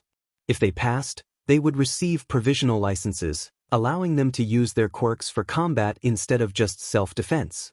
He asked if anyone had questions about the license or the process that followed. Izuku raised his hand to ask how students at this school secured work studies. He explained that at UA, students needed to be requested during internships or figure something out on their own. The teacher nodded, acknowledging the question. He explained that, unlike UA, they did not hold a sports festival, which he criticized as a safety risk for students, as it revealed their quirks and capabilities before they became professionals. Izuku agreed, recognizing the teacher's point, even though he had enjoyed the festival, understanding it was also a way to fund the school and maintain some independence from government control. The teacher continued, explaining that Angel would uploaded videos of students' performances during classes, allowing pro heroes to access them. For Izuku and Shouto, the school would notify heroes about their presence, ensuring that their entrance test and summer training were available for review. They also alerted hero agencies in the surrounding states when students received their provisional licenses, enabling those agencies to decide if they wanted to send requests. The teacher noted that while connections could help, he had never seen an S-class student fail to receive work-study requests from multiple agencies, as the school consistently produced reliable heroes. Izuku and Shouto felt relieved knowing the school would assist in alerting heroes about their search for work studies. The teacher then moved on to discuss other matters before the class shifted into high gear. This routine of classes and physical training continued for 2 weeks until it was time for the provisional exam. They found themselves on a bus heading to the test site, arriving at a building surrounded by a large wall that concealed its contents. After checking in, they were directed to changing rooms before gathering in another room, where they awaited instructions from the exam staff.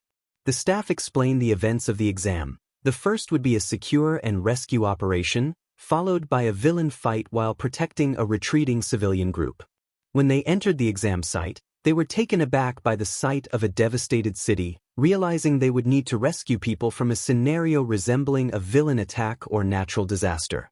As the voice over the intercom announced the start of the exam, students scrambled to find their teammates. However, the S-class students took a moment to strategize. They split into groups of 2 or 3 to search for survivors.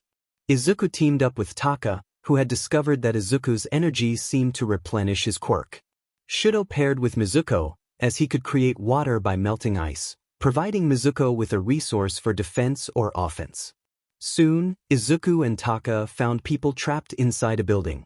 Izuku broke open a window and entered, assessing the individual's conditions and asking questions. After confirming that none had serious injuries preventing them from walking out, he guided everyone outside with Taka's assistance.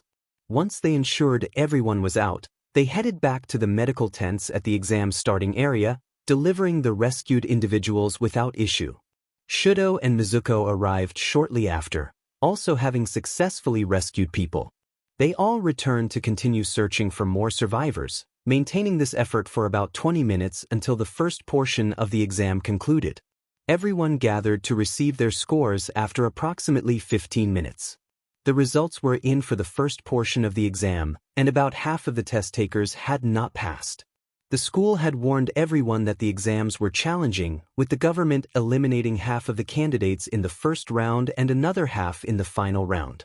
This process was necessary due to the large number of exam takers, a reflection of America's population.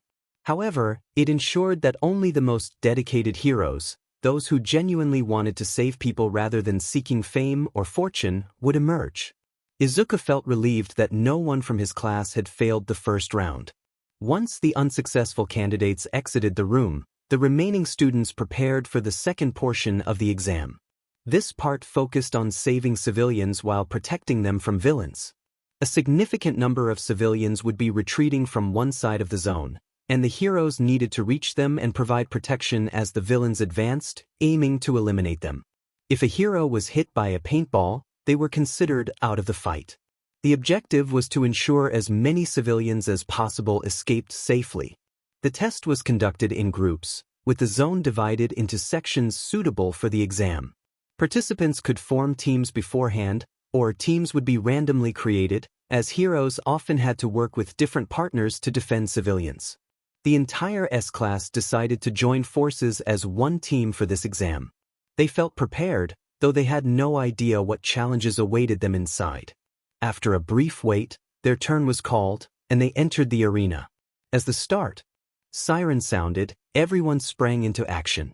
Those who could reach the far side and the civilians quickly took off, ensuring that someone would be there to protect them before the villains could close in. Izuku, 𝗧𝗵𝗃, myheroacademia, and Shine utilized their quirks to speed across the ground and through the air, reaching the civilians in no time. The civilians were navigating through the devastated city, and as part of the team arrived, they could hear the villains approaching. Izuku and 𝗧𝗵𝗃 were tasked with running interference against the incoming villains to hold them off until backup arrived. The other two members of their team would focus on protecting the civilians as they continued to move forward. Izuku and 𝗧𝗵𝗃 got to work, using their superior speed to execute hit-and-run tactics against the villain team, creating chaos among their ranks. 𝗧𝗵𝗃 targeted the edges of the villain group, while Izuku jumped into the center, causing disruption. He employed his developing fighting style, weaving between villains and creating confusion. He also utilized a set of throwing knives he had been practicing with, aiming to incapacitate rather than harm. The knives were designed to create distractions and give Izuku time to reposition himself.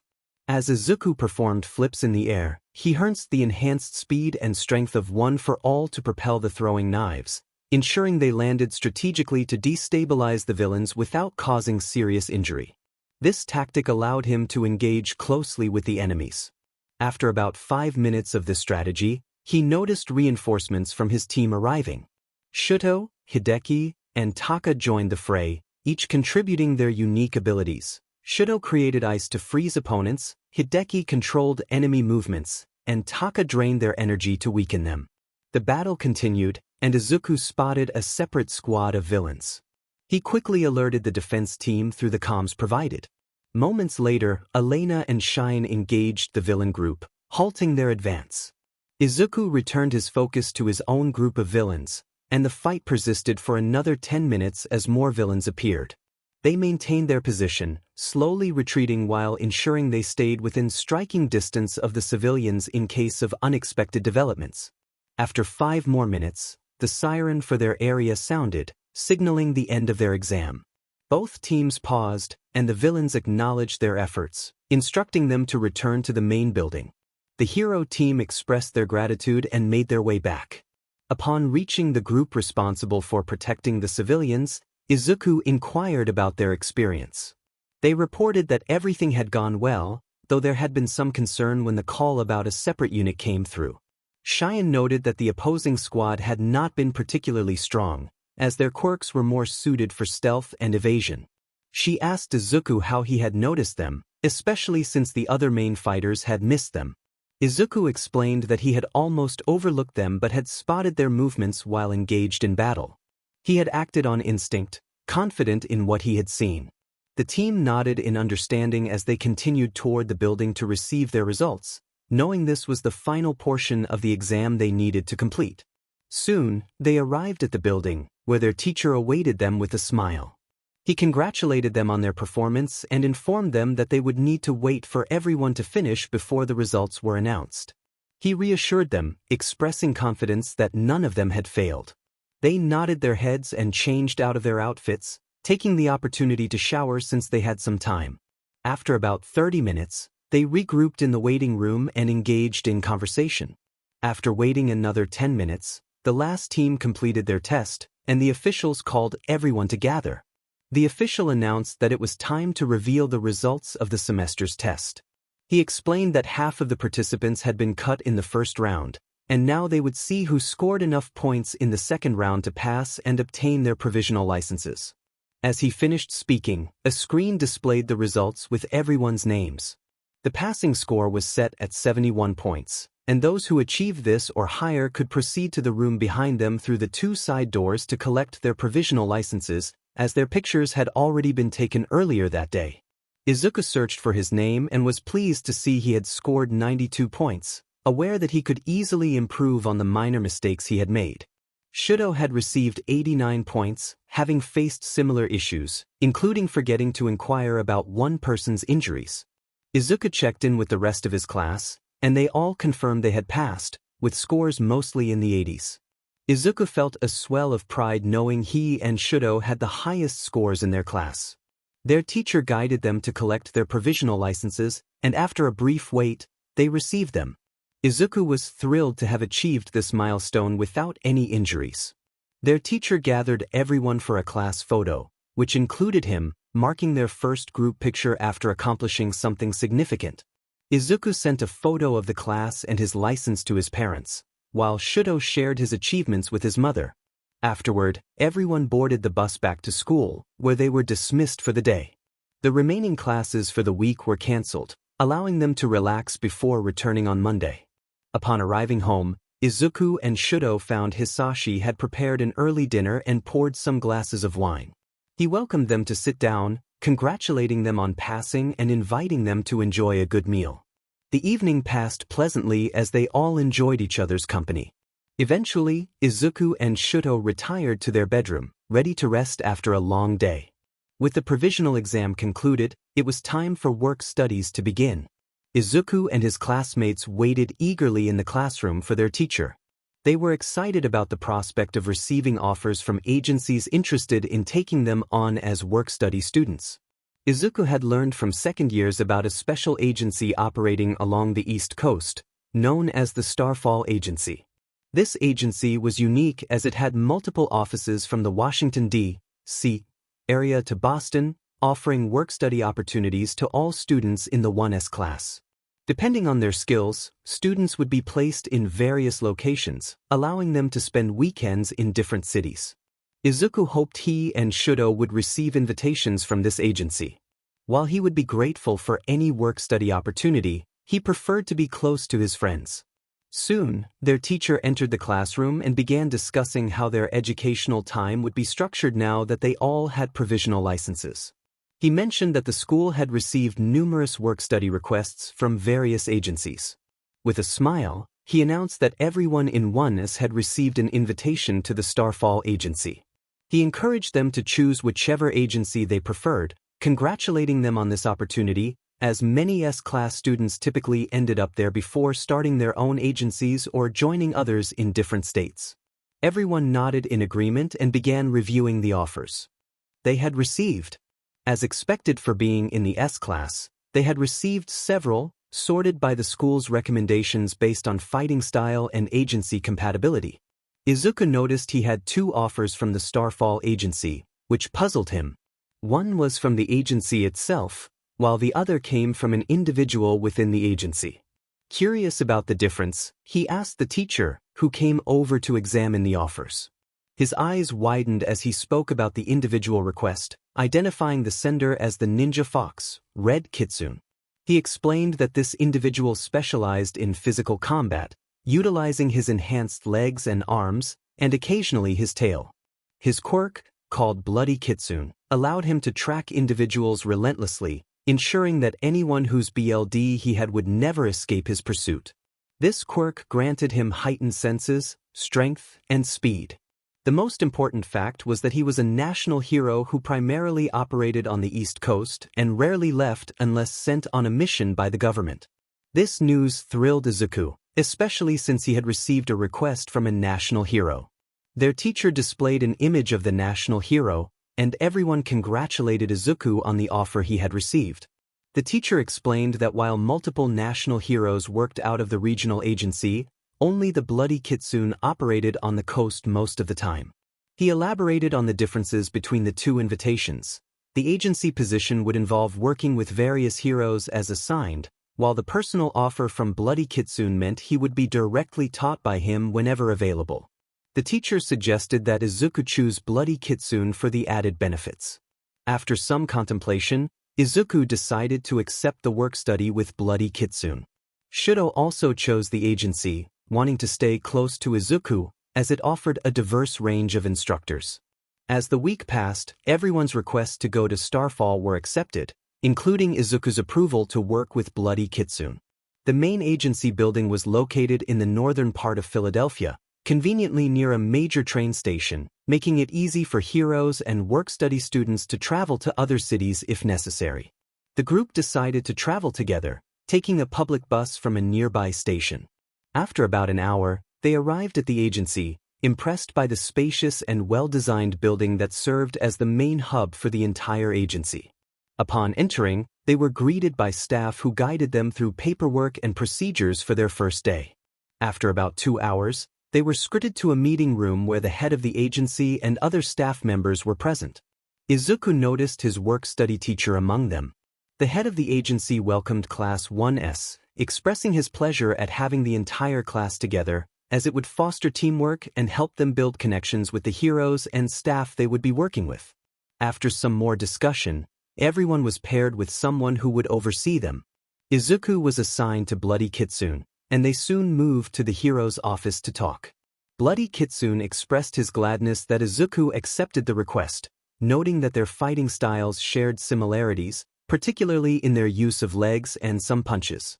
He recognized that Izuku seemed to have some knowledge of capoeira, which Izuku confirmed.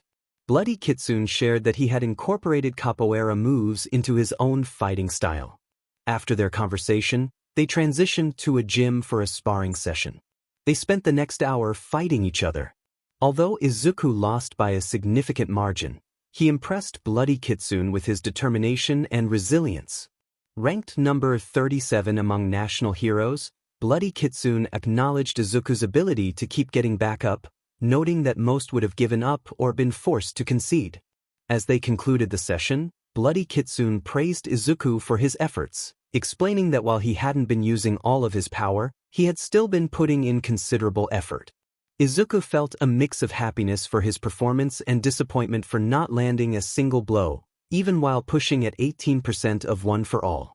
He set a goal to land a hit on his new teacher by the end of the semester. They began discussing various topics, and 𝗵𝘃𝗁 encouraged Izuku to observe his movements during patrols and fights when it was safe to do so, suggesting he adapt any techniques he found useful into his own style. He also noted Izuku's recent score in target practice and encouraged him to aim for a higher score, as it would be a challenge even for him. Izuku nodded, sharing insights about his quirk control, which piqued 𝗵𝘃𝗁's interest. Upon reviewing Izuku's files, he was astonished by the level of determination and skill Izuku had displayed, having only possessed his quirk for about a year. Curious about Izuku's hero name, he asked why he had chosen Titan. Izuku hesitated but explained that it was a name chosen by his classmates. He shared that this was his first semester at Angelwood, having joined the camp with his friend Shouto after passing an entrance test, and that things had not gone well back in Japan, their home country. Izuku reflected on his previous hero name, Deku, which meant worthless or someone who can't do anything. 𝗵𝘃𝗁, a seasoned hero, revealed that he had spent a year in Japan and learned Japanese for his missions there. He questioned Izuku about his choice of hero name, sensing an underlying anger that wasn't directed at him. Izuku shared his past, explaining that he had been called Deku when he was deemed quirkless, a name that stuck with him for years, except for his mother who remembered his real name. He recounted how, even after gaining a quirk, the name resurfaced when a former friend suggested it as a way of saying, "You can do it," or "Dekuri." Izuku had hoped to change its meaning and survive the peer pressure, but ultimately he felt he had condemned himself to that name. In a moment of frustration, 𝗵𝘃𝗁 struck a punching bag, demonstrating his strength. He reassured Izuku that he was not useless. In fact, Izuku had made him exert effort to dodge his attacks, something that only someone with potential could do. This encouragement filled Izuku with happiness, and he expressed his gratitude. After their training session, they decided to wrap up for the day, knowing the others would be finishing soon. Izuku anticipated some soreness from the punches and kicks he had received during their sparring. Upon returning to the meeting room, he noticed the other members appeared fresh, contrasting with his own sweaty and tired state. Shouto inquired about his condition, and Izuku explained the intensity of their fight. The other heroes exchanged glances at 𝗵𝘃𝗁, who shrugged and praised Izuku's efforts, noting that he had only tapped into 18% of his quirk's potential. The other heroes groaned, realizing that while they had only covered basics, 𝗵𝘃𝗁 had plunged straight into serious training. As they prepared to leave for the school, Izuku arranged for a driver to take him and Shouto home, not wanting to ride public transport in his sweaty state. Leaning against Shouto, he playfully asked if Shouto still loved him despite his condition. Shouto rolled his eyes but leaned down to plant a quick kiss on Izuku's lips, affirming his feelings. Izuku blushed, pressing closer to Shouto as they arrived home. Refreshing shower, Izuku joined Shouto in the kitchen to prepare an early dinner. Shouto inquired about Izuku's fight with 𝗵𝘃𝗁, and Izuku detailed the experience, including how his new teacher understood his past and the challenges he faced as a quirkless individual. He contemplated whether to inform his new teacher about his quirk, recognizing that it was a decision for the future. He had narrowed down 3 people he might tell: the principal, his homeroom teacher, and his work-study teacher. He decided to wait on informing his classmates, wanting to protect them from the dangers associated with his secret. Later, Hisashi arrived home to find them eating. He jokingly asked if there was dinner for him, but Izuku teased that it was only for couples. Shouto, however, retrieved some food from the microwave for Hisashi. Hisashi remarked on how much Izuku had grown since leaving Japan, reminding him to call his mother the next day. Izuku nodded, always diligent about keeping in touch with her. She was pleased that he had found someone who loved him and was happy to hear about the friends he was making. As the night came to a close, Izuku reflected on how well the first day of their work studies had gone. He looked forward to the rest of the semester and his high school life, though he pondered whether he would ever return to Japan. For now, he enjoyed his time in America and the people he had met, knowing that such decisions could wait for another day. The semester progressed smoothly, with Izuku and Shouto adapting well to the specialized education at Angelwood. Their classes focused on applying math to real-life problems, such as calculating fall rates and learning key phrases in various languages for potential missions. The course included Japanese, which everyone excelled at since Izuku and Shouto were both born and raised in the language. They taught the class how to speak Japanese, making it much easier for everyone. Consequently, the staff allocated more time to other languages, on the condition that the class continued private study sessions with Izuku and Shouto. The school would provide quizzes and tests for the languages every few weeks to assess their progress.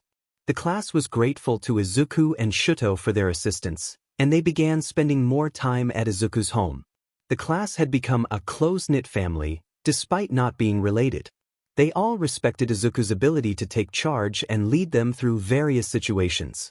As a result, everyone gravitated toward Izuku as their leader, and many spent nights at the Midoriya home. They were allowed to stay in the main house rather than the guest area, as Hisashi considered them family.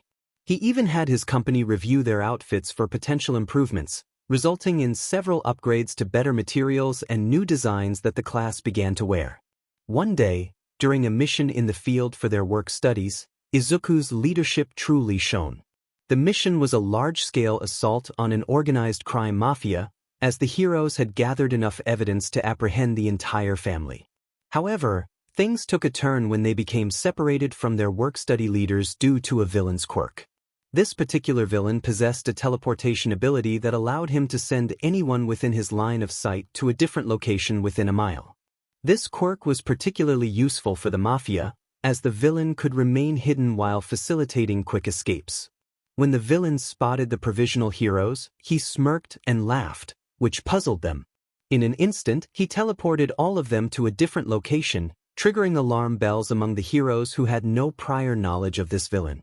They were concerned about the whereabouts of their rookie heroes but knew they had to defeat the villain first to uncover the truth. While some heroes searched for the students and alerted the police, the provisional students found themselves in an underground area surrounded by a horde of villains. Izuku quickly took charge, directing his classmates into formation.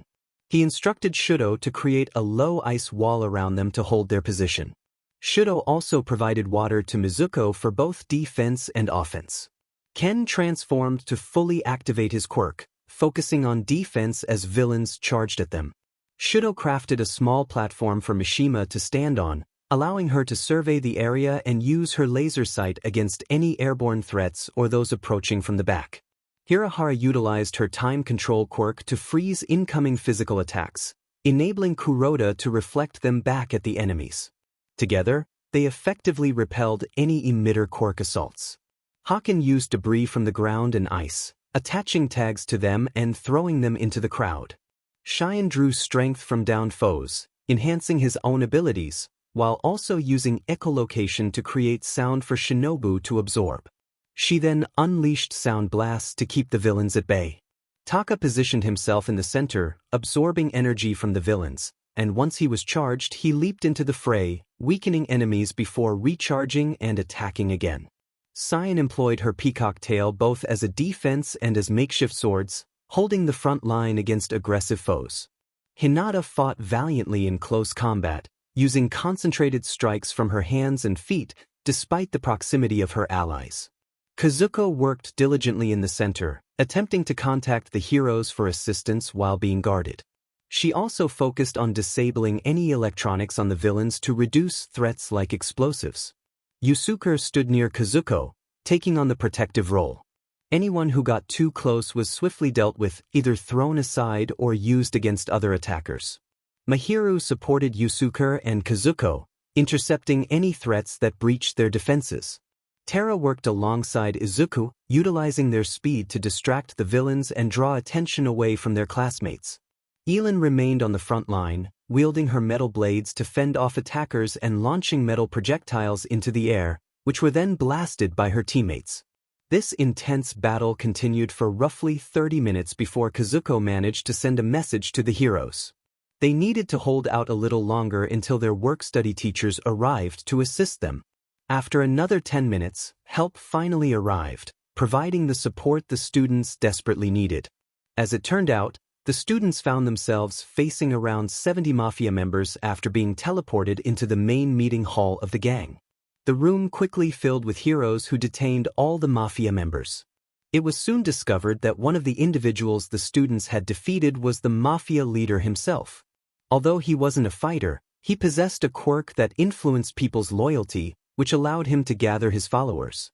The battle continued for about 5 more minutes until the last of the members were secured. The heroes overseeing the work studies began checking on the students to ensure they were safe and healthy. They answered questions about what had transpired upon their arrival.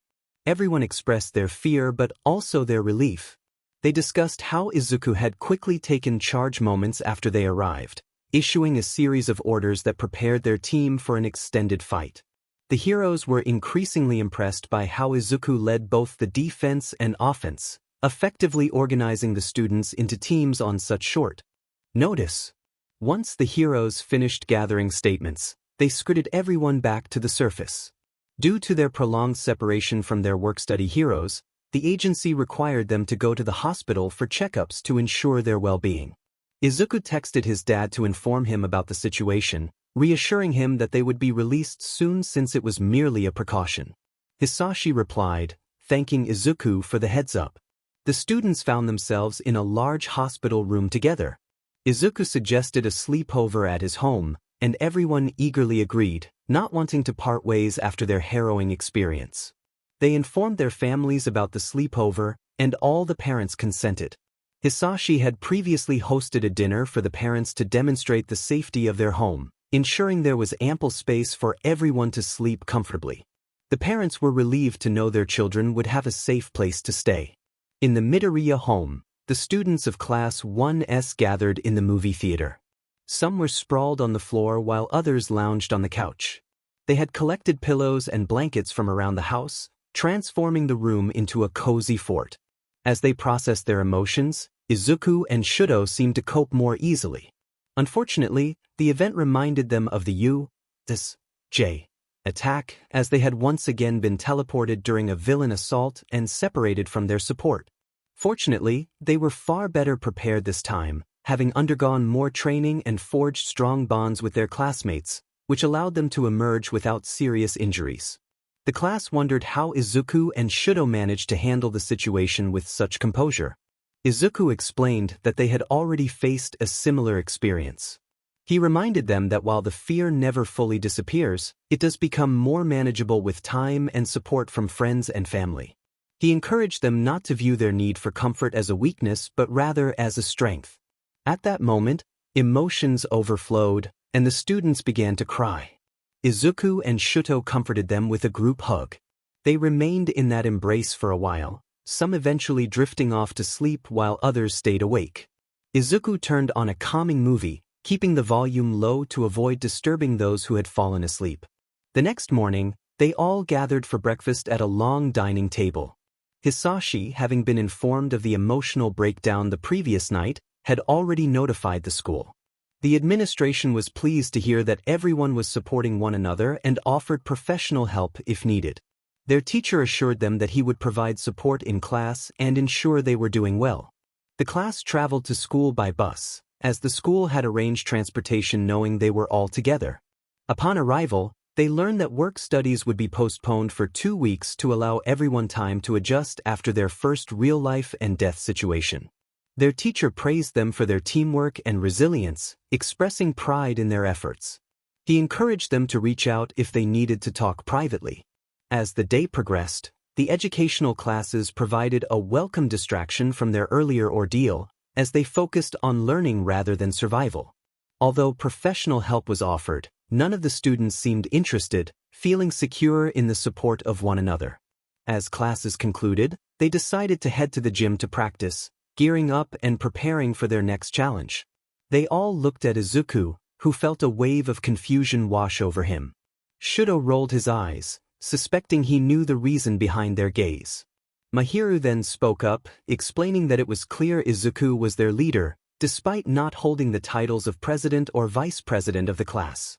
In any situation concerning the class, they would look to him for final decisions if there was no clear direction from Kazuko, the president, or Hirahara, the vice president. Even in those instances, they would likely consider Izuku's orders or opinions above theirs, which neither Kazuko nor Hirahara took offense to, as they recognized the truth in Myheroacademia's words. They had even shared this sentiment with the rest of the class without Izuku's knowledge earlier that day. Izuku was taken aback. He had taken control of his entire class in just a semester. When he asked if they were certain, they affirmed that he had led them out of danger and kept them safe. They would follow his orders without question, even if it seemed risky, as they trusted he would never lead them to harm. Tears welled in Izuku's eyes. Even those at UA had never trusted him to this extent. He felt conflicted about One for All as they were placing their lives in his hands, and he wanted to reciprocate that trust, which included sharing One for All with them. He hoped the past users of One for All would provide him with guidance. Izuku powered up One for All to his current limit of 24%, a result of his training with Bloody Kitsune. With determination in his eyes, he declared that they were ready to proceed. Just then, their teacher entered, catching their attention. He expressed pride in their decision to trust one another with their lives, assuring them they would grow stronger than most. He then initiated their training by summoning an army of robots, stating they would face a challenging situation to test their teamwork. Izuku quickly issued commands, directing some classmates to defensive positions while instructing Shouto to unleash an ice wave, which he melted for their classmates to use. He organized them into teams, and they fell into place, ready to begin their training. This marked the start of their journey toward massive teamwork and progress, fueled by their determination to grow stronger than ever. As the days passed, the second semester of the 1S class's first year came to an end, leading them into the middle of their second year. The first semester of their second year also flew by, but not without significant events. Izuku achieved over 25% control of One for All and was currently at 40%. About a week into the first semester, something unusual happened with his quirk. During training, Izuku's consciousness was drawn into the realm of One for All, where he encountered all the previous users. He soon realized one user was missing and overheard an argument. Turning to see the first user battling All for One, he understood he was witnessing a memory from the past. As the scene unfolded, the first user looked directly at Izuku and began to speak. He welcomed Izuku, the 9th user, and informed him it was time to learn the true nature of One for All and its power. Izuku, curious, asked for clarification. The first user smiled kindly, expressing his relief that Izuku had become the 9th user. He praised Izuku's kindness and ability to empower his allies. He explained that One for All stockpiles more than just power, it also accumulates the quirks of past users. It was time for Izuku to unlock his first 2 quirks, Float from the 7th user and Black WHP from the 5th user. As he spoke, both users appeared and tapped Izuku on the head, sending a surge of power through him that felt overwhelming. The first user warned that as Izuku gained more power, other quirks might emerge, but for now, this would suffice for several years. Izuku nodded, absorbing the explanations from the past users about how their quirks functioned, preparing himself for their use. The conversation neared its end. The first user cautioned Izuku about the responsibilities that came with great power. He advised him not to lose sight of his humanity, warning against repeating All Might's mistakes. Izuku acknowledged this wisdom, understanding why he hesitated to share his quirk with his classmates. Sensing his thoughts, the past users encouraged him to share his secret if he deemed them trustworthy, urging him to follow his instincts. The 7th user, Nana, had more to say, but the conversation was just beginning. Thank you for sharing those words with Toshi. They made a significant impact during his final moments with One for All. Those words motivated him enough to triumph and capture All for One, so I truly appreciate it. Next, as the 5th user advised, trust your instincts. It's your secret to share, and you can choose whether or not to reveal its origin. You don't have to mention All Might, but I believe they would figure it out since you were his former protege. It's amusing how everyone is still trying to decipher who they is from Gran Torino's message, isn't it? Nana smiled, pleased that Izuku kept an open heart and was willing to allow her foolish protege back in if he could amend his mistakes and reconnect with Izuku. She wished for it to be as a MSTR and student, but that was a decision for Izuku alone. Soon, the conversation concluded, and Izuku awoke to find himself still in the training room, his body floating in the air while Black WHP lashed around him. He could hear his classmates shouting for him to wake up. Reflecting on the advice from the 5th and 7th users, he focused on regaining control of his quirk. Within a minute, the Black WHP retreated into his body, and he floated back down to the ground. Everyone rushed to his side, and the headmaster, along with some staff, was present. The doctor examined Izuku for any injuries but found nothing wrong. He muttered in confusion, questioning if an enemy quirk had caused this. Izuku remained silent, glancing at Shouto, trying to convey his thoughts. Shouto leaned toward the headmaster, requesting a private meeting with just their class, himself, and the homeroom teacher. He emphasized the need to block all electronics and listening devices, as it would be a sensitive discussion. The headmaster led them to a special room connected to his office, already prepared for such meetings. The room was situated beside the headmaster's office, featuring only one entrance and exit. It had 18 chairs around a table, with additional chairs along the sides that could be pulled up. 2 TVs adorned the wall, allowing a phone to be connected manually via a port on the table. Everyone surrendered their devices, which the headmaster secured in a safe, blocking all communications. The students and the homeroom teacher appeared puzzled about the purpose of their gathering. The headmaster instructed everyone to take a seat and turned to Izuku and Shouto, asking them to explain the situation that warranted such a secure meeting. All eyes were on the two as they exchanged glances.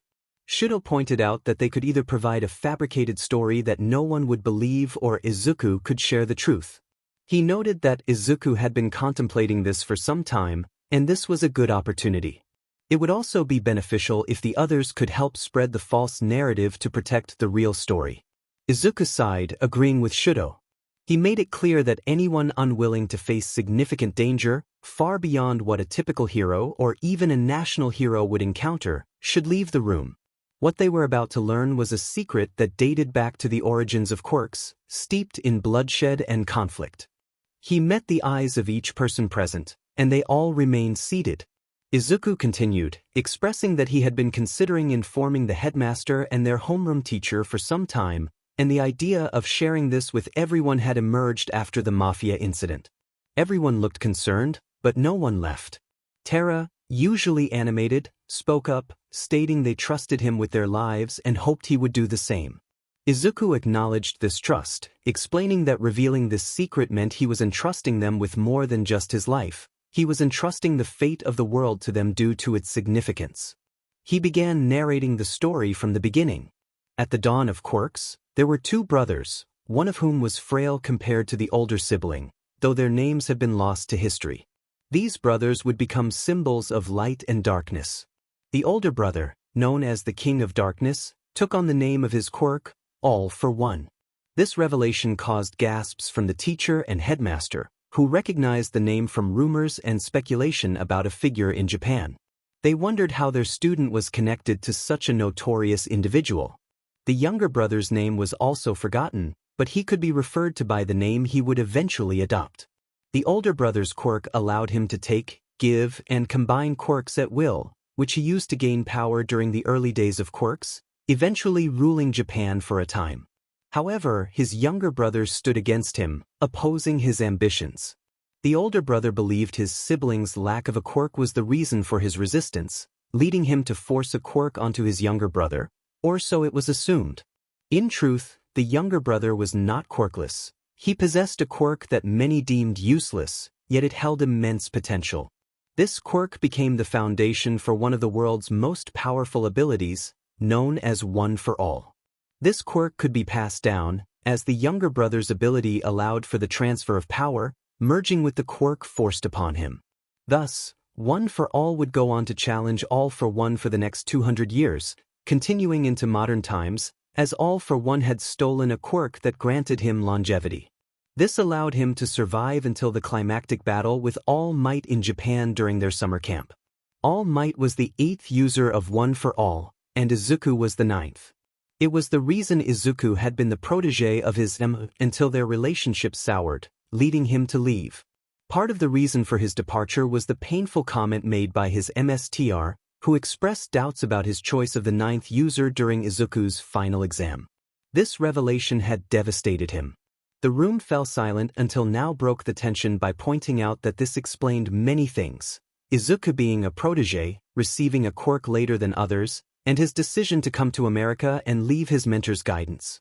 Everyone nodded in agreement, laughter filling the air, but curiosity lingered about the other quirks. Izuku explained that One for All stockpiles power, but it also retains an echo of past users when they pass away, along with their quirks, transferring them to the next user. He revealed that One for All had surpassed a singularity point, causing additional quirks to emerge from its core. The group was astonished and wondered if he would acquire 8 quirks since he had started as quirkless. Izuku clarified that it was more like 7 quirks. The first user's quirk was the primary one that passed to him by default, and he had already unlocked Float and Black WHP. He noted the irony of being quirkless, just like All Might, which had led to his former 𝗵𝗃 missing crucial signs about his past. The mood shifted slightly as everyone reflected on how Izuku had been treated. He continued, explaining the gravity of his situation. He was now among a limited group of people who knew about One for All and the ongoing 200-year war. As long as 𝗵𝗃 was alive, the conflict would persist, as he could always escape. Izuku felt the weight of responsibility, knowing he must always be prepared for the day 𝗵𝗃 broke free or was released. On that day, he would have to confront him, knowing that the outcome could determine the fate of many. The headmaster asked for the names of those who knew about the secret outside the room. Izuku listed them: 𝗵𝗃, Grand Torino, Recovery Girl, Nizu, Detective 𝗧𝗵𝗃, and his father, along with the uncertainties surrounding Sir Night-Eye, who had passed away during a raid on a criminal organization in Japan. The headmaster contemplated the situation, recognizing the need for discretion. He proposed that everyone present commit to helping Izuku keep this monumental secret. The group agreed, expressing their gratitude for Izuku's support in their training and personal growth. Sion spoke up, affirming that One for All represented the King of Light, with Izuku as the beacon protecting the world from significant threats. He acknowledged the slim chances of national heroes succeeding against 𝗵𝗃 without Izuku's power to counter him. The others rallied around the sentiment, cheering and supporting Izuku in the role they envisioned for him. Izuku accepted this newfound responsibility, feeling a sense of camaraderie with his friends. He realized he had a strong support system behind him. He mentioned the possibility of adding 𝗵𝗃𝗃 to the list of those in the know, and the headmaster confirmed that he was trustworthy. They decided to inform 𝗵𝗃𝗃 that day, as he would be on campus for a meeting. As the meeting progressed, the number of secret holders grew, and Izuku felt a sense of family among them, trusting them more than anyone from UA. They discussed how to describe his quirk, ultimately deciding to label it as super energy manipulation. This would convey that he utilized energy to enhance his strength, speed, and durability while creating black whatifs and levitating by expelling energy from his body. They agreed on a cover story, stating that he activated his quirk late and discovered the body enchantment aspect during the second-year summer camp, omitting the details of how he truly acquired his new quirks. Soon, they finalized the cover story, and 𝗵𝗃𝗃 joined the meeting, where everything was explained to him. The list of those aware of the truth expanded to include 𝗵𝗃𝗃, the headmaster, the homeroom teacher, Hisashi Midoriya, Nizu, 𝗵𝗃, Grand Torino, the detective, Recovery Girl, and all of 2S, totaling 27 individuals on the hero side. As the second semester progressed, Izuku was pushing himself to reach 55% of One for All, nearing the end of their second year. He wished he could achieve 100%, but he recognized his strength even without it. The training he had undergone throughout the semester had been intense and challenging. He understood that he had to endure, especially now that he had One for All, Float, and Black whatifdeku. Learning to control the float quirk went relatively well, thanks to the assistance of myheroacademia and Shine. Although neither of them possessed a floating quirk, they had abilities that allowed them to fly in different ways. Shine used his wings, while myheroacademia employed his quirk to lift his body and float. They gathered in the gym to practice while others engaged in different activities. Shouto also joined the training to provide moral support. Overall, Izuku learned a great deal from myheroacademia, as the quirk functioned similarly to his own abilities. He envisioned using the energy of float to lift himself as myheroacademia did, and soon he was floating. Achieving lift was the easiest part, taking only about 30 minutes of training. Reflecting on his training, Izuku recognized the challenges he had overcome to reach this point. However, maneuvering his body in specific directions remained a struggle. He aspired to incorporate float into his combat techniques. He had already scored 95 out of 100 on the training course he began during summer camp and wanted to blend float into his fighting style while maintaining that score. Yet, navigating proved tricky, and he often needed his friends to rescue him from floating too high. It was embarrassing for him. He lamented that he was meant to be the leader yet found himself needing help to avoid drifting into the sun. His friends looked at him in disbelief, prompting confusion. Mishima pointed out that he was attempting to control 3 quirks despite having been quirkless, emphasizing that none of them could achieve that. She playfully smacked his head, and he feigned distress, calling for help. Everyone laughed as Mishima teased him again. However, she also acknowledged his hard work, noting that he was striving to make 3 quirks functional and combat-ready in less than 3 years for the main one and under a year and a half for the others. She reassured him that he would be fine, hugging him to help him relax. Despite his worries about 𝗵𝘃𝗃 the quirks, his friends consistently supported him and spent time with him at home whenever they could. As training for his quirks and classes commenced at the start of the second semester, Izuku continued to improve. By the second month, he had mastered the basics of float. After some time, he managed to perform most of the essential flying movements. While he was unsure about using it in direct combat situations, it was sufficient for launching himself into the air with one for all and gliding to his destination without slowing down. The force of his kick propelled him forward, allowing him to use float for adjusting his flight path to save people or catch debris from collapsing structures. He aimed to refine it for quick combat in the future, but for now, it was effective for reaching those in need or initiating a fight. It also provided a quick escape into the air using a powerful kick or punch combined with float. Hisashi had redesigned Izuku's hero outfit to accommodate his new quirks and streamline the bulky leg and arm units. The company developed a way to make the equipment smaller, and with Izuku's improved control of one for all, he no longer required the bulkier gear to manage the backlash from using his powers. The new equipment featured easier adjustments for the shoes and leggings, with the armored shoes designed for quick replacement, allowing Izuku to wear his regular combat shoes underneath.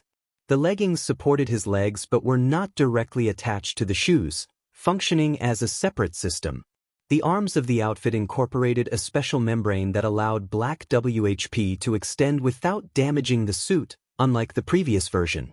The handguards were crafted from a material that enhanced the impact of his punches while absorbing recoil.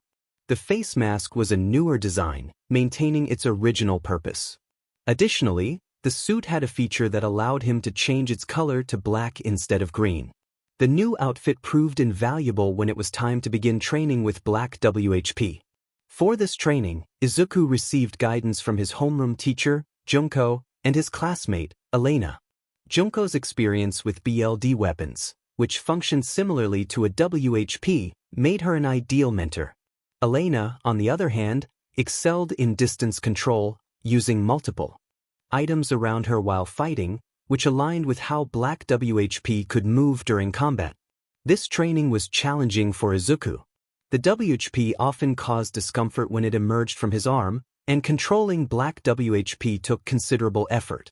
He recalled the advice from the 5th user, emphasizing the need to control his heart for the black 𝗬𝗄𝗄 to respond effectively. After learning this lesson, his homeroom teacher introduced calming methods and meditation techniques to help Izuku manage his emotions, ensuring they did not dictate his actions. He needed to let his heart guide the 𝗬𝗄𝗄s, rather than the other way around.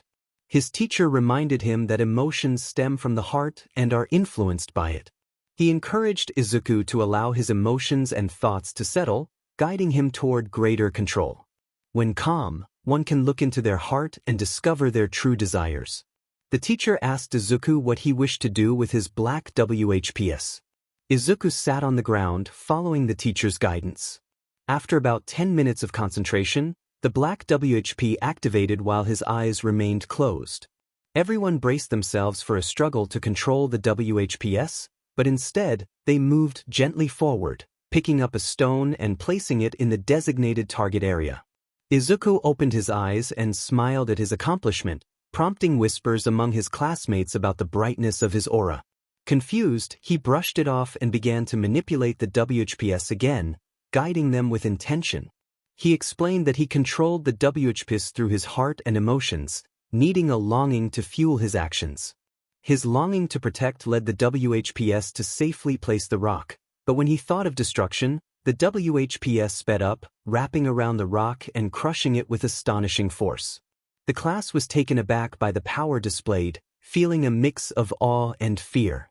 As the semester progressed, Izuku gained significant control over his black 𝗬𝗄𝗄. He learned to manipulate it more effectively and at greater speeds. Throughout his training, he integrated his quirks into his combat style, developing a more formidable approach. He often used float to soar through the air, leveraging the strength of one for all, and combined it with black 𝗬𝗄𝗄 to engage opponents. He would get close to adversaries, using the 𝗬𝗵𝗃𝗧 to grab and toss them or to restrain them. This made Izuku a formidable opponent, and his classmates enjoyed sparring with him, as it pushed them to improve against his unpredictable fighting style. Their work studies were also a great success, and Izuku had become stronger, landing more hits on his trainer, Bloody Kitsu. The trainer noted that he had to fight at full strength now due to Izuku's diverse abilities. Even at 55%, Izuku was a force to be reckoned with, capable of holding his own against many lower-ranked national heroes, despite still being a second-year student. All the training paid off, and soon it was the end of their second year. Izuku and his classmates were thrilled to have completed the year without any major incidents. However, they were aware of troubling events in Japan. The League of Villains had been active, growing stronger after merging with a faction of the Meta Liberation Army, now known as the Paranormal Liberation Front. Izuku felt relieved that 𝗬𝗏 remained imprisoned, knowing that his freedom alongside that army would spell disaster. He learned that Shigaraki had attempted to acquire a copy of 𝗬𝗏, but the current #1 hero, 𝗬𝗏𝗏, along with other heroes, had thwarted the plan before it could be realized. The doctor involved was arrested, and the facility was destroyed in the ensuing chaos. Shigaraki had not undergone the transformation before the heroes intervened, but the aftermath was still devastating, as his quirk had grown stronger, capable of causing widespread destruction. For the time being, Shigaraki and his followers had gone into hiding, while the heroes remained vigilant. Izuku kept in touch with Gran Torino, receiving updates on the ongoing battles between heroes and villains. He chose not to share details about his new quirks, wanting to keep that information limited to America, as his hero name was not known in Japan. He informed Gran Torino that he was improving his control but kept the specifics of his power to himself. Gran Torino was primarily interested in how Izuku was doing in life, which Izuku shared without revealing names. Izuku also learned some intriguing news. UA was planning to send its upcoming third years, including his former classmates, on a trip to another country to learn from a hero school. Gran Torino mentioned it would be a hero school in America. Izuku was taken aback by this revelation, realizing it could lead to a reunion with All Might. He decided to ask his homeroom teacher during the last week of school if any other hero schools would be visiting from abroad. In the final days of class, which mostly consisted of recaps, Izuku raised his hand when the teacher asked if there were any questions before dismissing them early. He inquired if the teacher knew about any hero schools planning to visit the following year. The teacher was surprised that Izuku was aware of this information. He confirmed that the school board had proposed a visit, but the principal had the final say. Upon revealing what he learned from Gran Torino, the teacher was taken aback and expressed his intent to inform the principal to reject the proposal. However, Izuku urged him to allow it, stating that he had promised All Might it would be up to fate when they would meet again, and it seemed that fate had decided. The class was stunned by this revelation, except for Shouto, who was already aware of Izuku's plans. The teacher agreed to relay Izuku's perspective to ensure the proposal was considered rather than outright rejected. "Are you sure you will be fine with them here?" The teacher assured Izuku that he would ensure they were placed in 3A or another class so he wouldn't have to deal with them for an entire year. Izuku expressed his gratitude. Soon, the class came to an end, and they all realized that only one day remained before the semester concluded. They were all looking forward to some fun during the break, knowing they had the fall, winter, and spring semesters ahead of graduation in the summer. They had trained hard and wanted to enjoy themselves. Even their teacher agreed they needed to relax but cautioned them not to get into trouble. The school was aware that the students occasionally drank at home or at the Midoriya residence, as all the parents had agreed to it under supervision. They had signed temporary guardianship papers, granting Hisashi minimal custody to comply with legal requirements, allowing the kids to avoid trouble. As a result, they sometimes enjoyed a bit of wine with dinner during sleepovers on weekends. However, they rarely drank during the week, prioritizing their education and training.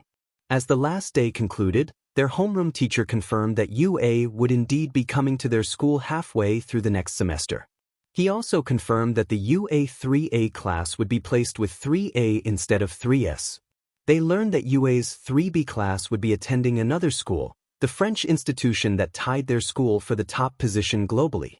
This was because their 3B class focused more on support, unlike their own, which was similar but featured different quirks and a few support abilities.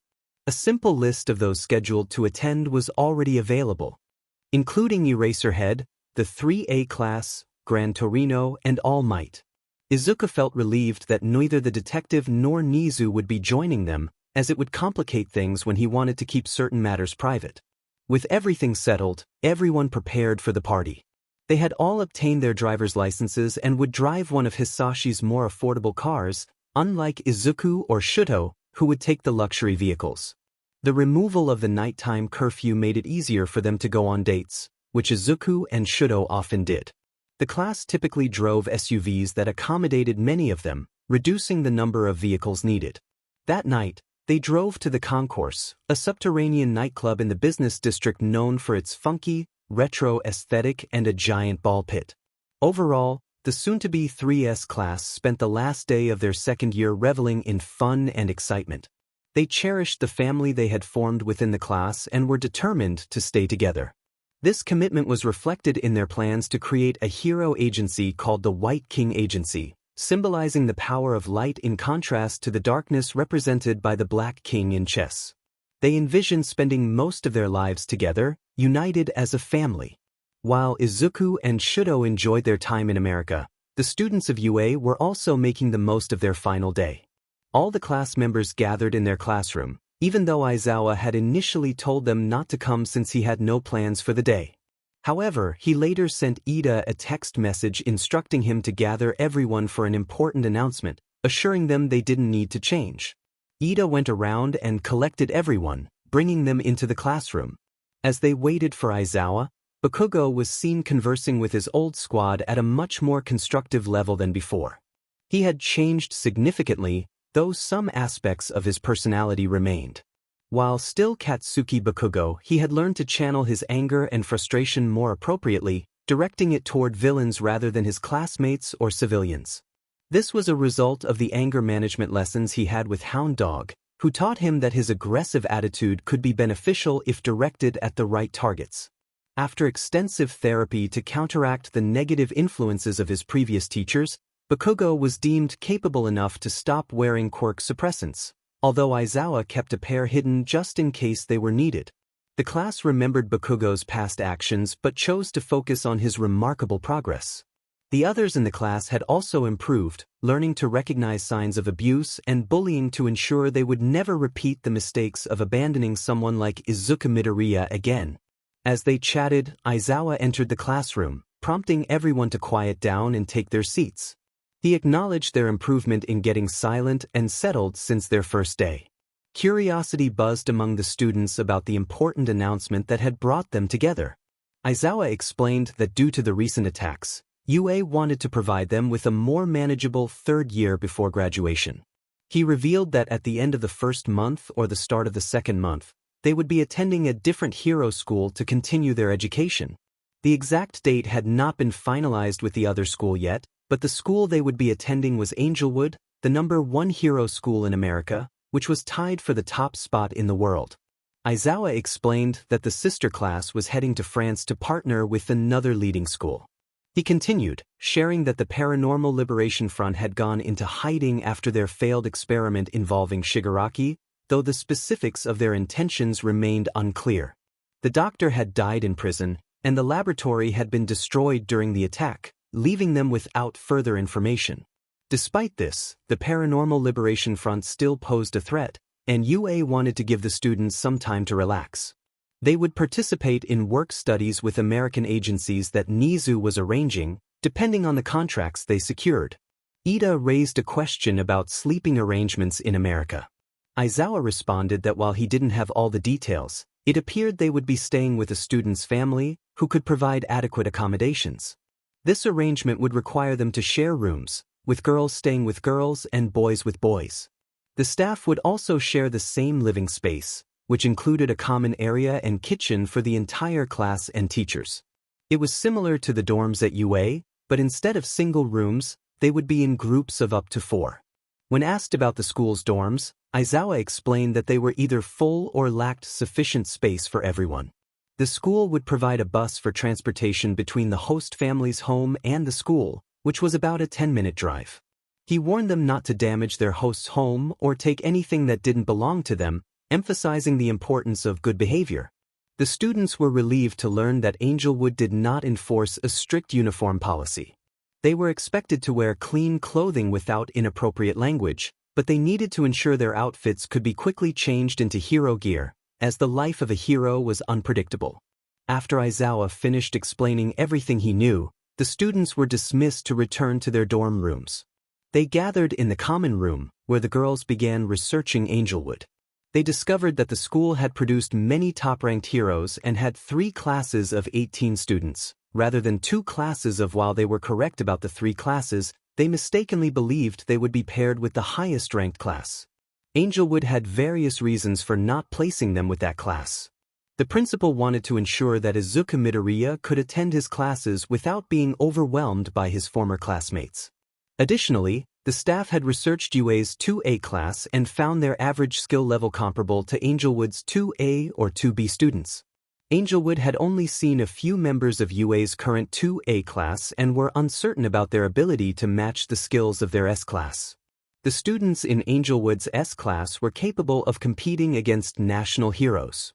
For UA's class to challenge them would be difficult, as many of their quirks could easily outclass those of UA. For instance, Lux Kuroda Yuri could use her reflection quirk effectively against many from UA, easily countering their abilities. While some, like 𝗬𝗧, might pose a challenge, the overall assessment was that Angelwood's S class could handle UA's 2A students without much trouble. Therefore, Angelwood aimed to maintain their current training pace, confident that their students would rank nationally within a year or 2 of graduation. Meanwhile, the UA teachers were in a meeting with 𝗍𝗬𝗄. Gran Torino had been invited to attend, as 𝗍𝗬𝗄 planned to send him along, given his previous experience in America when All Might had traveled there.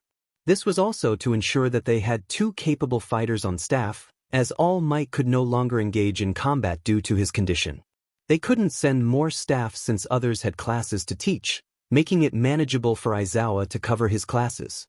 𝗍𝗬𝗄 had already briefed Gran Torino on some details before his arrival. 𝗍𝗬𝗄 greeted everyone, inviting them to sit down as he began the discussion. He acknowledged that he had sent out preliminary information about the upcoming third-year classes and asked if anyone had initial questions. 𝗬𝗧 inquired about the arrangements for 𝗎𝗧, as he usually looked after her after school. 𝗍𝗬𝗄 explained that Mirio, who had regained his quirk, was willing to help care for her while 𝗬𝗧 was in America for the year. Midnight and Mike would also take on primary caregiving roles. 𝗍𝗬𝗄 reassured 𝗬𝗧 that Midnight had developed excellent control over her quirk, so it was unlikely that she would need to intervene if 𝗎𝗧's abilities became overwhelming. The group celebrated their opportunity to care for 𝗎𝗧, who brought light into their lives, especially in the absence of Izuku.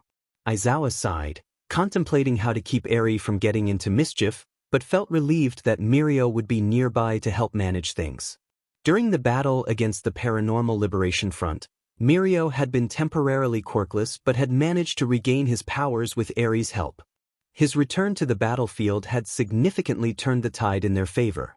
As they discussed their upcoming plans, 𝗍𝗬𝗄 mentioned that he was working to get the school to agree to send the students to America by the end of the first month, or sooner, to maximize their training time.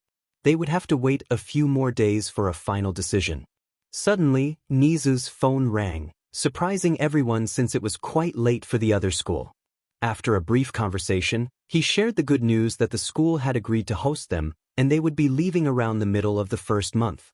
The details about their accommodations would be kept confidential to protect the students from any potential threats while they were away from UA.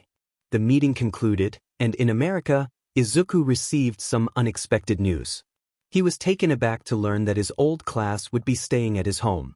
Hisashi explained that they would be in a separate guest area of the house, with All Might, 𝗬𝗧, and Gran Torino present during Izuku's third year. They would not enter the main building unless invited by Izuku, Shouto, or Hisashi. The classmates understood the arrangement, knowing that Izuku would be under stress with his old class nearby, but they were relieved that there was a designated living area to maintain some privacy. Hisashi was supportive of his son's friends and had learned about their plans to establish the White King Agency. He was impressed by their vision and was already working on plans to assist them in getting started after graduation. The agency aimed to operate nationally, with their main base likely in Philadelphia. Hisashi even began designing a logo featuring chess pieces, with Izuku represented as the king and his classmates as knights. Weeks later, after spending time at the house, Hisashi revealed the logo design to the class, who loved it. Izuku worried that it might come off as spoiled, but his classmates insisted that he deserved the recognition as their leader. The logo featured 2 knight pieces flanking Izuku, symbolizing their unity. They decided to create jackets with the logo printed on the back, designed in black and white to match their color scheme. Excited about wearing their new jackets to school, the class planned to start showcasing their agency's name as soon as they received them. Hisashi quickly arranged for the jackets to be made, and within days, they were ready. The class proudly wore them throughout the remainder of their break, even during outings around town, eager to establish their identity as an organization. The name of their future agency was beginning to circulate, and word of the S-class forming an agency reached their work-study teachers, who volunteered to assist with the planning. This support made it easier for the students, as the teachers provided valuable insights needed for starting an agency. This was the beginning of the White King Agency, even before they had officially launched, and soon, people would recognize this name as a household brand. The students of UA were now in their 3rd year. On a cool day, they gathered in classroom 3A, waiting for their teacher to arrive. They had started packing their belongings for their upcoming trip to America, where they would be leaving Japan soon and arriving in the early morning of the following day. Upon arrival, they would be taken to Angelwood, where they would meet the staff and the 3rd-year students from various classes. Aizawa entered the room, looking as tired as usual. He surveyed the students and asked if they had everything ready. They nodded in agreement. He went over a last-minute checklist, and then they headed to the dorms to collect their belongings before boarding the bus. They made sure all 19 of them were present, as they had not gained a new 20th member. No one had qualified high enough in the sports festival. With that, they set off for the airport. After checking their luggage into the terminal, they had it transported to the plane. UA had arranged for a private charter plane to accommodate everyone, as All Might would be joining them on the flight. Gran Torino, as usual, complained about having to get up and do things, playfully hitting All Might on the leg, causing him to react dramatically. It was amusing to see the former symbol of peace startled by an elderly man, but they had grown accustomed to Gran Torino's antics. All Might took a seat next to him while Aizawa retreated to the back to rest.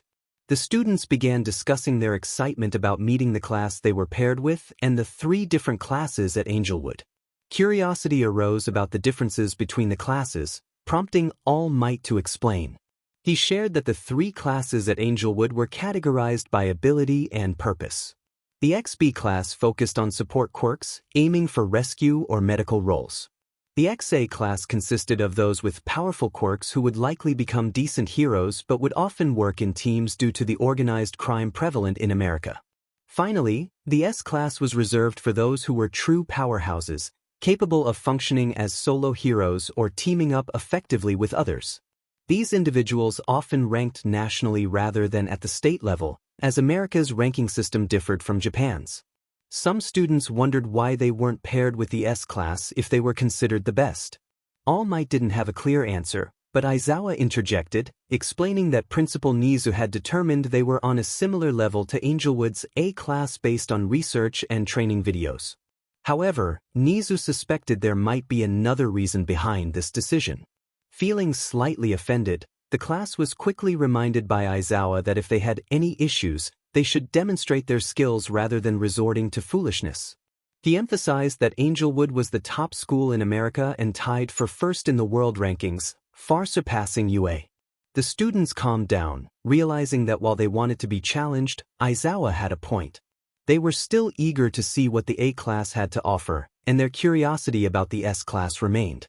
Soon, the plane was in the air, heading toward America. Meanwhile, the S class at Angelwood prepared for the arrival of UA. The Midoriya family stocked the kitchen in the guest area with food to last until they needed to buy more. UA was responsible for purchasing the food as agreed, but they provided the initial supplies as a welcoming gift. A closet filled with canned goods and non-perishable items was also available, and a cleaner had come through to tidy up the guest area, which had been unused for some time. After ensuring the gate between the main house and the guest area was functioning and changing the access code to one familiar to the class, they headed to the school, which was set to start in about an hour. The students at Angelwood had grown accustomed to the S-class wearing their new jackets and emblem. News of the White King Agency being established in the future spread across the student body, and local heroes in surrounding states began to take notice as well, thanks to the S-class's popularity.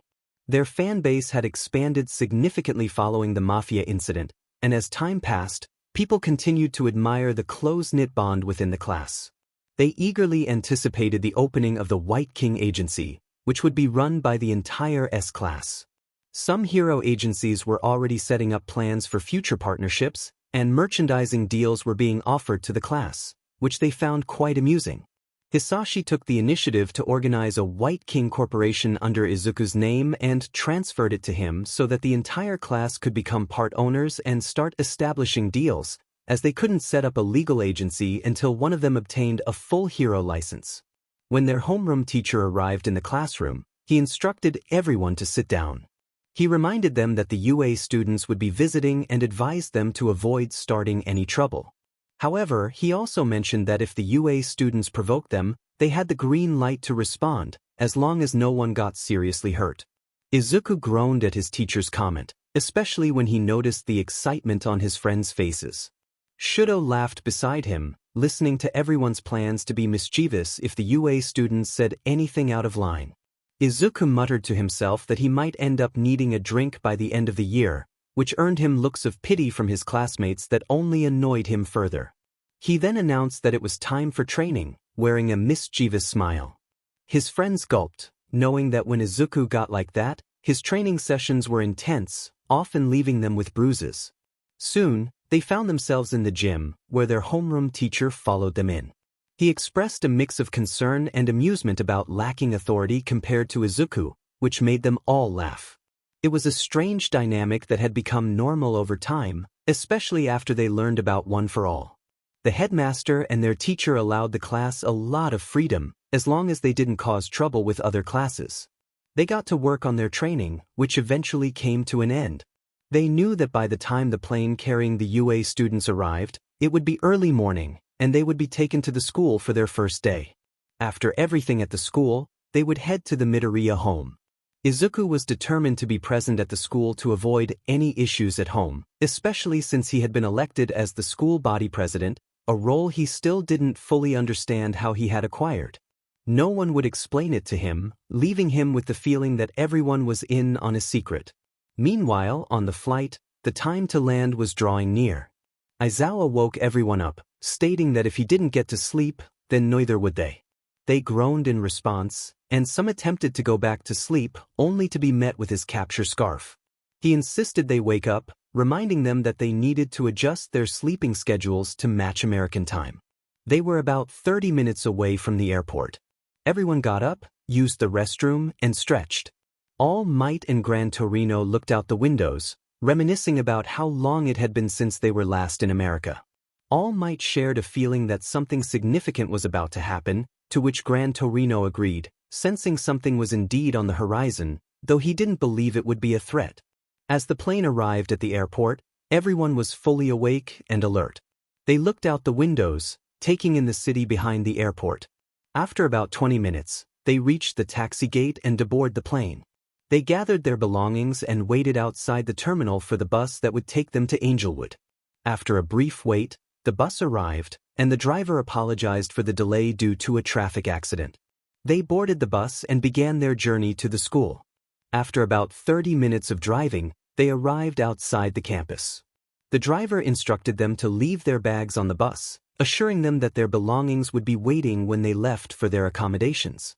He handed the keys to Aizawa, who had been issued a special permit to drive in America. The students were in awe of the school's size and appearance. Uraraka exclaimed that it looked like a mansion. They heard a soft laugh from behind them and turned to see an older man with gray hair approaching. He introduced himself as 𝗧𝗵𝗃, the headmaster of the school, and confirmed that the building was indeed a mansion, transformed from his family's ancestral home into a school. He explained that his family had been the headmasters since the dawn of quirks. The revelation left everyone shocked, and the headmaster elaborated that only the classrooms and some clubrooms were located in the main building, with other facilities spread across the campus. It was a bit different from their school setup, with everything except the training facilities located in the main building. After talking for a bit longer, they all started to move into the main building. The headmaster explained that one of the main activities for the day would be meeting all of the staff they would interact with daily, as well as the 3B and 3A classes. Ida, feeling it was a bit rude for the school's main class not to appear, inquired about the 3S class. The headmaster clarified that this class was set up differently than 3A or 3B, with more specialized classes and work studies.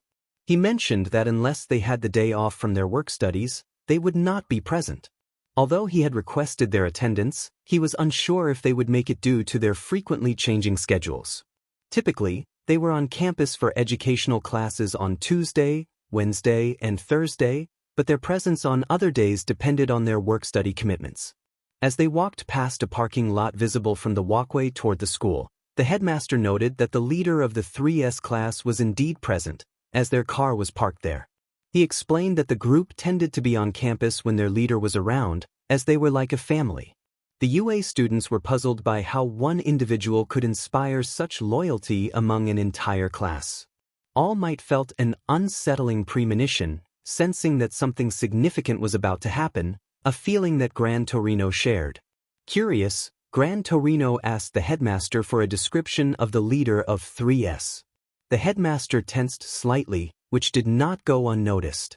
He teased that they would soon meet the leader during the class introductions, adding that fate was a curious and mystical force. This statement left everyone puzzled, especially those who recalled the message from the final battle between All Might and All for One, which had come from Izuku. The mention of fate was particularly sensitive for All Might, who had been told by Sir Night-Eye that it was his fate to die that day, yet he had managed to retire and teach instead. Now, he awaited fate to reunite him with his former protégé. They soon entered the school building and received a tour of the main structure, eventually arriving at the main auditorium, where the student body and teachers awaited them. The headmaster noted that the S class had not yet arrived but would do so shortly. Ida wanted to comment on the importance of punctuality, but his classmates quickly silenced him. The UA students stood on stage with their teachers, and just as they were about to begin, they noticed students filling in from the second-floor entrance, taking their seats in the S-class spots. However, the bright lights made it difficult for them to see the newcomers' faces. The headmaster confirmed that all staff and students were present and began explaining the purpose of the UA students' presence on stage. After about 5 minutes of his speech, he dismissed the other students. Once they left, the headmaster addressed the UA staff and students again, requesting the members of the S-class to come down. He mentioned that their leader had agreed to introduce himself and the others, which puzzled the UA group but prompted All Might to stand up from his seat. Then they saw it. The entire S-class floated down from the second floor onto the stage. A red aura surrounded everyone except for one individual who trailed behind. The aura dissipated, revealing that it had originated from a student with a telekinesis quirk. However, their attention was drawn to the floating figure, none other than Izuku Midoriya. They also spotted Shouto Todoroki among the group in the back, and the realization struck them that they had just found their former classmates. All Might and 𝗵𝗃 were taken aback by Izuku's levitation. Silence enveloped the auditorium as the UA students and staff stood in shock at the sight of Izuku and Shouto.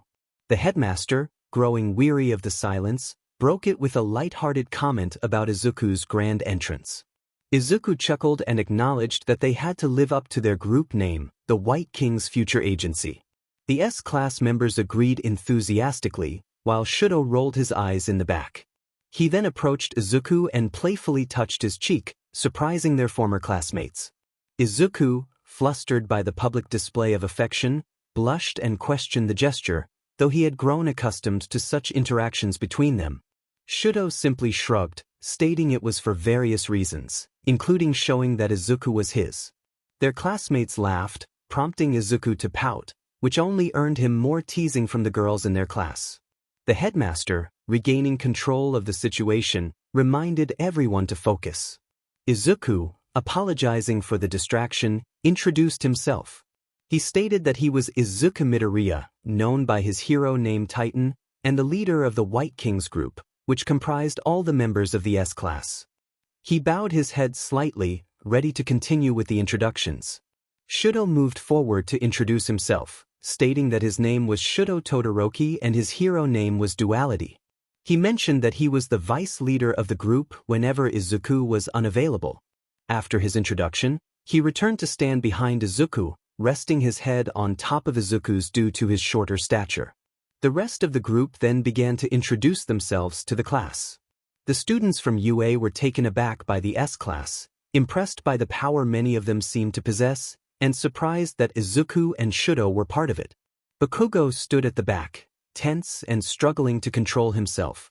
He wanted to speak to Izuku but held back, feeling he had no right to do so. All Might too wanted to say something but was left in shock, staring at Izuku, unsure of how to approach after all this time.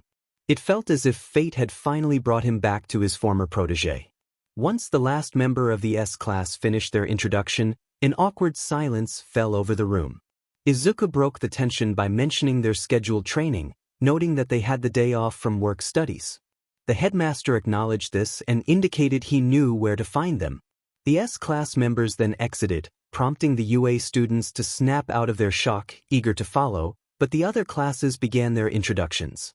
After about 40 minutes, the introductions for the other two classes concluded. All Might inquired if it was possible to observe the S-class training, and the students from the other class expressed interest as well, unbeknownst to the UA students, who enjoyed watching it. The headmaster agreed, and they all made their way to the training site of the S-class. They arrived at a building with ample seating, where both Angelwood classes settled in, while the UA students followed, confused as they had expected to watch the training. The screens in front of them activated, displaying an abandoned town overrun by nature. One of the students from 3A took on the role of announcer, engaging the audience with excitement.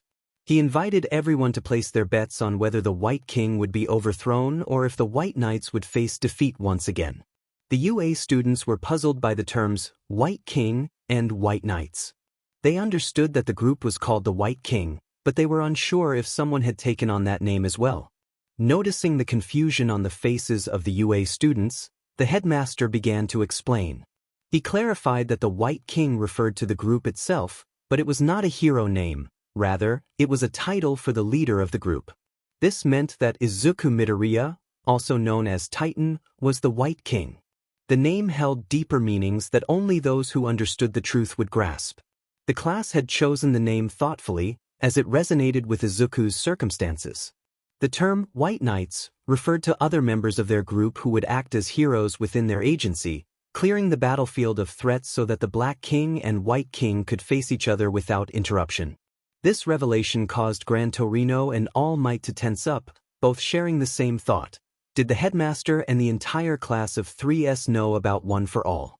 Gran Torino was aware that Shouto knew, but All Might was not. They realized they needed to uncover the truth, especially since so many people seemed to know about the quirk. They were also curious about how Izuku was able to float, as that clearly indicated the quirk of the seventh user. Aizawa decided to ask the headmaster about Izuku's quirk, recalling that it had been a strength quirk before he left UA. He sought clarification on what had happened. The headmaster explained that there had been an incident during Izuku's second year. During a training session, he suddenly collapsed, and shortly after, new aspects of his quirk activated, leading to what they referred to as Black WHP and the floating ability. His quirk had been reclassified as super energy manipulation. The headmaster noted that Izuku had been quirkless for most of his life until his quirk activated, so it was not surprising to discover new aspects. He expressed a wish that the incident had not caused so much damage, as Izuku had been frightened that he had harmed his friends that day, but they had worked through the mental barriers that arose from it. The UA students were shocked by this information, and Gran Torino and All Might were even more surprised to learn that Izuku had not just one but two new quirks. All Might recalled that the fifth user was said to have a black 𝗎𝗓𝗄𝗄 quirk, which confirmed his theory about the past users, but it did not explain how or why this had happened. As they continued their discussion, a vibration caught their attention, and they saw on the screen that someone had landed in the middle of the road. It was Izuku Midoriya in his hero outfit, and the fighting commenced. They watched as Izuku skillfully evaded attacks and countered with precision, executing kicks and flips without relying on punches. One student remarked on the absence of punches, prompting the headmaster to explain that Izuku could no longer use them as he once did. He expressed frustration over UA's failure to teach Izuku how to control his quirk sooner, as their medical staff had warned that further damage to his arms could lead to severe consequences. Fortunately, their doctor had managed to undo some of the damage, and Izuku had adapted to a new fighting style. This doesn't mean he can't punch, but he tends not to unless forced to use his hands for attacks or he finds it to be the perfect opportunity. The headmaster noted this, and All Might lowered his head in shame, realizing it was his responsibility to teach, yet he had underestimated the severity of the situation. He wondered if Recovery Girl had failed to explain just how serious it was. The fight continued for another 40 minutes, and the destruction caused by Izuku was overwhelming. It was more extensive than the final battle area between All Might and All for One. The damage wasn't due to single hits, it was the result of many, and the fact that such skilled members of Class 3S struggled against Izuku Midoriya demonstrated his incredible strength. A typical hero would not be able to touch him. It would take someone from the top 10 of Japan's rankings to contend with Izuku at this moment. Then the headmaster made a comment that left everyone in shock. It had been a while since Izuku had relaxed and let loose, and the headmaster estimated he was currently operating at 65% of his control. Bakugo, unable to contain himself, questioned why Izuku was holding back. The headmaster turned to him with a slight glare but explained that Izuku was indeed using all of his current power. His quirk was like a vast energy reservoir that continually expanded. At present, he was utilizing 65% of that reservoir, and any more would risk injuring himself. The headmaster reminded them of the times Izuku had broken his bones from overexertion. Now, he could use 65% without harming his body, and that didn't even account for his manipulation of energy for his whatifs or levitation. Everyone was astonished. Izuku Midoriya was on his way to living up to his name. He was destined to become a titan. Bakugo clenched his fists, reflecting on everything that had transpired between them. He realized he had been mistaken. Deep down, he had always known that even without a quirk, Izuku would be a far better hero than he could ever be. As they watched, the entire class charged at Izuku, and they thought he would be overwhelmed, but that was not to be. Izuku stood amidst the chaos and saw everyone rushing toward him. He called out, hoping they would all come out of this unscathed, as he raised his hands to the sides. As they approached, he powered up to his maximum of 65% and slammed his hands together in a powerful clap. This generated a shockwave of sound and energy that sent everyone flying backward from the explosive force. The ground beneath him cracked, forming a small crater. Those around Izuku covered their ears or were knocked out by the impact. The control room was filled with shock as they witnessed Izuku incapacitate the entire opposing team in one move. The headmaster snapped out of his astonishment and called for the nurses and doctors to attend to the field due to the injuries that required medical care. He then rushed to the site. Izuku began gathering everyone and checking for injuries. After a few minutes, everyone regained consciousness, and the medical staff arrived alongside the headmaster. The doctor confirmed that everyone was fine, explaining that the blast Izuku had created was akin to a knockout grenade, stunning the body due to the loud noise and force. Some were knocked out, while others were better prepared or able to withstand it. The doctor elaborated that the sound waves caused pain in the ears and could lead to unconsciousness due to the sudden shock. It was a powerful attack, and they needed to conduct tests to determine safe levels for Izuku to use it. He suggested reducing the power to 50% in combat until they found the optimal level that caused damage without excessive harm. Fortunately, none of them had any permanent injuries, and everything had healed. Izuku felt relieved upon hearing this. He apologized to his friends and hugged Shouto while expressing his regret. They reassured him that it was fine and not to worry. Curious, Shouto asked how Izuku had come up with such an attack. Izuku explained that he had seen a villain use a shock blast and attempted to recreate something similar. He admitted that it was the first time he had tried it and that he had gotten caught up in the excitement of the fight, allowing himself to go overboard. As they walked side by side, they made their way back to the control room to clean up and change. They would attend a bit of class before heading home. Their teacher wanted to utilize any time they had to complete their educational lessons, as they had managed to get roughly 2 weeks ahead of schedule. After cleaning up, they attended class. The UA staff did not have another opportunity to speak with Izuku or his friends, as they were directed to their designated areas.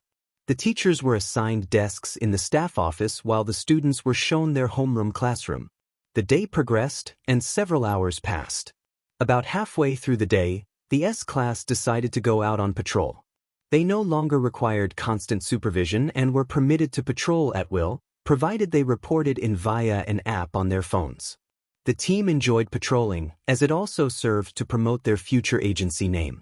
Whenever anyone inquired about their plans after graduation, they would mention their agency, called White Kings. Their first merchandise had also been released, featuring a keychain of their symbols, one depicting their main agency logo and the other two representing the knight and the king. The boys decided to put the funding they received from their sales into an account, saving it for the future agency they planned to open, as they preferred not to borrow money from their families. 𝗵𝘃 learned from Shouto about his plans to stay in America with Izuku, as they were starting an agency called the White Kings. 𝗵𝘃 supported the idea, especially since 𝗧𝗵𝗃 had called ahead to inform him of everything, including the fact that the boys were already becoming well-known and would likely be charting on the national ranks within a year due to their growing popularity. Soon, the classes at Angelwood came to an end, and the UA students found themselves on the bus with their teachers. Aizawa was driving, following the directions to their destination. They were informed that the homeowner would be waiting for them. After about a 10-minute drive, they arrived, and everyone was astonished by the house they would be staying in. Uraraka expressed her amazement at the stunning location, having never lived in such a place. As they drove up the driveway after Aizawa opened the gate, they parked and got out of the bus. A man approached them, and Bakugo felt a strange familiarity with him but couldn't quite place it. The man introduced himself as 𝗧𝗵𝗲 Midoriya, and the group was taken aback. Bakugo tensed at the mention of the name, and 𝗧𝗵𝗲's gaze landed on him. He inquired about Bakugo's parents, to which Bakugo replied that they were doing fine. Just then, the sound of cars approaching caught their attention, and several vehicles entered the driveway, including an expensive car and a few SUVs. Izuku Midoriya and Shouto Todoroki emerged from the car, with the SUVs carrying the entire S-class. While everyone expected Izuku to be there, they were curious about the presence of the others. Izuku and Shouto stepped out of their car and noticed their classmates from UA in front of their house. Izuku felt a groan escape him, realizing he had forgotten that they would be staying at his home. Shouto, sensing Izuku's discomfort, rubbed his back gently. Izuku grabbed his belongings and headed straight for the main house, feeling unprepared to engage with anyone at that moment. The members of the S-class followed him into the house silently, understanding his need for space. Shouto nodded at 𝗧𝗵𝗃 Midoriya before joining Izuku. 𝗧𝗵𝗃 addressed the group, explaining that they would be staying in the guest area at the front of the property, pointing to a circular building behind him. He informed them that the bottom floor housed a gym for their use, while the second floor and some underground sections contained their rooms, along with dining and living areas. He emphasized that everything they needed was available in that area, and there was no reason to enter the main house unless invited by him, Izuku, or Shouto. The students nodded in understanding, and 𝗧𝗵𝗃 led them to their accommodations. Once everyone settled into their rooms and unpacked, they expressed their gratitude to 𝗧𝗵𝗃 for his recommendations and for stocking the kitchen. All Might approached 𝗧𝗵𝗃, hoping for a conversation with Izuku, but 𝗧𝗵𝗃 stated that if Izuku wanted to talk, he would seek out All Might himself. 𝗧𝗃 candidly shared his feelings about All Might, expressing his disapproval and explaining that Izuku needed time to adjust to having All Might nearby again. All Might accepted this and retreated to his room, where 𝗵𝗃 awaited him. 𝗵𝗃 inquired if he had been rejected, and All Might confirmed it. 𝗵𝗃 suggested giving Izuku a week or two, believing he would eventually reach out or that Shouto would encourage him to talk to All Might. Meanwhile, the students in the main house were relaxing, though Izuku felt a bit tense. Memories from the past lingered, leaving him with a bitter taste, and he wished to avoid dwelling on them. Shouto reminded him that he would eventually need to talk to All Might, as it was a conversation he couldn't avoid forever. Izuku, knowing this was true, chose to roll over and lay on Shouto's chest, grumbling into it. His friends laughed at his reaction, and he playfully pouted, insisting they should be supportive during his moment of teenage angst. They shook their heads at him until one of them had an idea.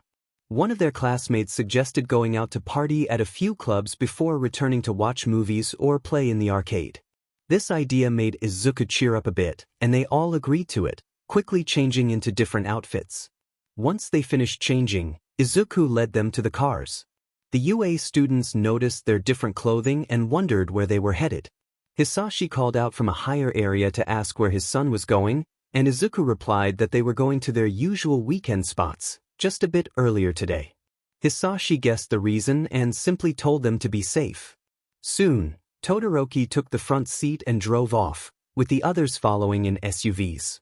The UA students had no way of knowing where they went since they relied on the bus only for school transportation, leaving them to figure out everything else on their own. About 4 hours later, Mina gathered everyone in the living room and connected her phone to the TV. She had found Izuku's Instagram. They began scrolling through recent posts featuring nightclubs and bars. Some were surprised to see him out partying, and the pictures confirmed it. Even the teachers joined the living room when they heard about Izuku and the bars. The images showcased various moments with the members of the S class, including several of Izuku and Shouto sharing affectionate moments. As they finished looking through the images, they realized that Izuku Midoriya had undergone a significant transformation since the days when he would never be caught in a bar or nightclub. As the night passed, the members of the S class returned home, appearing exhausted. They headed straight for the main house without stopping to talk to anyone from UA, who were on the other side of a window, making conversation difficult. Izuku and the others quickly changed into their sleepwear and then headed to the movie theater, having grabbed something to eat while out. Hisashi opted to eat alone, as he had no intention of inviting anyone from UA into the main house anytime soon. The next day, everyone returned to school. However, the S class didn't give the UA staff or students much chance to talk to them. They had woken up early and gone to school for extra training. When UA arrived, they found the S class cars already gone. Some UA students remarked on how they were being avoided. Bakugo commented that some of them had made serious mistakes while others had made minor ones, questioning whether anyone would want to interact with a group that had caused them pain. His comment surprised everyone, as they could tell he was struggling not to reach out to Izuku. The day continued, and the UA students joined the educational classes of Angelwood A class. They quickly realized that the A class was ahead in their studies, leading to some struggles with their work. In terms of training, they discovered the school was right about the A class being equal to them, as they had to exert significant effort when facing their opponents during practice. They remembered watching the S class train before and began to wonder how they would fare against them in an actual fight, given the challenges they faced with the A class. School continued like this for several weeks until one day, while everyone was in the common room of their living area, they heard the door open from the underground portion, signaling that someone from the main house was entering. They were surprised to see Izuku standing there. He addressed All Might and 𝗵𝗃, suggesting it was time for a talk. The two stood up and followed him without question. As the door closed behind them, everyone was left confused about what had just happened, unable to do anything about it. Izuku led All Might and 𝗵𝗃 toward the main house. The atmosphere was quiet as they walked, each of them aware that a long and emotional conversation awaited them. There was no need to start talking just yet, everything would soon be laid out in the open. Upon entering the main house, Izuku guided them to a room featuring a pool table and a wet bar, which also had ample seating for a comfortable discussion. They didn't realize was that Izuku had already received his father's approval to drink. As they settled in, Izuku moved behind the wet bar. He offered 𝗵𝗃 a choice of drinks, noting that while he couldn't drink alcohol, there were plenty of non-alcoholic options like soda and water. 𝗵𝗃, curious about the alcohol selection, asked what they had. Izuku mentioned they mostly had wine, but his father had recently acquired some sake, which 𝗵𝗃 requested. Izuku poured a small glass of sake and placed it in front of 𝗵𝗃, while All Might opted for water. 𝗵𝗃 expressed surprise at Izuku pouring wine, reminding him that he was still underage. Izuku explained that legal exemptions allowed him and Shouto to drink in his father's home with his approval, as long as they remained inside. He mentioned that he typically only drank on Fridays since he had work-study on weekends, and otherwise, it was reserved for parties or celebrations. As they sat in silence, Izuku glanced at the TV. The quiet was eventually broken by 𝗵𝗃, who, eager to ask his questions, began with the ones that had been on his mind. He inquired about who knew about 𝗵𝗃, how Izuku had acquired multiple quirks, and how he had been since their last conversation. Izuku took a moment, setting down his glass before addressing 𝗵𝗃 and All Might. He revealed that Shouto Todoroki was aware of 𝗵𝗃, having confided in him before leaving UA. They shared many secrets, and it felt natural to tell Shouto, especially since Izuku had struggled with the rule against sharing the secret. All Might acknowledged that the rule had been unfair, admitting that his focus on keeping his identity a secret had inadvertently extended to Izuku's quirk. Izuku felt a sense of relief that All Might recognized his mistake, as it had left him feeling isolated without support from 𝗵𝗃 or others like Recovery Girl and Nizu. He confirmed that others, including Sir Night-Eye, were also aware of 𝗵𝗃, which added to All Might's feelings of having failed to keep Izuku informed. He listed those who knew: Shouto, his father, the headmaster, his homeroom teacher, the bloody kitsune, and his entire class from S class. Their surprise at the number of people who were in the know was evident, and they seemed curious about the identity of the bloody kitsune. Izuku explained that the incident where his quirks manifested had changed everything, prompting him to consider sharing the secret sooner than planned. He felt he could trust those individuals, as they had already risked their lives under his command in the field. 𝗵𝗃 nodded in understanding, and after a moment, All Might conceded that there was no point in arguing about it since it had already happened. Izuku elaborated on how having the headmaster and his homeroom teacher in the loop made things easier at school. Their knowledge allowed for private meetings regarding 𝗵𝗃 and helped manage the truth about his new quirks. This also facilitated updates to his quirk registration and assisted in a public disinformation campaign about how his quirk worked. Overall, trusting them had many benefits, including making training easier and granting Izuku and his classmates more authority within the school. They had gained significant influence, allowing them to focus on their training without being tied down by typical assembly requirements. Curious about the bloody kitsune, All Might asked for more information, as neither he nor 𝗵𝗃 was familiar with that name. Izuku felt a bit nervous, knowing that the bloody kitsune had become his new mentor. Izuku had worked with his mentor since his first year, receiving guidance and support for both training and personal matters. All Might understood the deeper significance of this new relationship, realizing that Izuku had found someone to help him grow. He regretted ever doubting that Izuku would find a mentor, recognizing it as a foolish notion. Izuku shared his progress with the group, mentioning that he had identified everyone he intended to inform about 𝗵𝗃. He explained the complexities of multiple quirks, revealing that past users had conveyed to him that 𝗵𝗃 not only passed on power but also the echoes and quirks of its predecessors. He had developed the power to a point where it had expelled 2 quirks, and while it was uncertain whether he would acquire more in the future, he noted that the quirk had reached a critical stage of expansion. The group listened intently, trying to grasp the implications of his words. After discussing his experiences over the years for about 30 minutes, they reached the heart of the conversation. All Might expressed his gratitude and regret, acknowledging that he owed Izuku a profound apology. He admitted to being blind to Izuku's struggles, having used his own quirkless past as a misguided standard. He recognized his failures as a teacher and bowed his head in remorse. Izuku felt a whirlwind of emotions but understood that, In time, he would likely find it in his heart to forgive All Might. 5 years later, Izuku Midoriya and Todoroki Shouto had both graduated and remained in America, where their entire class had risen to the top ranks of national heroes. Their relationship with All Might had improved significantly, though he was not the same kind of mentor as the formidable Kitsune had been for Izuku. The group frequently undertook international missions and had gained worldwide popularity. After a successful operation against a major crime organization, Shouto proposed to Izuku. It was a humorous moment for everyone involved. Right after they subdued the last villain, Shouto turned to Izuku, dropped to one knee, and asked if he would honor him by marrying him so they could continue fighting together as a team. Izuku, caught off guard, managed to squeak out a yes just as he dealt with a villain attempting to rise behind Shouto.